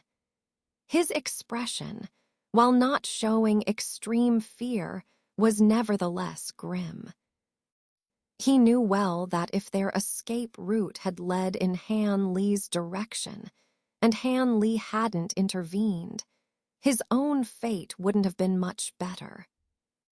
Meanwhile, the nascent soul cultivators, once revered and envied by many outside the valley, were now facing a turnaround before this demon. It was truly an unbelievable sight.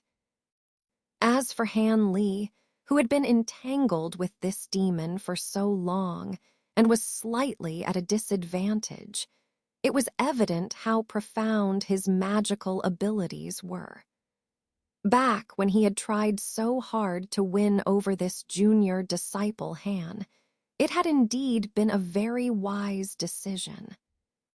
Thinking so, the elder couldn't help but glance at Han Li beside him. Han Li's face was unusually gloomy, but his eyes remained calm and composed. Having set up the great Zheng sword formation, he now possessed the power to fight. His confidence soared. He casually glanced at another battle group hundreds of feet away. Over there, another ancient demon seemed intent on a steady strategy. It continuously emitted a broad swath of pitch-black demon fire, encircling and relentlessly refining the green cloud mass surrounding Wei Wuyan. The originally vast expanse of emerald poison clouds had now shrunk to just an acre or so, looking on the verge of collapse. However, Patriarch Linghu and the white-robed woman, relying on the protection of the green cloud, were temporarily unharmed, but they were also desperately activating several treasures to resist the obscene might of the demon fire. Han Li sighed inwardly, knowing that Wei Wuyan and the others wouldn't last much longer. However, he couldn't afford to worry about them at the moment. He had to focus on dealing with the soul demon before him, relying on the great formation to see if he could first kill this foe. At this moment, the soul demon from afar was leisurely flying towards Han Li's direction. Han Li narrowed his eyes without saying a word. He raised his hand, and a piece of jade talisman shot out from it. Then, with a flick of his sleeve, dozens of cyan flying swords soared into the sky. After a buzzing sound, cyan light converged into a formidable cyan giant sword. Han Li formed hand seals and lightly pointed towards the soul demon. The giant sword flickered and instantly disappeared from the air. The next moment, it suddenly appeared above the soul demon's head and ruthlessly cleaved down without hesitation. The soul demon let out a strange laugh. With a quick motion, it conjured a black giant blade in its hand and aimed it at the descending cyan giant sword. The demon had already realized that these cyan flying swords were one of Han Li's life-bound treasures. Naturally, it harbored a malicious intent to sever the opponent's mental distraction. As for the ghost claw that flew over to grab its head, the demon was even more disdainful. It lifted one arm, and a dense black demonic chi sprayed out, instantly transforming into a black tentacle that tightly entangled and trapped the ghost claw. The ghost claw desperately tore at the demonic chi around it, but it was futile. These demonic chi strands were like maggots attached to bones, breaking and rejoining constantly, and couldn't be shaken off. At this moment, when the black giant blade and the cyan giant sword clashed, a tremendous roar erupted.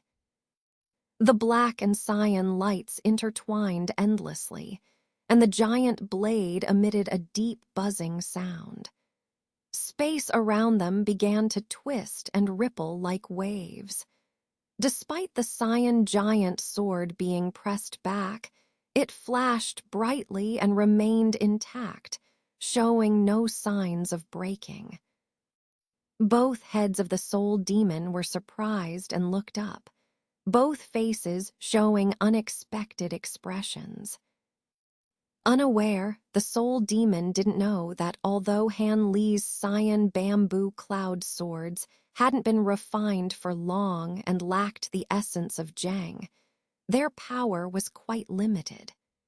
However, they had been re-refined by Han Li with crystal refining in his early years, making them much harder than ordinary treasures.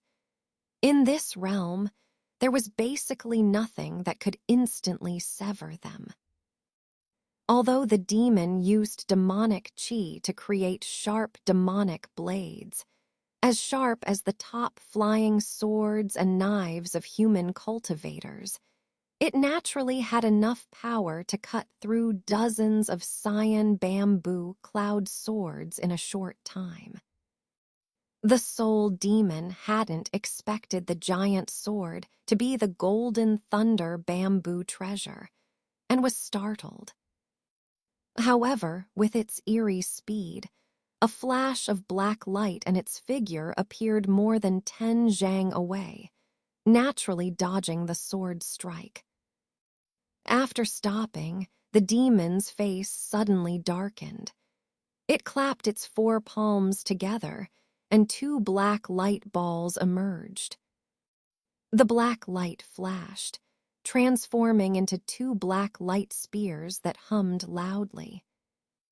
The demon bit its tongue with its sharp teeth, and poo sounds followed as two mouthfuls of essence blood sprayed onto the spears.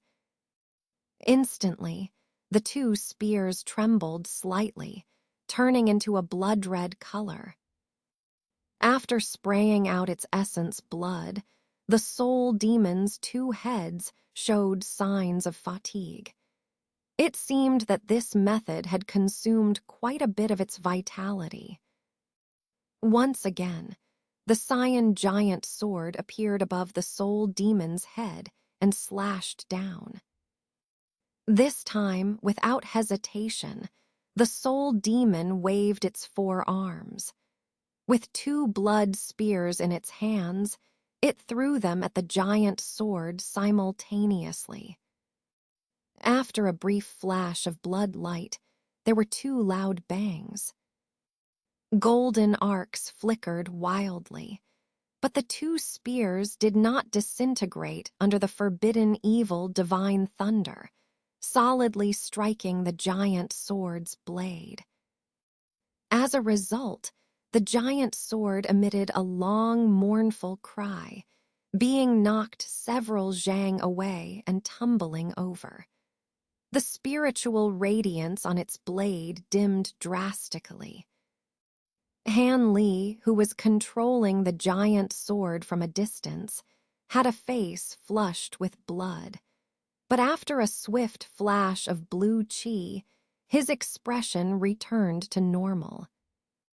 The giant sword's spiritual connection caused a slight setback, but with his powerful spiritual sense, this damage didn't affect him much. However, Han Li couldn't afford to hesitate any longer. He pointed far away. With a hum, the giant sword suddenly disintegrated into dozens of cyan lights, which then turned back and shot towards Han Li. "You think you can leave? Leave these flying swords behind first." The soul demon saw the flying swords trying to escape and immediately shouted harshly. Then, with a wave towards the two blood-red spears, a flash of light transformed the spears into two blood-colored giant hands that hurriedly pursued. Since Han Li recklessly released many golden thunder bamboo treasures just now, it naturally refused to let him retrieve them so easily. The soul demon itself turned around swiftly, releasing a large amount of demonic chi that turned into a dark cloud, following swiftly in pursuit.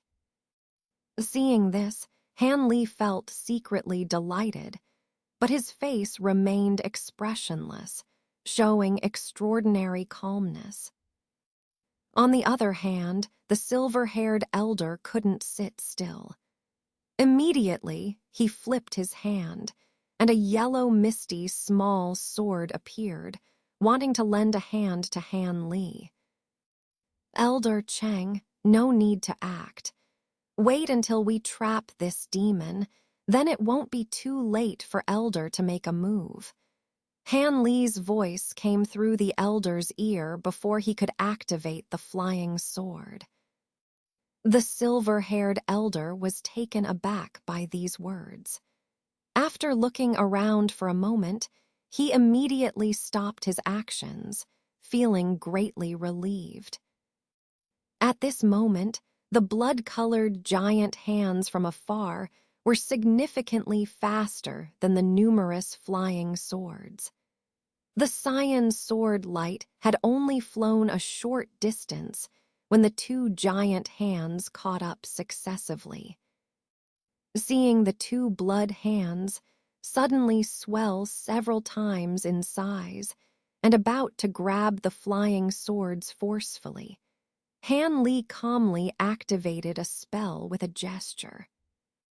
The seemingly scattered flying swords emitted a clear cry, suddenly linking their spiritual power into one and transforming into a cyan light that tore through the air.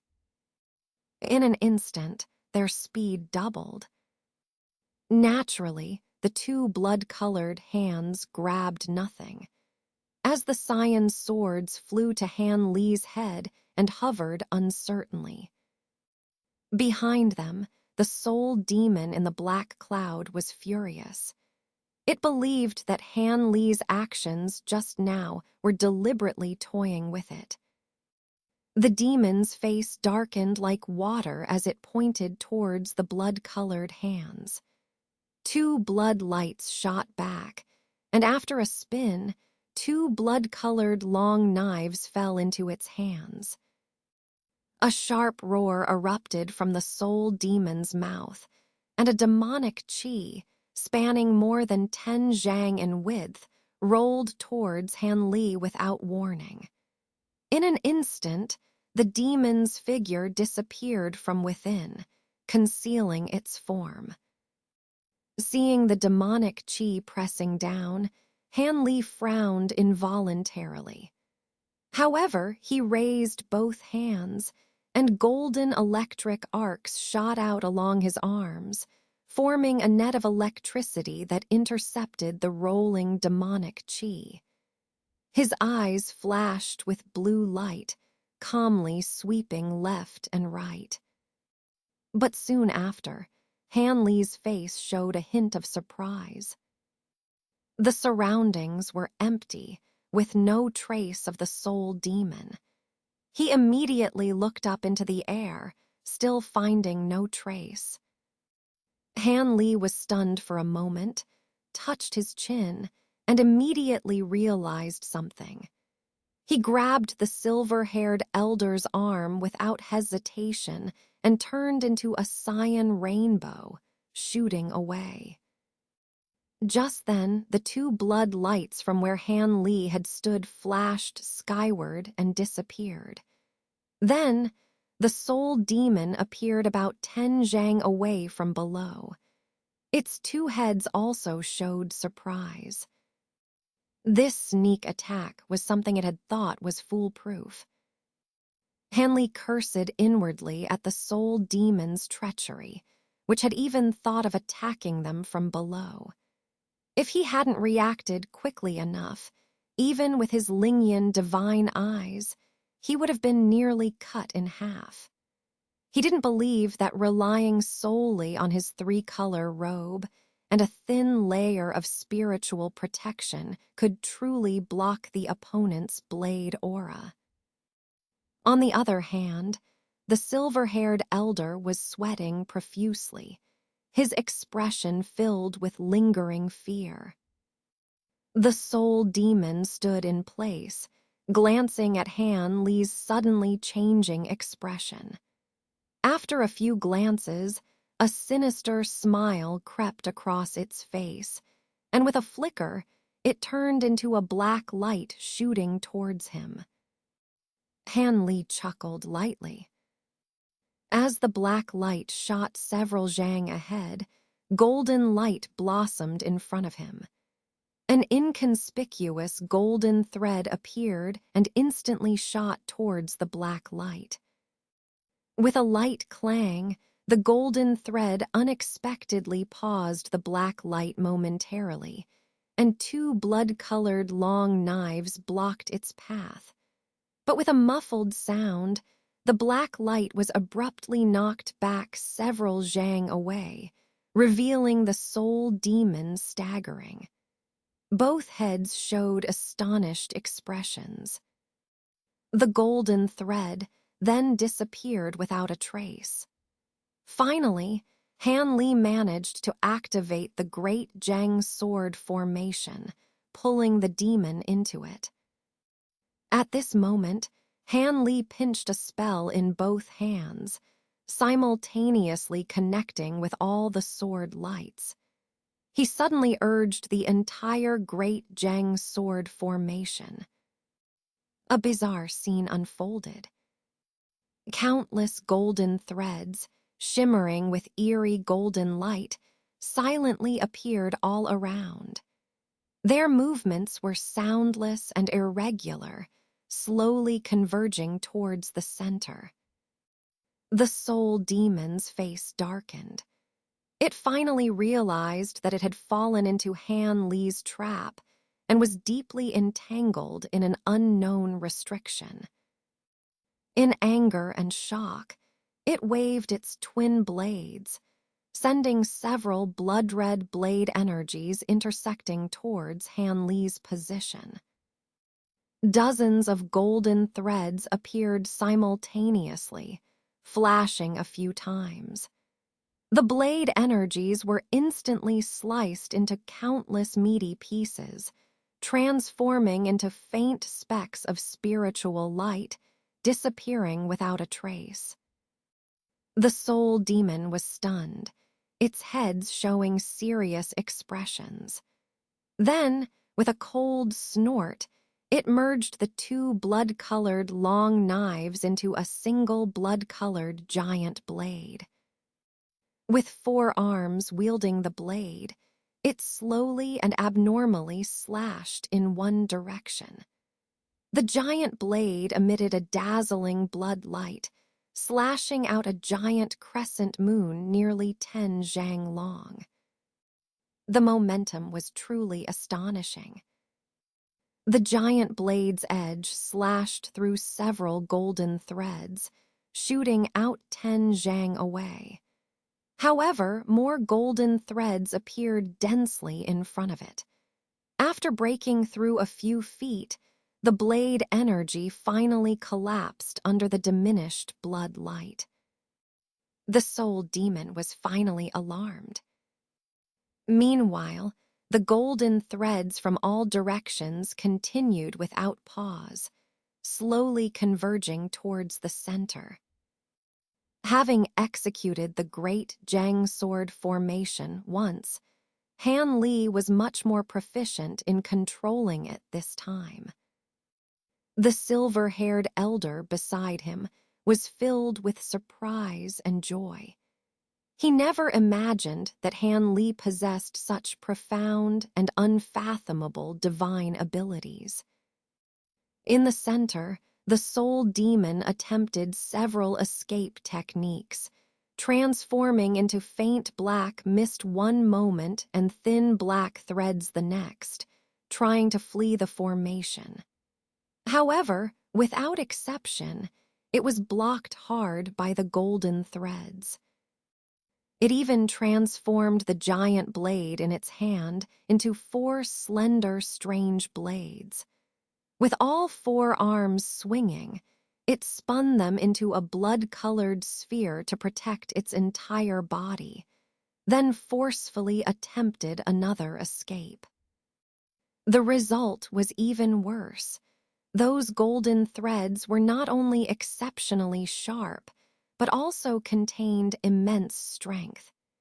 If not for the blood-colored light blades temporarily resisting the cutting of the golden threads, it would have been dismembered long ago. Seeing the sword formation contract and the golden threads inch closer, with only a few zhang of maneuvering space left, the soul demon finally couldn't help but raise its 2 heads and let out a long howl of frustration, one rough and one gentle. Han Li's brows furrowed inadvertently, just as he wondered what the demon was planning to do. Suddenly, in the distance, another ancient demon within the 100 Zhang demon fire let out a similar long howl. Immediately, a huge figure shot out from the flames, flying straight towards them. Wrapped in pitch-black demon flames, a giant creature with 2 heads and 4 arms, standing at least 6 or 7 zhang tall, vaguely appeared amidst the flames. Its speed was incredibly fast, covering 1,000 li in an instant. In the blink of an eye, it was less than 100 zhang away from Han Li. Han Li's expression couldn't help but change drastically. Junior brother, our reinforcements have arrived. At that moment, to Han Li's surprise, the silver-haired elder exclaimed with joy. Han Li was stunned for a moment, then quickly turned his gaze towards the distant horizon. Sure enough, on both sides of the sky, flashes of light appeared simultaneously, with 2 groups of cultivators rushing towards them. This completely dispelled any thought of escaping that had just arisen in Han Li's mind. Glancing at the soul demon trapped in the sword formation and quickly scanning the approaching demon, Han Li made up his mind. He suddenly pointed towards the purple firebird hovering above his head for a long time. Immediately, the bird spread its wings and flew towards the approaching ancient demon. At the same time, with one hand, Han Li summoned the blood fiend sword, which had already been put away. In his other hand, blood-colored light flashed as a blood-stained talisman appeared, with a crimson blood dragon constantly swimming atop it, the successful product of his painstaking efforts to refine the spirit-suppressing talisman. Although he had used it briefly in the border battle, it had only been a short time and had consumed less than 1/3 of its power. Now, Han Li didn't hesitate to slap the talisman onto his body.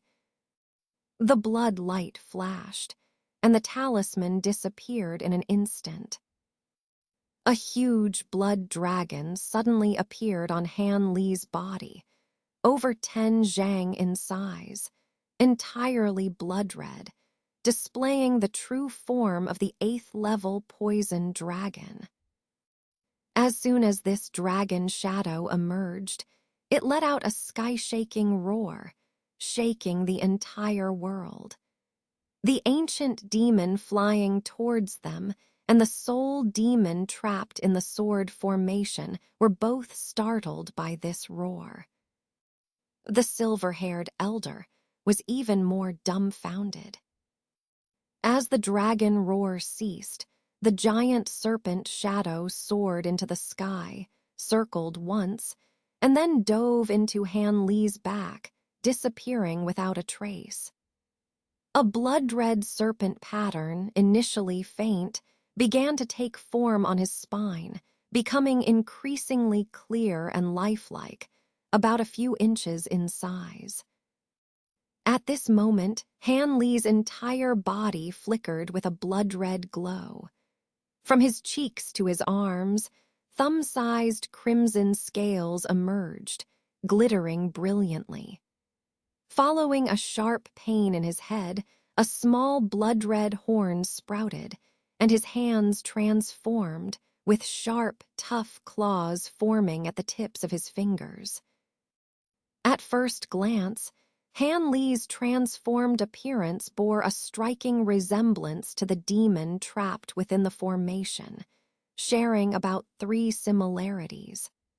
However, Han Li retained his human face, and the scales on his body were a vibrant crimson, while the demon had a fearsome visage with 2 heads and violet scales. By using the spirit descent talisman, Han Li merged his true essence with the power of the serpent soul, instantly elevating his cultivation to the peak of the early nascent soul stage, just a step away from the mid-stage. His entire body now emitted blue and red spiritual light. He gripped the hilt of the blood devil sword with both hands, channeling all his mana into it. The blood devil sword trembled violently, and its blood-red glow expanded several feet, emitting a strong, pungent scent of blood. Due to the fully unleashed serpent soul's power, the red horn on Han Li's forehead also shone brightly, emitting a dazzling light. Han Li had made up his mind. Since he had trapped the demon within the sword formation, he couldn't let the other ancient demon rescue it. If the 2 demons were to merge, the trouble would be immeasurable. Given the speed of the other demon, the formation wouldn't close in time to prevent it from reaching him. The only solution was to take the initiative and eliminate the demon within the formation. With only 1 demon left, the arriving cultivators could handle it more easily. Although using the blood devil sword had significant risks and would greatly deplete his true essence, he had resolved to flee immediately after eliminating the demon to avoid any further complications. Despite the potential backlash, the blood devil sword devoured a large portion of Han Li's spiritual energy in an instant, and the blood-red sword light expanded to a massive 6 or 7 feet. The concentrated energy was so formidable that even Han Li was secretly astonished. The demon within the sword formation stared intently at the sword light, a trace of fear gradually appearing on its face. "Do you have a death wish? Using our sacred artifact so recklessly, do you intend to become a demon?" The demon's 2 heads shouted angrily in unison. Han Li responded with a cold laugh. continuing to channel his spiritual energy into the sword without paying any heed to the demon's words. The demon grew enraged. It realized that Han Li was determined to kill it.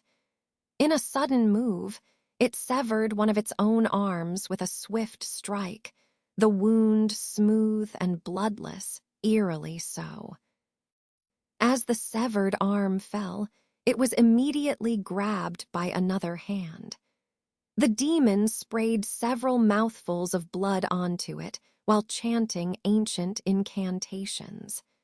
The arm twisted and morphed, transforming into a longsword similar to the Blood Devil sword.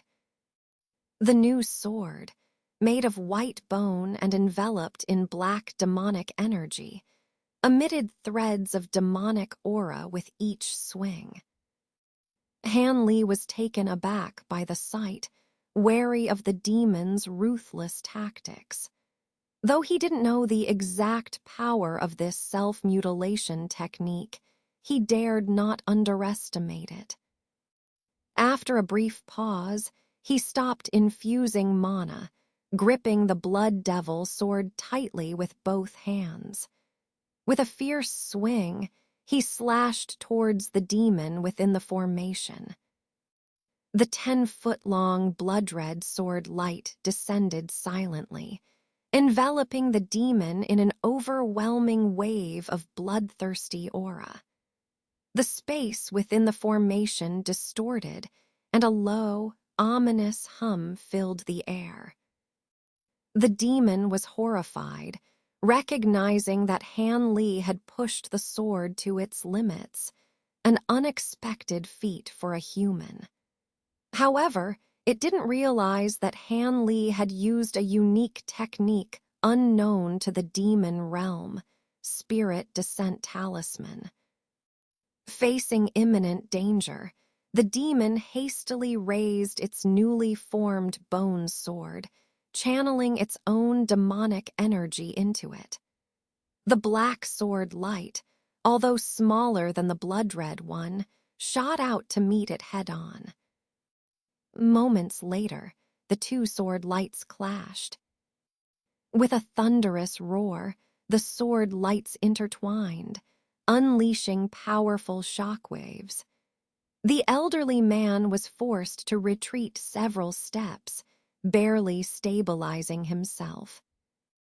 Han Li, thanks to his near mid-nascent soul cultivation, merely staggered a bit, retreating half a step before steadying himself.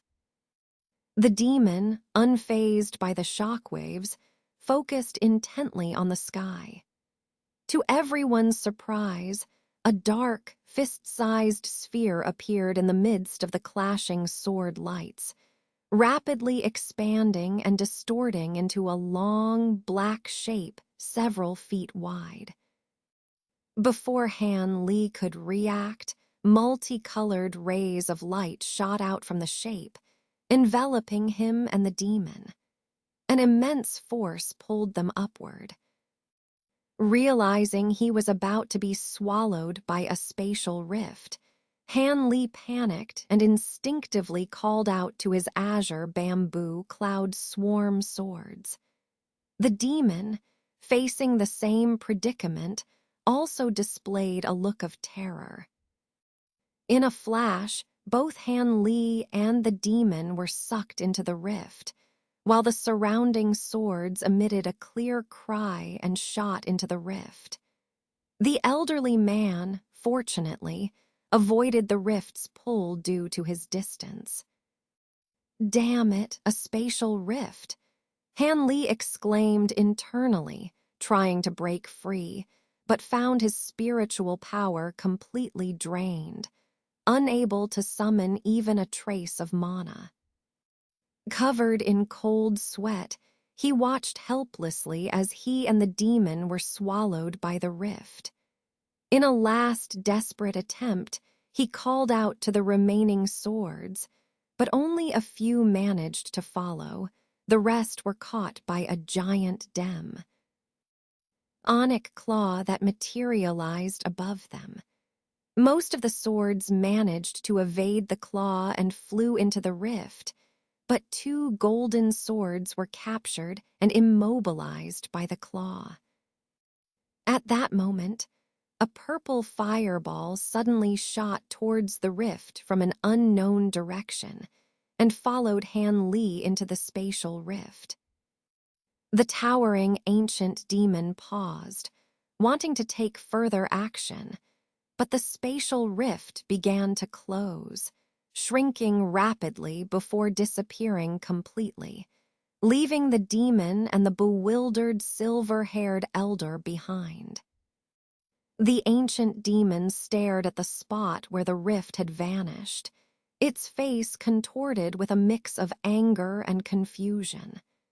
Then, it turned its malevolent gaze towards the elder, a violent expression spreading across its face. The elder, alarmed, quickly summoned a yellow flying sword to protect himself while cautiously retreating. Inwardly, he was cursing his misfortune, but his eyes flickered with sudden hope as he glanced around. Ah, isn't that Taoist Chang? What happened here? What is this creature? A calm voice echoed from afar as a group of green-robed cultivators appeared about 100 meters away. Leading them was the Grand Elder of the Spirit Control Sect, Dongmen Tu, accompanied by 3 of the remaining 5 Elements Spirit infants. Indeed, we share the same question. Another voice responded, cold and somber.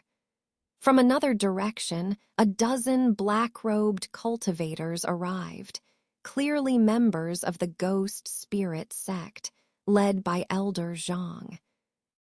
Both groups had witnessed the last moments of the spatial rift's disappearance and were equally astonished. This is a long story. Let's deal with this demon first. Be extremely careful. This demon is extremely powerful and any mistake could cost your life. The silver-haired elder replied with a bitter smile, forcing himself to stay composed. Dongmen Tu and Elder Zhang exchanged skeptical glances, but remained silent. They immediately directed their cultivators to encircle the towering demon from a safe distance. The demon's 2 large, ghostly heads scanned the surrounding human cultivators. One face twitched with murderous intent, while the other wore a mocking smile. Without a word, the demon lightly waved its 4 arms, summoning 4 massive, black energy blades that emitted ear-piercing screeches. The silver-haired elder's face turned grim upon recognizing this familiar sight, bracing himself for the impending battle. As he was swallowed by the spatial rift, Han Li felt an intense, dazzling radiance all around him, forcing him to shut his eyes tightly. Without his internal power, he felt dizzy and extremely uncomfortable. If not for his strong half-dragon, half-human body, he would have fainted already. However, moments later, he felt a surge of spiritual power within him, instantly restoring his mana. Overjoyed, he quickly stabilized his body. Simultaneously, the surrounding radiance flickered a few times before dissipating, revealing everything around him. Han Li quickly surveyed his surroundings, and then instantaneously retreated over 10 feet away, as the demon's soul was floating in the air nearby, almost right next to him. This startled Han Li, prompting him to hurriedly distance himself. The space was only about several dozen feet in size, with everything visible at a glance. There was no one else present, only him and the demon's soul, causing Han Li to feel a sinking dread. A brief inspection revealed the area to be surprisingly rich in spiritual energy. It seemed to be a small, broken medicinal garden, with some spiritual herbs growing and a stone pavilion along with a half-destroyed corridor. The walls and sky were a hazy gray, with nothing else present. Han Li was puzzled but had no time to study the place in detail due to the immediate threat to his life. He coldly watched the demon's soul, his body emitting a blue glow, and clenched his fists, causing golden arcs of lightning to appear around him. At the same time, a purple fireball descended from the sky, hovering above his head. This purple heavenly fire had followed Han Li into the space shortly after he was swallowed by the rift, giving him some reassurance that he wasn't entirely defenseless. The demon's soul also surveyed the place, showing surprise on its two faces before a strange expression appeared. Ha ha, who would have thought this to be the remnant space of a Lingmiao garden? This is a blessing in disguise, allowing me to escape a disaster.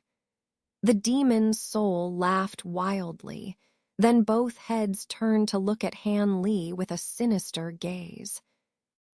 Han Li snorted coldly, shaking his sleeves to release dozens of golden flying swords, which formed a protective screen in front of him.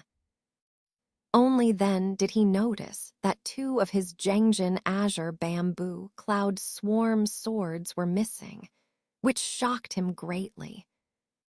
These flying swords were his life-bound treasures, yet he had no sense of where they were.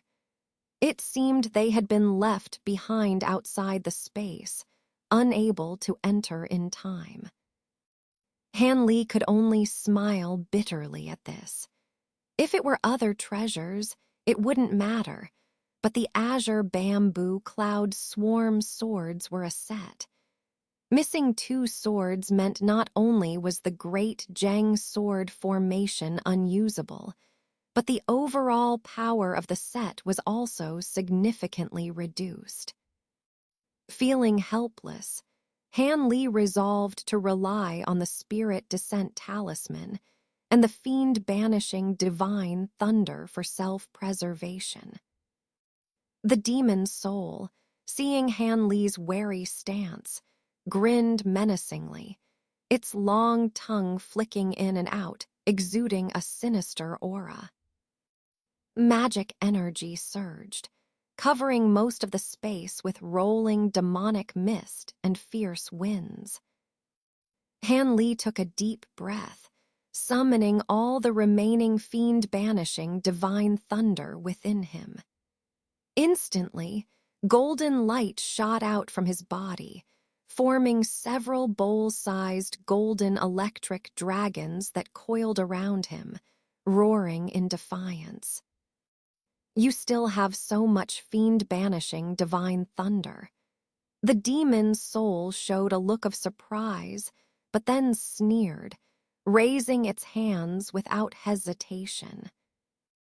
Two streams of demonic wind surged from its hands, merging with the demonic mist in the air to form numerous black tentacles of varying thickness, writhing wildly in the sky. While the fiend-banishing divine thunder could suppress demonic energy, it couldn't destroy an overwhelming quantity of it. Both Han Li and the demon's soul understood this well. Thus, seeing the situation, Han Li's expression turned grim. To make matters worse, in this confined space, his life-saving blood escape technique was rendered useless. With a furious roar, The demon's soul sent all the tentacles flying towards Han Li like a swarm of black pythons, poised to devour him. Han Li steeled himself, the golden electric dragons around him roaring as they prepared to meet the attack head-on. Meanwhile, the purple heavenly fire, urged by his spiritual sense, transformed into a large wall of fire to shield Han Li. Just as they were about to clash, the entire space began to tremble without warning. A loud humming sound filled the air as the gray sky suddenly turned blindingly white, then transformed into a silver-white color. Both Han Li and the demon's soul were stunned, pausing their actions. Clouds in the sky churned and transformed into rolling silver flames. With a thunderous roar, a massive silver pillar of light shot down from the flames, striking the demon's soul precisely. Wherever the silver light touched, the demonic energy dissolved and vanished, and the demon's soul was enveloped completely. Han Li could clearly see the terror on the demon's soul's two faces as silver flames consumed its body, disintegrating it in an instant. The silver light intensified, then exploded, sending countless silver sparks flying, eradicating all the remaining demonic energy. The only remnants were a few damaged magical artifacts floating in the air where the demon's soul had stood. As the silver flames retreated, the sky returned to its hazy gray color. Han Li stood there, dumbfounded and in disbelief. Silver flames? Such a powerful restriction is beyond the capabilities of this realm. This is quite interesting, came the voice of the Grand Yan immortal in Han Li's mind. What do you mean? Are these silver flames significant? Han Li asked, his face filled with joy. The sudden demise of his powerful enemy, without any effort on his part, naturally delighted him. He retracted the golden arcs, purple fire, and flying swords with a wave of his hand. This powerful restriction that can easily kill an ancient demon is clearly beyond the capabilities of human realm formations. And the silver flames, devoid of any evil aura, targeted only the ancient demon. This indicates the involvement of celestial beings. It seems that ancient celestial beings did intervene when ancient demons were defeated, the Grand Yan immortal explained after a pause.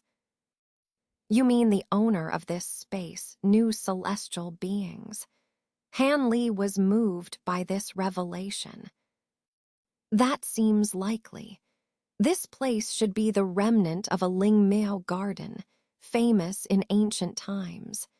Back then, powerful cultivators could create small spaces with far superior spiritual energy to cultivate various spiritual herbs. These gardens were rare, but something happened, and all Lingmiao gardens vanished from records. No one could find them afterward. To think there's one here in the Falling Devil Valley.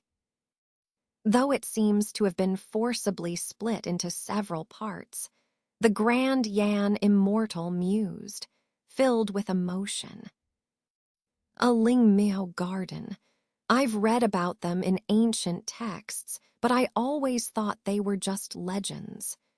To think they really exist, Han Li murmured, looking around again. His gaze eventually fell on the few magical artifacts left by the demon's soul. He pointed at them, and they transformed into several rays of spiritual light, flying into his hand. A quick inspection showed the artifacts were heavily damaged by demonic energy and the silver flames, rendering them nearly useless. Han Li shook his head, storing them in his bag. Then, with a flash of blood light, he removed the spirit descent talisman from his body, catching it in his hand. It seems it can only be used once more. The spirit descent talisman's uses are really limited, Han Li muttered, carefully putting it away. Then he floated down to the ground.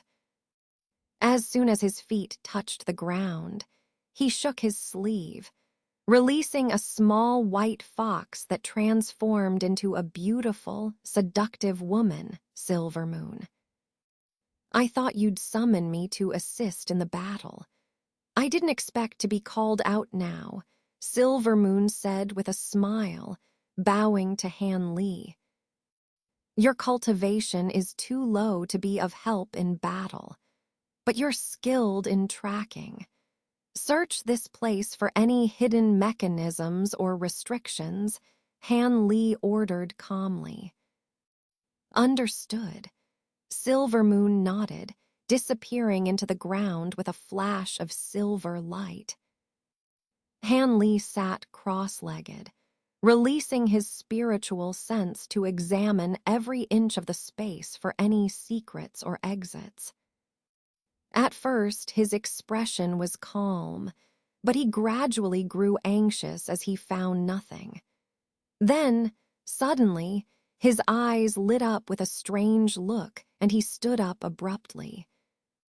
He walked to a corner of the space, stopping before several strange spiritual herbs with purple berries, his face showing excitement. This seems to be Wan Meng fruit, and it's turned a deep purple color. It must have at least 10,000 years of medicinal properties to have this color. Dayan Divine Monarch's surprised voice came through. This medicinal garden's remains have been untouched for countless millennia. If the medicinal properties hadn't reached 10,000 years, I'd be surprised. Suppressing his excitement, Han Li calmly replied. He didn't start picking anything recklessly, but observed quietly for a long time before turning away and heading to another corner. Dragon pattern grass. Wind spirit flower. Han Li muttered the names of these exceptionally rare or long-extinct spiritual herbs whenever he encountered them.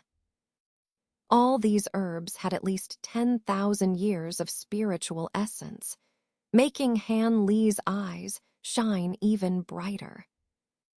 Unexpectedly, you are so familiar with spiritual herbs.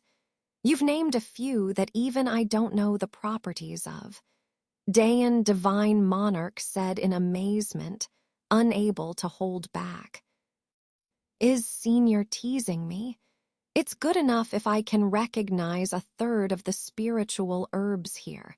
I still need your guidance on many other herbs. Han Li looked around at the other herbs, smiling slightly as he spoke.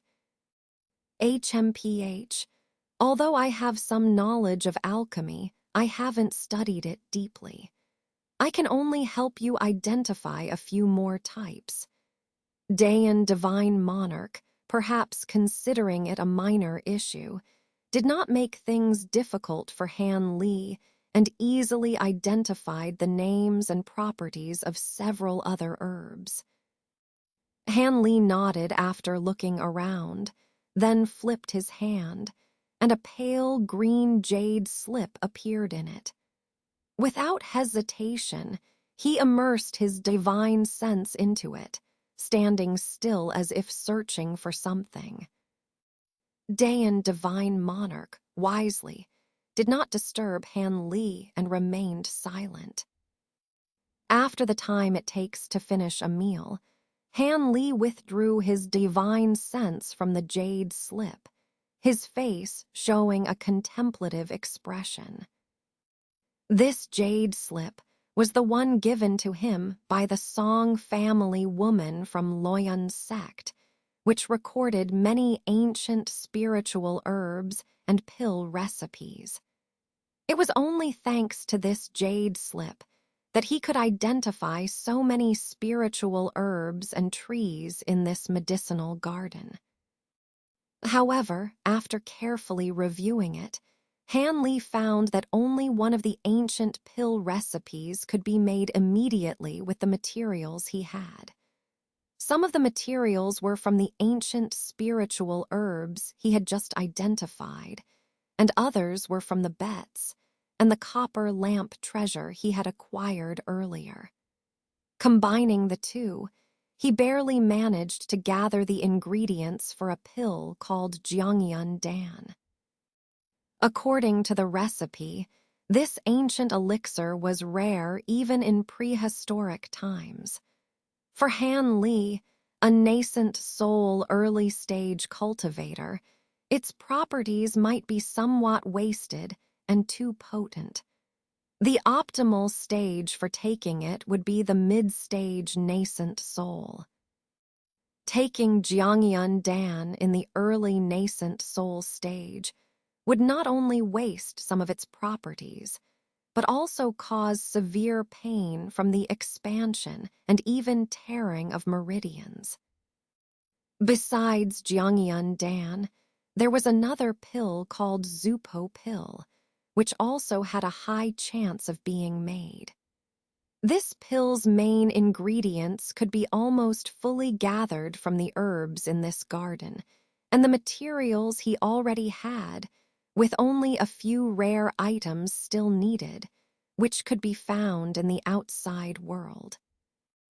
Although Zupo pill was not for enhancing cultivation, it was an auxiliary elixir that could significantly improve the cultivation of cold attribute techniques.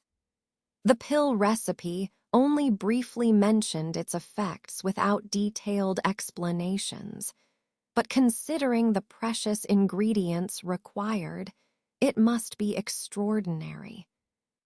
As for the remaining herbs in the garden, they couldn't be used to make any other ancient pills and could only be collected for future use. Hanley sorted out the uses of these herbs in his mind. Even as calm and composed as he usually was, he couldn't help but feel excited at this moment. He had been in the early nascent soul stage for some years. Although he had been busy without a chance for long-term cultivation, it was partly because he didn't have suitable elixirs to boost his progress. Subconsciously, he had been seeking opportunities everywhere. It seemed his efforts had not been in vain. His opportunity had indeed arrived.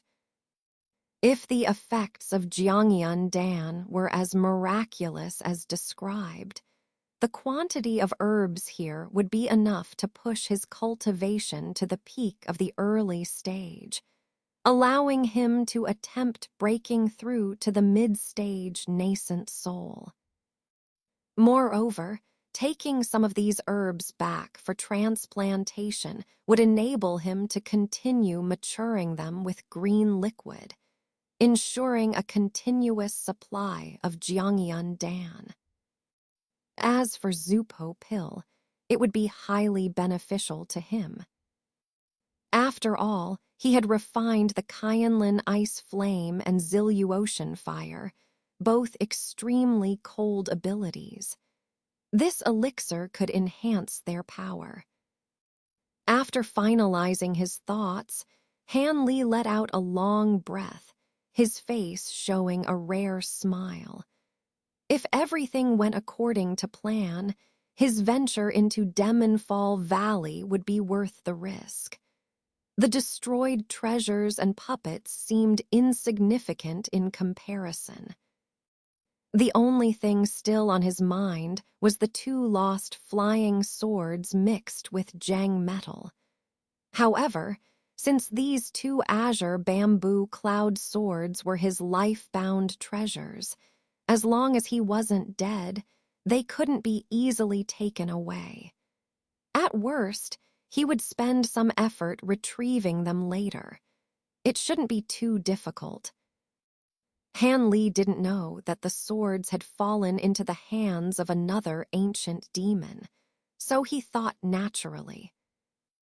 He stopped thinking about it, patted his storage pouch, and a dozen or so jade boxes of different sizes shot out, floating in front of him.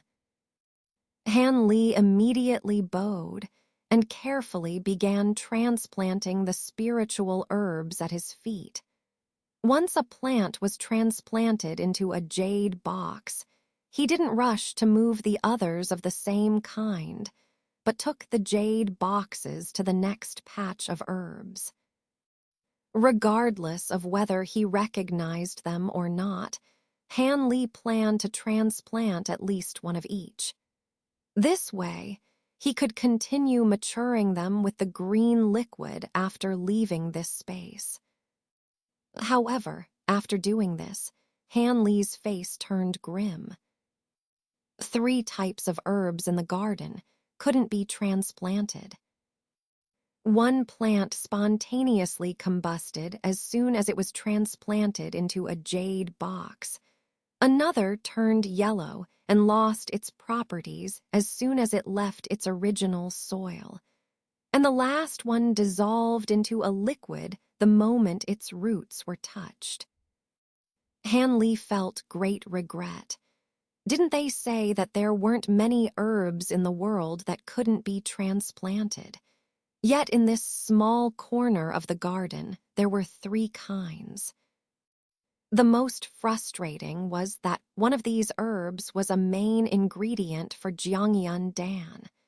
This was terrible news. After circling the fiery red grass several times, Han Li's face darkened. Suddenly, he seemed to remember something, hesitated for a moment, and then pulled out a small green bottle that was neither wood nor metal. It was the mysterious bottle that Han Li treasured dearly. He usually kept this bottle hidden with a secret technique, so unless he died, no one could find or steal it. "What is this?" Dayan Divine Monarch asked curiously. "Nothing, just a magical tool," Han Li replied casually. He then held the bottle flat in one hand and opened the lid with the other. However, after the lid was opened, nothing happened. After waiting for a while, Han Li calmly closed the bottle, carefully put it away, and frowned. This space had no sun, moon, or stars, and no distinction between day and night. It wasn't surprising that the bottle didn't work here, but Han Li was still a bit depressed. This meant that no matter how long he stayed here, he wouldn't be able to get more Jiangyun Dan. The amount of herbs he had now would determine the number of pills he could make. Feeling frustrated, Han Li sighed, looked up at the gray sky, and narrowed his eyes. Aside from the pill issue, he had another more urgent problem to solve: how to get out of this space and return to the human world. He no longer had anyone to help him strike together. Earlier, he had used his divine sense to probe the walls, but the surrounding space barrier had no weaknesses or anomalies and was completely seamless. Probing the sky and ground resulted in his divine sense being bounced back, indicating restrictions in both places.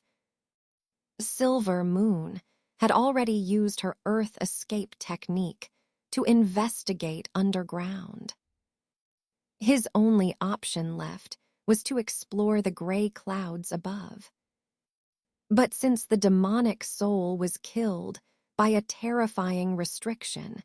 Han Li naturally didn't want to touch the restriction lightly and cause himself trouble. As he pondered, silver light flashed on the ground before him, and Silver Moon's figure appeared, bowing deeply to Han Li. "Master, I have thoroughly examined the underground. Although there is a restriction below, it is incomplete. I followed a gap deep into the ground but found nothing unusual.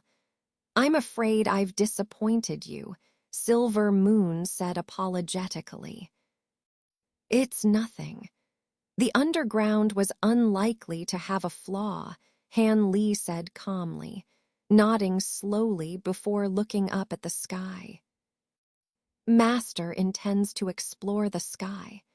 Silver Moon asked worriedly upon seeing Han Li's actions.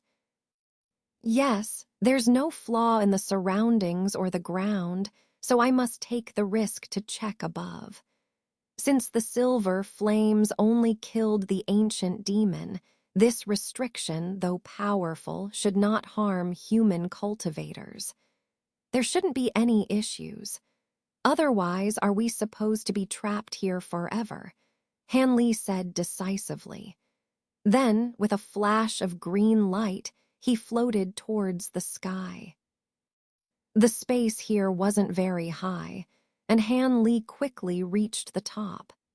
Looking at the hazy clouds above, he circulated his spiritual power, his eyes flashing blue, and stopped his light escape technique.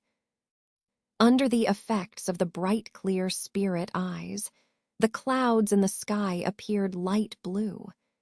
However, behind these clouds was a thin, silvery, gauze-like layer, suspended motionless in the sky. Could this be the restriction set up by the spirit realm cultivator? Han Li wondered. He raised one hand, spreading his fingers, and a green light ball appeared in his palm.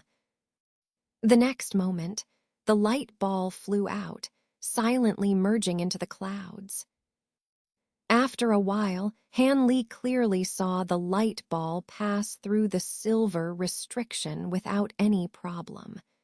But as it flew a dozen more yards, it seemed to hit something and exploded by itself. Han Li relaxed, and immediately his body lit up with green light, transforming into a green rainbow that flew directly into the clouds. Even though he had tested it beforehand, Han Li was still apprehensive as he passed through the silver restriction. Fortunately, he passed through safely without triggering it. It seemed the restriction in this Ling Miao garden remnant was indeed only set against ancient demons. Han Li couldn't help but wonder if the fragmentation of this medicine garden had anything to do with the ancient demons. After passing the restriction, Han Li felt relieved. He fully activated his divine sense and bright, clear spirit eyes, carefully inspecting the space barrier inch by inch. He finished inspecting the area of dozens of yards in a short time, but found nothing unusual. Han Li completely calmed down from the excitement of obtaining the spiritual herbs, realizing his troubles might be significant. He looked down at the silver restrictions below, which were sparkling and eye-catching. After hesitating for a moment, he decided not to study them further. The power of the silver flames was still fresh in his memory, and he didn't want to trigger the restriction and bring about his own destruction. After inspecting the sky twice more, Han Li sighed and descended back to the ground with a disappointed expression. "Master, I found nothing. It appears this place is completely sealed, With no exploitable weaknesses, Han Li said expressionlessly. Does this mean we might be trapped here forever? The ability to split open space is something only a divine transformation stage cultivator can achieve, Silver Moon said with some unease. Han Li didn't refute this, but furrowed his brow even deeper. Suddenly, his eyes flickered, and he walked towards one side of the space wall. Silver Moon was startled for a moment before following closely. When he was a few yards from the space wall, Han Li didn't say a word. He shook his sleeves, and with a burst of golden light, dozens of golden flying swords shot out from his sleeves. With a pinch of his spell, they quickly gathered into a giant golden sword, about 10 feet long, above his head. With another wave of his hand, Han Li pointed at the sword. A loud thunderclap echoed as golden electric arcs jumped from the sword. Han Li activated the evil-splitting divine thunder without hesitation. Then he opened his mouth, and a wisp of purple flame lightly floated out, striking the sword's body.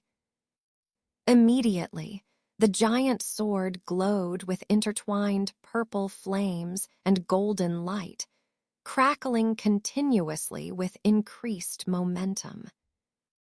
With a low shout from Han Li, the giant sword spun in the air before transforming into a gold and purple streak, striking the space wall in front of him with great force.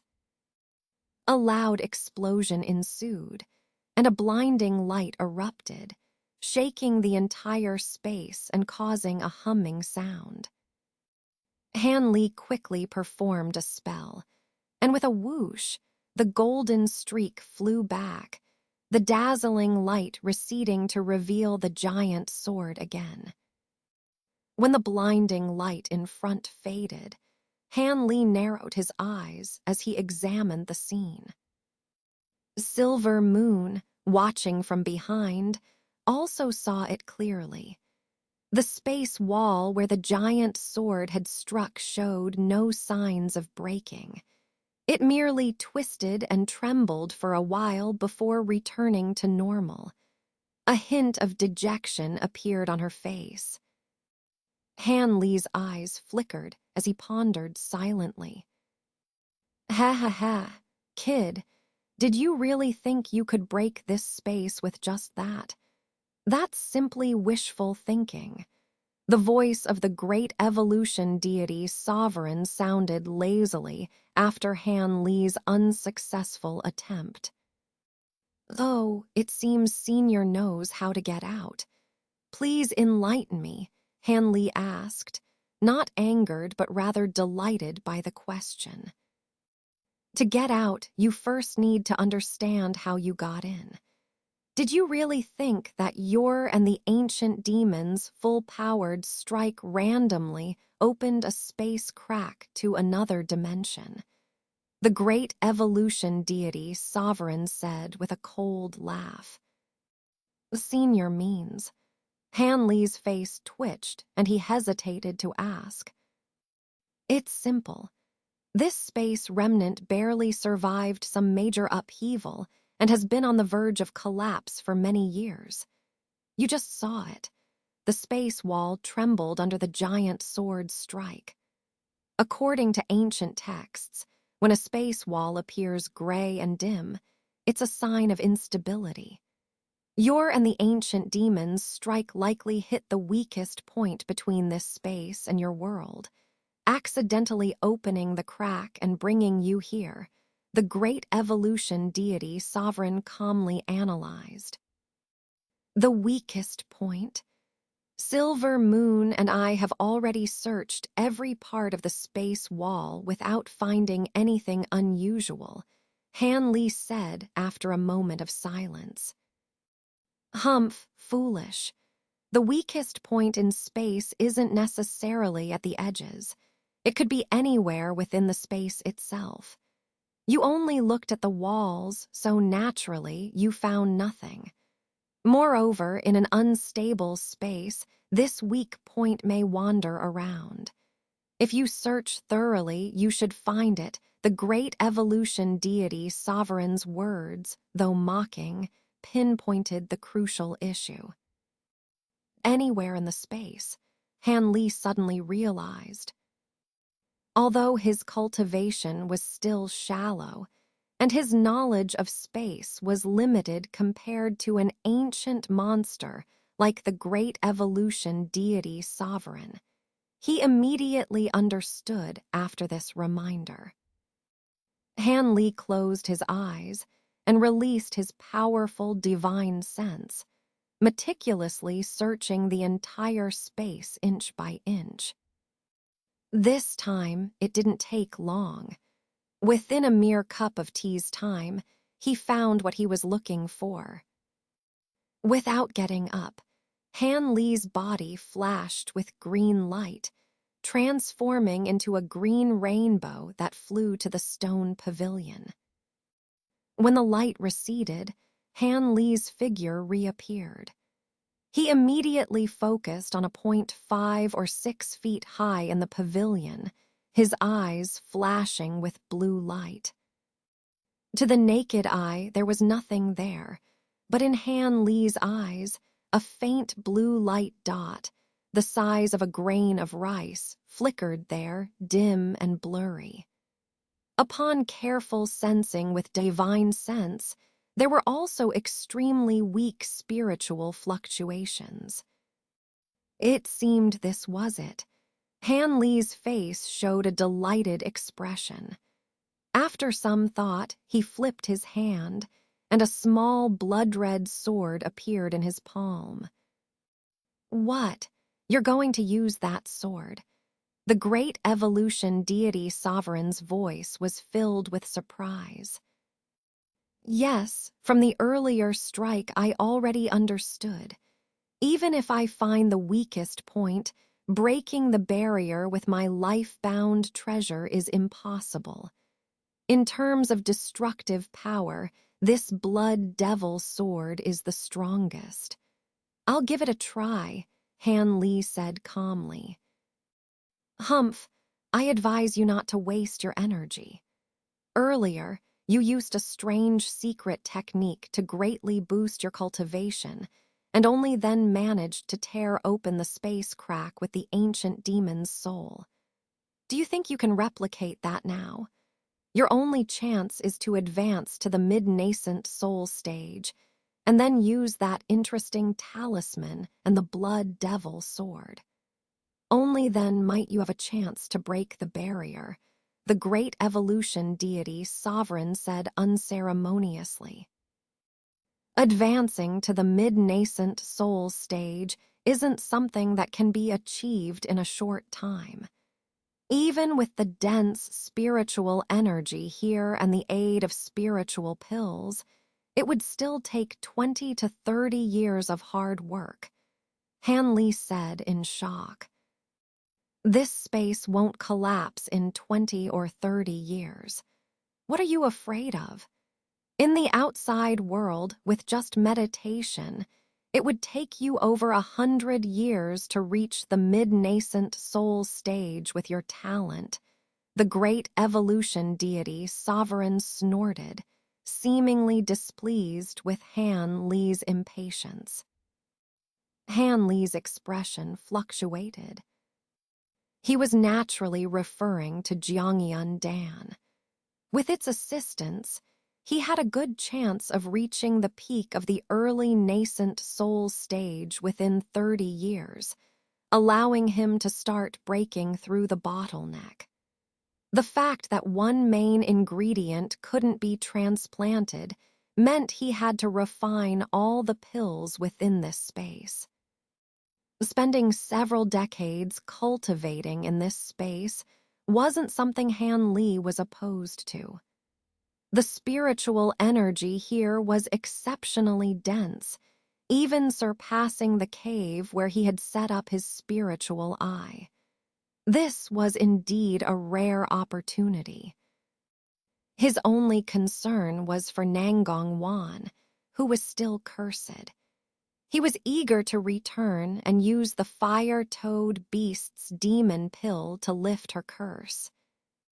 However, Nangong Wan had mentioned in her jade slip that she could use a secret technique to delay the curse's onset by a century. Delaying for these 20 or 30 years shouldn't be a problem. After pondering for a long time, Han Li reluctantly concluded that he would indeed be stuck in this space for a long time. He let out a bitter laugh and looked helpless. Silver Moon, pick all the spiritual herbs. We'll start refining the spiritual pills immediately, Han Li said decisively.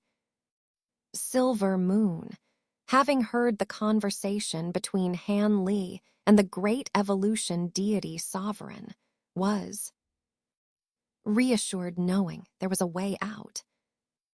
She didn't want to experience being trapped in one place again.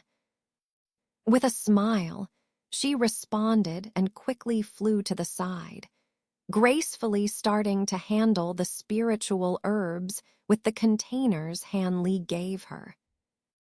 Han Li, meanwhile, sat cross-legged in the stone pavilion, taking out the jade slip that recorded the ancient pill formulas and carefully studying the method for refining Jiangyun Dan. The limited spiritual herbs made Han Li cautious about making any mistakes in refining the pills. Ningzhu, a small and unremarkable state in Tiannan's Dongyu country, lies next to Changzhou, where the infamous Demon Fall Valley is located. Unlike the densely forested and vast mountain ranges of Changzhou, Ningzhu is covered with barren yellow hills, with few trees and rivers. As a result, there are very few cultivators residing in this state. Only a few small cultivation families occupy the scarce and inferior spiritual veins, living freely without competition. In the southwest of Ningzhu, there is a mountain range called Linglin Mountain. It is one of the few places in the state with spiritual veins. Linglin Mountain is not small, covering over 100 miles. However, the spiritual veins of the mountain span only a mere 10 miles. Only the main peak of Linglin Mountain and 2 nearby small hills are barely suitable for cultivators to meditate and practice. Despite this small area, 3 cultivation families reside here, each occupying one of the 3 peaks. These 3 families, Huang, Li, and Wang, have been forced to settle in this spiritually poor region. Naturally, they are insignificant families. Even the most powerful Huang family has only 2 foundation establishment cultivators, let alone any core formation cultivators. The rest of their members are low-level disciples in the qi refining stage, mostly in the 3rd or 4th level. Additionally, thousands of family members without spiritual roots have to live on the outskirts of Linglin Mountain. The 3 families live so close to each other yet manage to coexist peacefully, forming good relationships. Over the past century, there have been many intermarriages among their disciples, strengthening their ties. The root of this cooperation lies in a mysterious and rare spiritual spring at the top of the main peak of Linglin Mountain, jointly owned by the 3 families.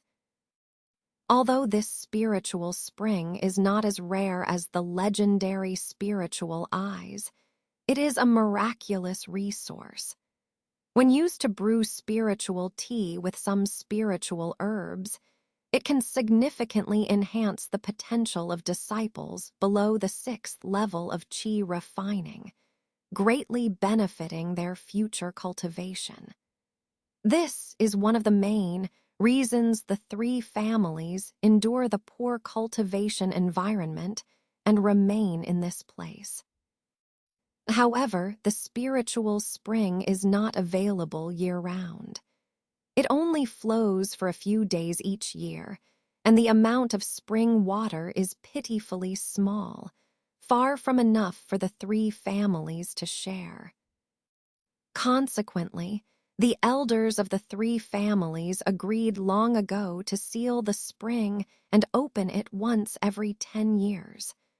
The accumulated spring water over 10 years would be sufficient for all 3 families to use at once. This schedule also aligns with the emergence of new disciples, preventing any waste or misuse of the spring water.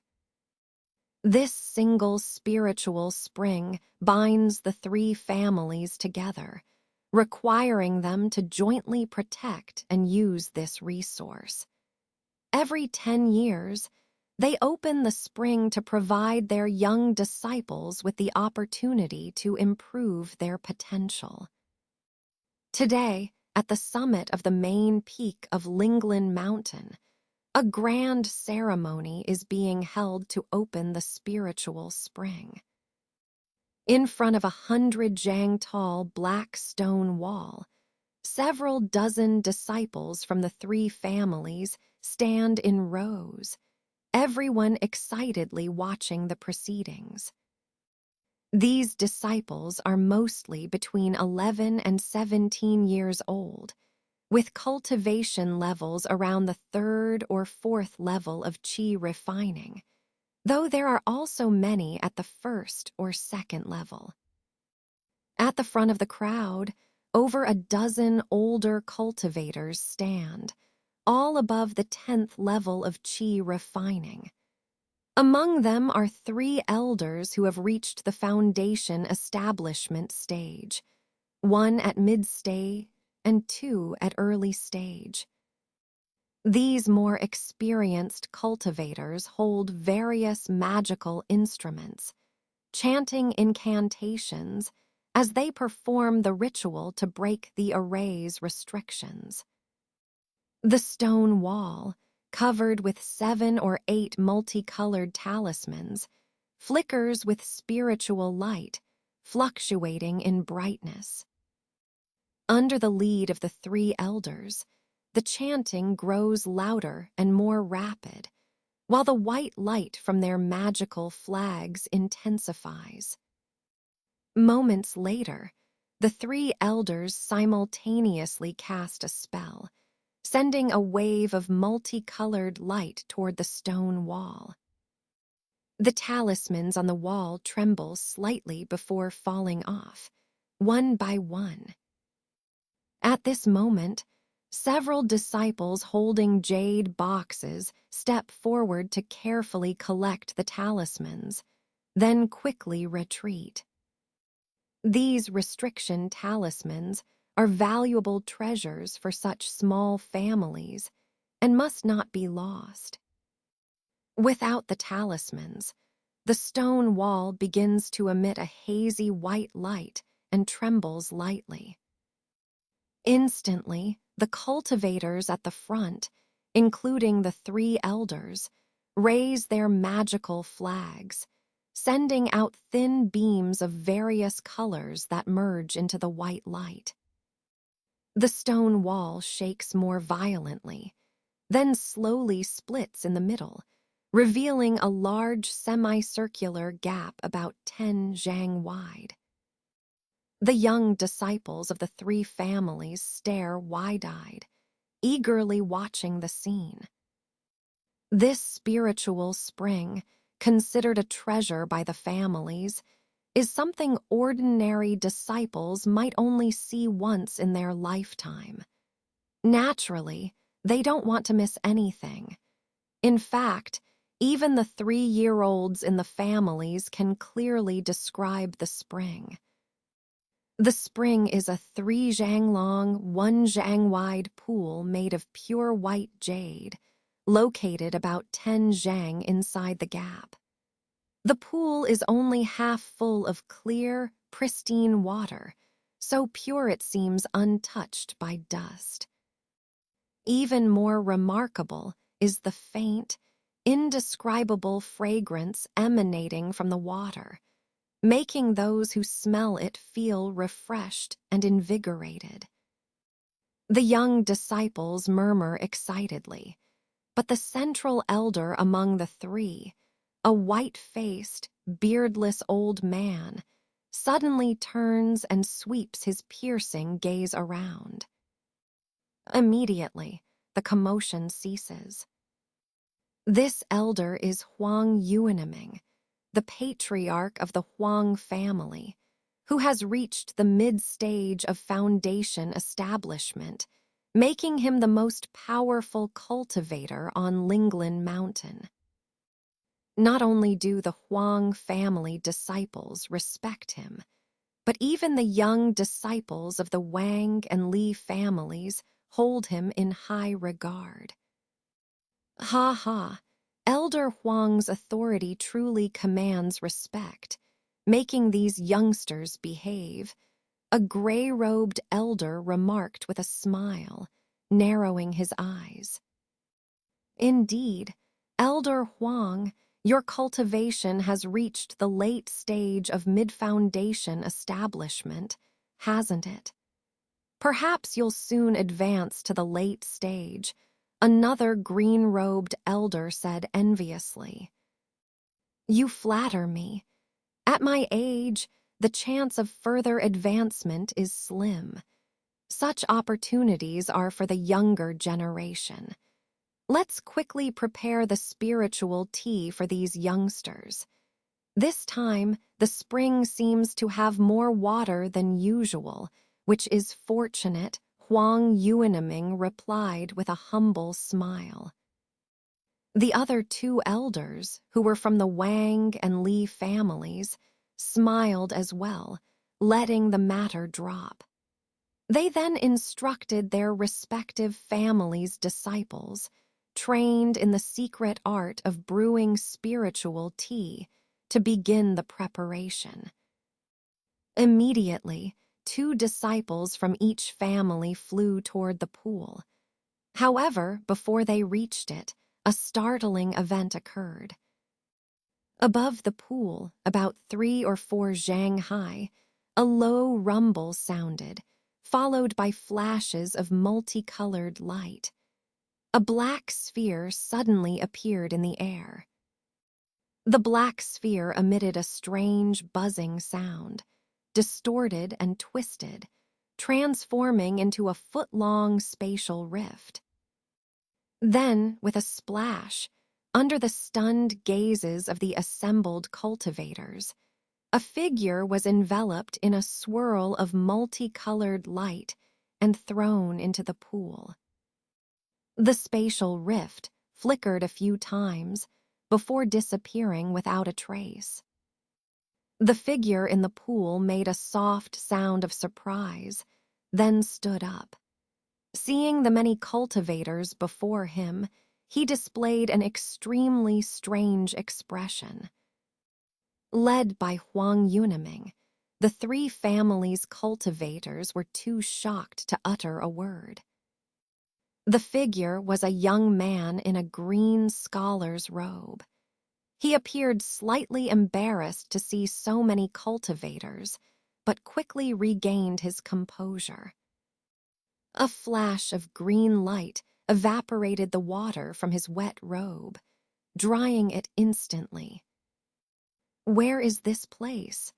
Is this still Dongyu country? The young man asked casually, his voice carrying an unquestionable authority as he floated out of the pool and directed his gaze towards Huang Yuanming, sensing his profound cultivation. This is Ningzhu in Dongyu country. May I ask the senior's esteemed name? Huang Yuanming replied cautiously, sensing the deep and unfathomable cultivation of the young man, indicating he was at least in the core formation stage. He respectfully bowed, not daring to show any neglect. The other two elders, equally awed by the young man's profound cultivation, also bowed deeply with respectful smiles. Ningzhu, the young man muttered, his expression thoughtful, though his face remained unchanged. This young man was none other than Han Li, who had just escaped from the remnants of the Ling Miao Garden. It had been 27 years since the great battle at Demonfall Valley.